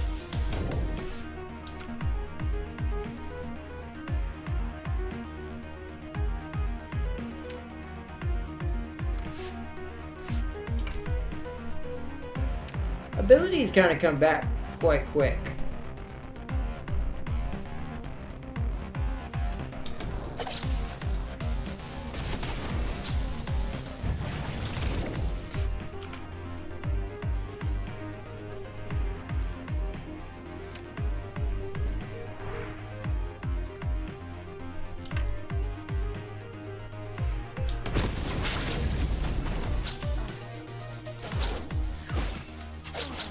Oh, Phobos heal.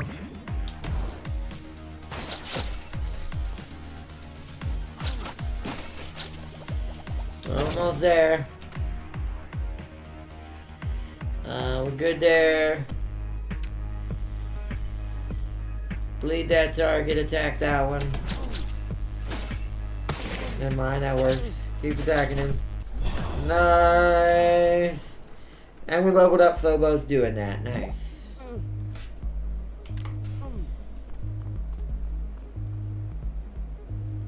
So, well, okay, I see. So we need a certain amount of skulls to get certain things from him. So it's 140 for a key, which we already have. We don't need. So let's open up the chest. We have plenty. Vindicator's Relic. Assign the pact. Oh, it's a pact. It's like a contract. Critical chance and attack, but it takes down poison resistance and magic. We're going to want that to Ren.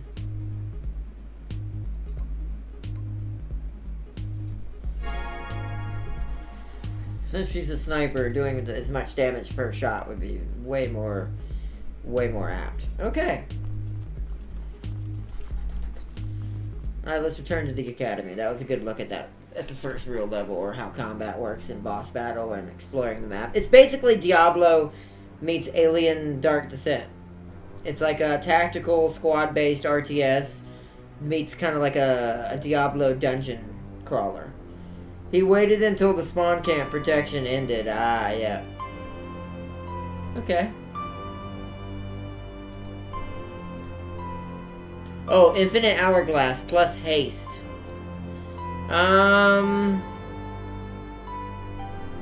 Probably you. You're our DPS.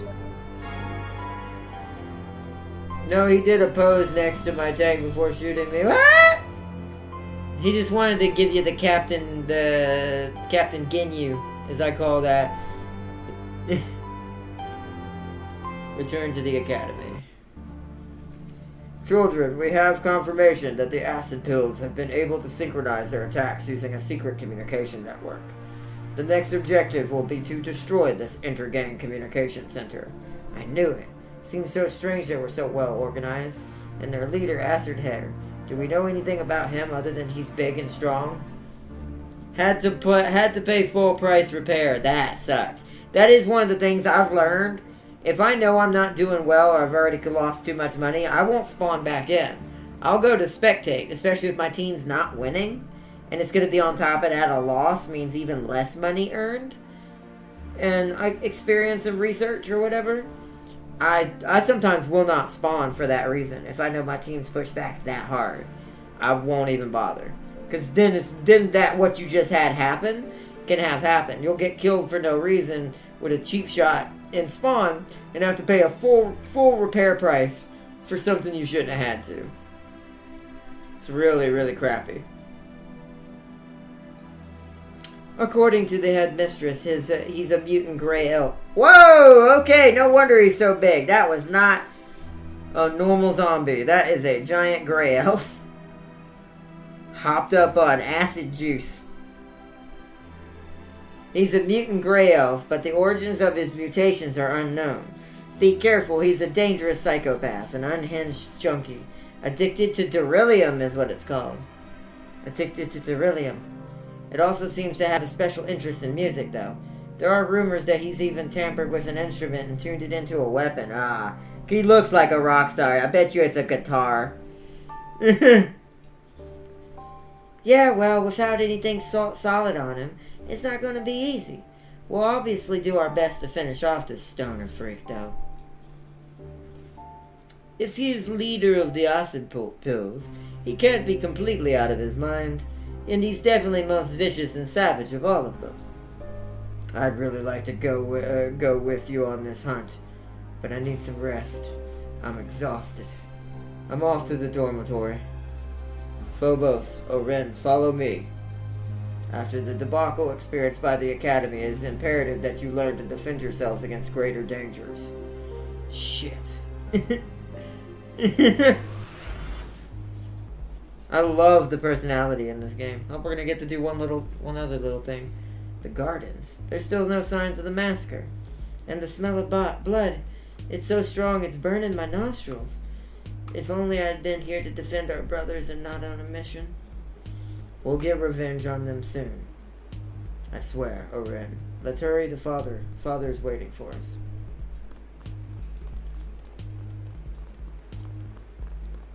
Oh, that's a nasty looking thing. Father, you brought us here to become stronger, right? Your incantation has unlocked something in us. I feel stronger. That's exactly why you are here, children. The Blades massacre is proof of our weakness, especially you, my son. I was expecting more from the best student in the academy. I'm sorry. I haven't lived up to your teaching, Father. We needed your help, Lord Taurus. How could we have fought an attack as strong as that? Need I remind you that the Blade Princes are supposed to protect Adjectilia, to be the best of the best, but you aren't even capable of protecting your own academy.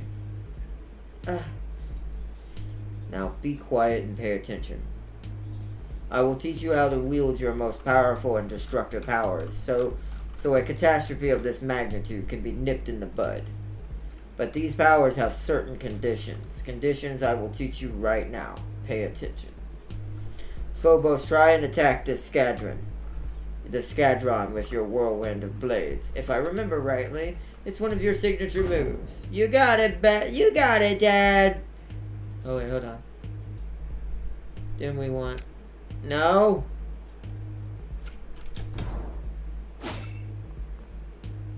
Now we do it.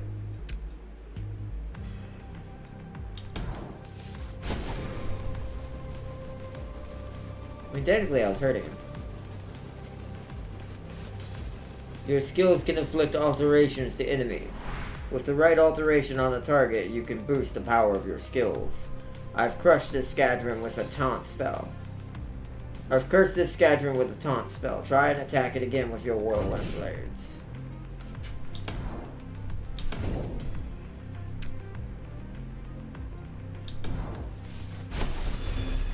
Did a lot more damage, My whirlwind blades were so overpowered, so much stronger than the first time. Ha! Ah! Phobos! Come on, son, you're stronger than that. Oren, get into position. Now that you're camouflaged, use your heal pack. It will get Phobos back on his feet and have an additional effect.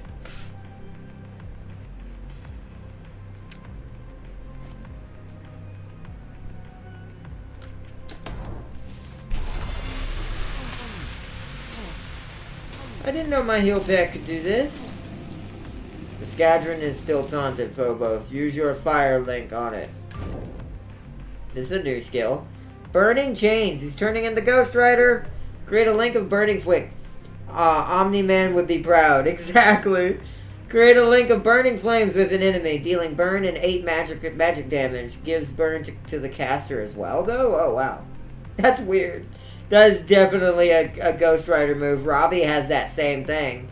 And which we're going to do some more Midnight Suns down the road.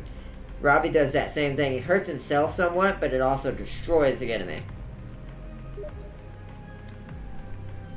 What's a 17 more years? Oh, talk to Xion. It's burning much more intensely. Good, good. There's still room for improvement, but now you have a solid foundation to build on. Children, the next step will be to pass on what you've learned of these arcane secrets to your blade brothers and sisters. It's easier than expected. I can't wait to test out these new powers on a proper mission. Thank you, Father. We'll train all the blades that are still able to fight. I swear I'll never disappoint you again. I would expect no less of you, Phobos, but be careful, especially in the heat of the moment. Return to the academy. Wow, that almost leveled up our Ren. She's almost level. She'll be a higher level than we were. Alright, that's it. I think we can do more missions, but let me go look. Yeah. So there's a boss mission, but we're not going to do that right now. We actually are going to take another look at this game as well. This and Norland are going to get another episode. Because these are too long to do in one sitting. Because we can, I think we're able to do all of these missions here. Maybe even all of these colors. Because here's the thing. Let me go back in there. Each of these regions in the city are all a part of this place. But you'll notice that there's a blue and a red that looks like they might be already unlocked after we beat this. So this might be a lengthy little demo. So my goal is to do another episode of this as well. This has too much heart in it to not do another episode of this. This is a fun little game. I like it. I'm getting into these little squad-based tactical RTSs that are starting to come out. They're really fun. But let us return to Tidus Queen. I don't think this has a save. I don't remember. Does it? Nope, it does. Ooh, okay. Alright then. Then that's what we'll leave. That's what we'll do. We'll save that for another episode as well. Oh, I didn't mean to X that out. Shit. Well, if you send another message, Darius, it'll pop back up. Why do they have to do elves like this? Oh, I missed that. Yeah, hey, in the monster universe, elves are the true monsters. Out on Monster Island, elves are a delicacy.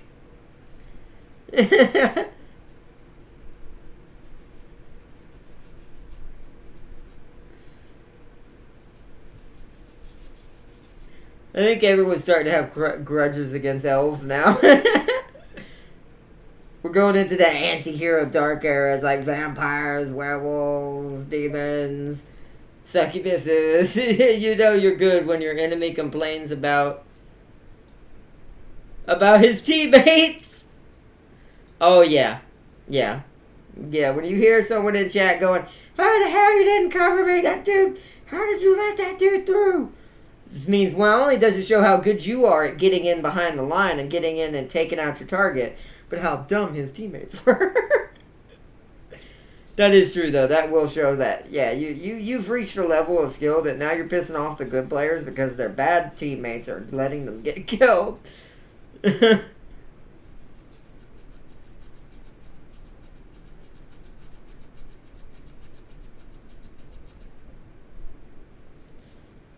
But I think we'll end it here for tonight, Chad. That's enough for tonight. We've done quite a lot. I wasn't expecting to do 4, but we got quite a bit done. We got inside the B point. Nice. Nice, nice. Yeah, I love this. This has been a fun day. I'm glad we did it this way. I was wondering if this would work out, and I'm glad it did. Because I had thought about, alright, we usually do a single video per demo. But this means we would have had to do 1, 2, 3, 4, 5, 6, 7, 8, 9, 10, 11 different videos in the next 2 to 3 days. That ain't happening. And so, I'm glad this worked out. I saw my favorite YouTuber kind of do a format like this for Steam Next Fest. I was like, you know what, that's a brilliant idea. He's a genius. So, I was like, you know what I'll do? I'll try it that way and see if it works for us. How would you feel as a Leopard if American T-34s something? And several Centaurians brute their way into B point. I'd be upset considering a Leopard can't take that. It can kill them, but it can't take a shot. As soon as one of them pegs me, I'm done. Like, Leopards are good for killing things, not good for survival. Not unless you're a Leopard 2, and even then you need to be a certain distance and at a proper angle. Otherwise, it's still going to be the same thing. But that would make me upset. That's why I use my M48 a lot, because it can take some nasty beatings. My M48A2 German model. That thing is really savage. Let's see, after slaughtering your teammates trying to get to block them. Yeah, that's what I'm saying. It's like, that's... Not only is that misorganization on the team's half, tank-wise and position-wise, because that... There should have been enough gunfire or netting that at least a couple of them should have died, right? And maybe 1 or 2 did, but... It's one of those, like... The net should be strong enough to hold that, like... I've noticed that a lot playing War Thunder now, is setting up that net in that defensive area zone that I've now noticed people use, that have gotten smarter with their tactics, that will hold a general region instead of more of just a flag point. And it's like, and that's really what you have to do. But if the net's not set up properly, things are going to get through and start killing things and break the net entirely, and then the line's going to fall apart and you're going to lose ground.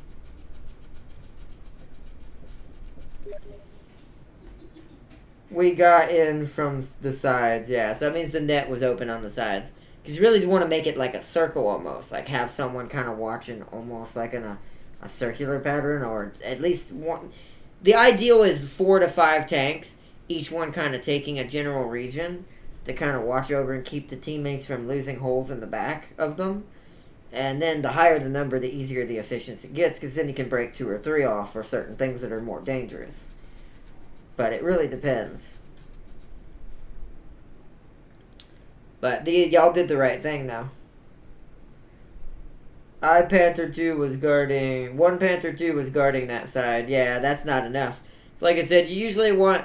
Especially if you know a big boy crew's coming and you know that there hasn't been engagements on the map. This means that they've clumped up and that there's probably a pretty big push happening somewhere. The problem is knowing where, though. That really is where it comes down to it. Slightly RNG, more than tactics, or situational awareness, like you've played the game enough where you know instinctually what the most likely strategy and where they're going to push from. Depending on the map. And, like, what's captured and what's not. But, once again, that also, still boils down a little to RNG on which side they hit from. Is that the side you should have prepped for? Is it this side or that side? It can happen. A good team hits two sides. That way they make sure if one side fails horribly, the other might succeed. The line broke when the T-55 died. Yeah, that thing a hold. Those T-55s and those big T-model big boys, those things will hold a line. It takes forever to kill one of those things sometimes and get through its armor. So those are pretty good, but I can see that. Yeah, once that was snapped, the line probably wasn't efficient enough. Because that's also how you could tell your net's not strong. If one tank is all that's holding really the net together perfectly, then that net's doomed to fail. Because if that tank gets rushed and the enemy realizes this, they're just going to blow that tank up and then kill the rest of you. Because they'll know that one tank is holding the entire net together in formation.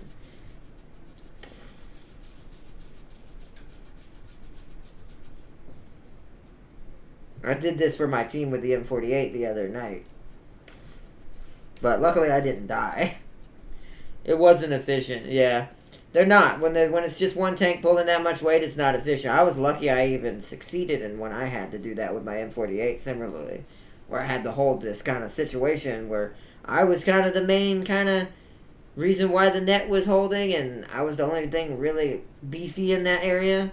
So they were trying their best to one-shot me. They eventually got me, but I killed like 4 of them. Just me. So my team ended up managing to pull it back after that. They countered-attacked. That's also a good strategy if your net is breaking. If you have some tanks that aren't doing anything or they're on another side of the map, hopefully they're smart enough to do this. They can come from the other side and counterattack and break the fighting assaulting line against the net. There's all kinds of things you can do in War Thunder. Like, even though it's pretty simple on the surface, tactics are still pretty good. Our net held. Nice.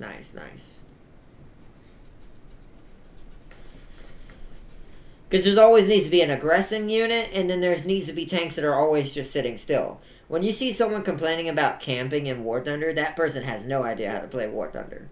Because there's always 2 different versions of what may need to be done. I loved the FV4005. Yeah, it's good. But, because I saw someone get mad in chat the other night. Freaking campers. I'm like, that's what War Thunder is. Half the time you are camping, because that's what netting up is. It held our line. Ooh, nice. That must have been James. No, I'm just kidding. He loves that thing, by the way. That FV4000 thing, he loves that thing. If it's the one I think it is, yeah. I wouldn't have been surprised like that was James. No. Although if you do want a line held, British is definitely the way to go. The British tanks are some of the hardest to kill besides some of the American ones in the bloody world. Even the Chieftain and all or the Churchill. It was only shooting something. It was only shooting the big boys. That makes sense. It's kind of what it's built for, to be fair, but that's, like I said, like, if you want someone to hold, British is the way to go. Holding the line is kind of the British specialty, especially tank design-wise. The Churchill all the way up to the Challenger 2 and all that, they're fortresses. Them things are so hard to pen. Unless you know where to shoot perfectly, and even then it's not a guarantee, because the spot to shoot's kind of small. So, the Israeli tanks had C on lockdown. Ah, nice. Nice, nice. Couldn't get them out. Sometimes that's how you let it. Sometimes the better sacrifice is if they're dug in too deep on one point, go get the other points. There's no way they're digging in that deep on all three. So if they're dug in that hard, that means they've committed most of their resources to that one capture point, which means the other two capture points are more vulnerable. I've learned to start attacking in that way now too, when I'm on the attacking side and I'm trying to push. Because I'll kind of observe and see who's kind of holding harder at what point, and then like, alright, let's go get this first, and then swoop around and hit them from the side. Oh, well, yeah, but I mean, 3 can hold an area. You'd be surprised how effective 3 tanks can be if all 3 pilots are decent. Like, I've seen some things now, like, even more so than I used to. Like, people have definitely gotten better at War Thunder than when I was playing. Like, a lot better overall. Like, 3 tanks can hold that net if they're good. Shoke M51 and the Magok one. See, that's a good combo, though, to be fair. That's like team comp brilliance. If you're looking at it from League of Legends kind of perspective, or Smite. That and tank vert, but a tank, you know, in the tank terms, that is a hell of a comp. That's a composition that wins entire wars. No, but that goes to prove what I said though. All it takes is good pilots, good tankers. M51 was breaking our armor. Yep, she's good at that. Like I said, that M51's everywhere now. Everyone loves that thing. But yeah, it's like a good team who has a good net can rely on very little tanks to do it, and then let the other tanks push and attack. Although the only disadvantage in this is if your assault team is garbage, then they're gonna die, and all that's gonna be left is the net. So it's give and take, but that is pretty cool though. Shot through my T-34. Oh, I bet T-34s are paper than that thing. That's not gonna hold up against that. You'd have to get the drop on it and shoot it from the side before it ever gets its gun on you. Like, seeing an M51 actually generally scares me now when I'm in War Thunder. Like, I'm like, whoa, I need to kill that now. Well, still, even the American T-34, I mean, it's beefy, but her body kind of has the same weakness. Unless he shot you in the turret, which would be hilarious. But that gun's big enough. The M51 could bore through most heavies. And most big chunkies. She is a very scary tank. If I was playing the Americans, I would, or not the Americans, who has the M51? I can't remember who has it. Isn't it the Americans? But either way, shot your front. Yeah, see, that's not supposed to happen, but that makes sense since the gun is so good. The M51's gun is just on another level when it comes to pin. That's why I shoot them immediately. Luckily, their armor isn't too great. You can kind of kill one somewhat easily. Not easy, but you know. Oh, it's Israel. That's right. But that's just that tank is just like everyone plays it. Everyone switched to Israel just to play it. Although I have been seeing tons of Israel tanks in general. But yeah, now I bop those things as soon as I see them now. Because if they can take out it, because my M48 doesn't stand a chance against that gun. I have to kill it before it kills me. We can easily kill each other in one shot, but it's just who shoots first.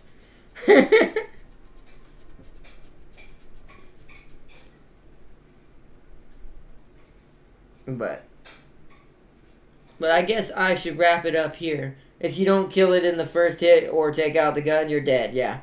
Learn that the hard way. I now either aim at barrel, or if I know they're not looking at me, I'm going to go for the kill shot. And then immediately remove it from the game. So that way, that's one less M51.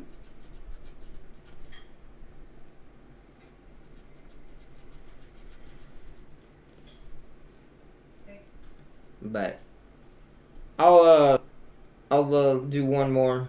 Let's see. Bush M51s are scary, yeah. The ones that sit in the bushes and stuff, yeah. I've learned to kind of spot what that looks like now, though. I'm getting better at that, even with foliage turned on. Unlike people who cheat and turn it off. No, but I actually kind of know what it looks like now. For the ones who use it. I haven't seen that many people using bushes as much lately. At least not in the games I've been in. But they're probably still out there, most likely. I just haven't run into that many. I think there are people who are starting to get used to it, where it's not quite as effective as it used to be. Now it's more like actual camo would be like, where it's only going to be 50% effective, like half the time. Saw one kill an IS-6 and something. Oh, and the T-44. Wow. Damn, that's crazy. That is some crazy stuff, I'll admit that.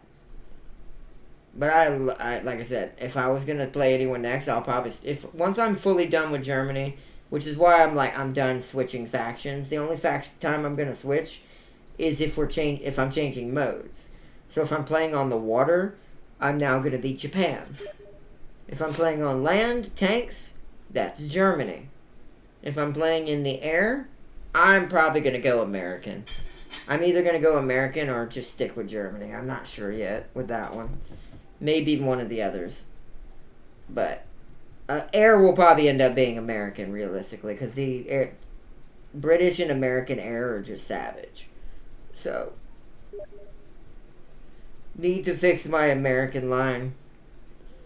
Yeah, me too. I won't be working on them for at least the tank side for a while. Choppers, I'll probably jump around on because I like choppers in general. So that one I'll probably have a Russian one, an American one, and a German one. But yeah, and stuff like that. But as far as tanks, it's now exclusively Germany until they're finished and I'm done with them for good finally. It's gonna take a while, but at least it'll take less time than me jumping around like I've been doing. So gotta get them up. Let's see. I ignored AA and light. Yep, I ignored my destroyer line far right side that's not premium of the German line for too long. That stuff's still down at 4.3, where the rest of my tanks are 7.3 and up. So I'm like, oops, didn't mean to do that. So technically, sadly, I've been going back and grinding. That's what I've been doing at 7.3. Just letting the research happen in the background and earning money to buy the tanks as I go. To work that destroyer line up to where that light vehicle I'm trying to get is at 7.3. The anti-tank grenade monster. Also gotta get the new Sherman. Oh, I saw that, yeah. But that'd be cool. But yeah, this has been a cool one, chat. I do want to give a big shout out real quick to Darius. And of course, as always, my moderator, Farseer, making sure that the demo train is fully running and we got all the resources we need to house the demon and Animal People Academy. But I hope y'all enjoyed. Seriously, let me check what Darius just said. The M4 T20/T26, yeah. But yeah, I hope y'all have enjoyed this. I want to give a big shout out to Tam King earlier for joining in chat. I hope he enjoyed. I know he had to bow out early because his battery was dying on his phone. We'll be doing this again tomorrow for a bunch more demos and stuff to check out. Things coming up to Steam from the Steam Next Fest. And final heads up for everyone.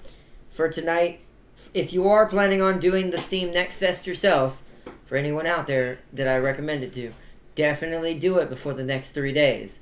Because on the 26th, the Steam Next Fest ends. So any demos that aren't being kept on the Steam store by the developer themselves, ergo the Norland one going to July 10th, definitely check it out before the 26th if you're trying to check out some demos. We'll be looking at some more tomorrow on the stream if anyone wants to join up and look at those as well. I wonder if the let me read that real quick. It went away. I wonder if the M26 is worth it after the T26E5 released. I've seen a lot more people using the T26E5, but I think it's still worth it if that's what you prefer. I don't think either or is better than the other one necessarily overall. It's just maybe preference. But I think everyone overall, at least personally apparently, prefer the T26E5.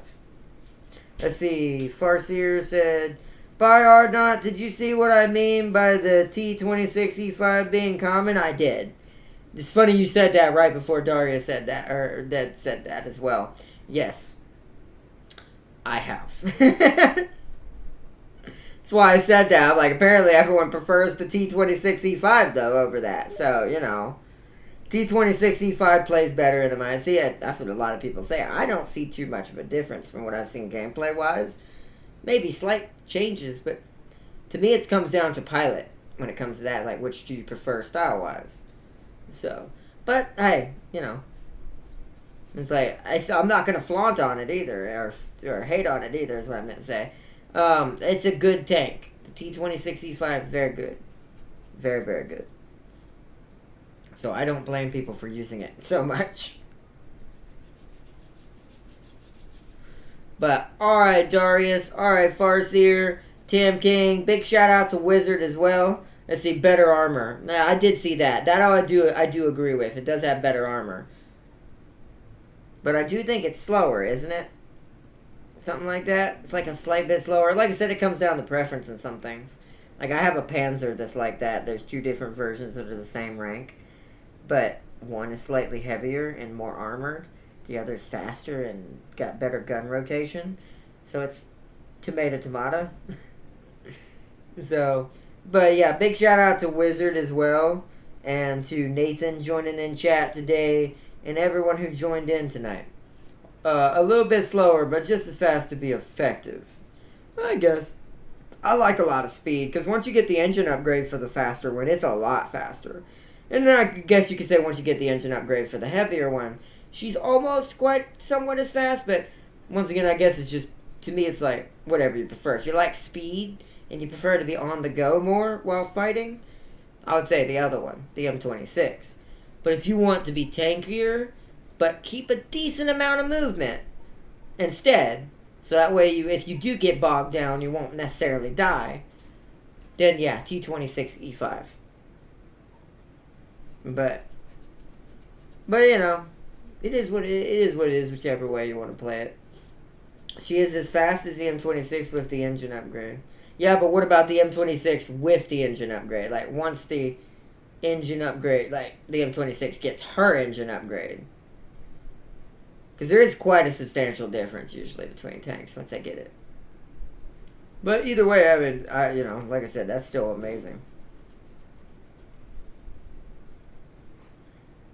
Ooh.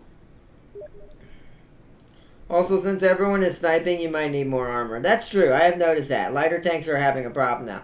But the good thing about me is, because I play Leopard in German, Leopards are snipers. Their cannons are unnaturally good at this. They're accurate. They have very little bullet drop. Very nice. But I'm not going to be sitting in front of the net. I'm going to be the mid lane tank that's probably sitting in the center of the net. That's harder to see. That's shooting longer range shots. Because the Leopard can't take a hit. Like you just said. If you're fighting in the front of the net, armor. With sniping being a thing now and people actually don't rush anymore. You're typing again, okay. And people don't rush as much anymore. Yeah, front part of the net, or the outer ring of the net of the circle needs to be heavier armor tanks. Things that can take a lot more beating and not die instantly. So, but after you send me this next message, Darius, I gotta wrap it up. Let me see. T26E5 is the main net holder for that makes sense. Because of its armor tier and what it can do. Yeah, that makes a huge bit of difference. Big difference. I've seen a lot of them holding the line. Like Farseer said, it's become really common. It actually reminds me of Advanced Warfare, or whatever that, not Advanced War, Armored Warfare? Whatever that other tank game that used to compete with War Thunder back in the day on console. When you got to the T26s and that, they were kind of the same way. World of Tanks is kind of like that too.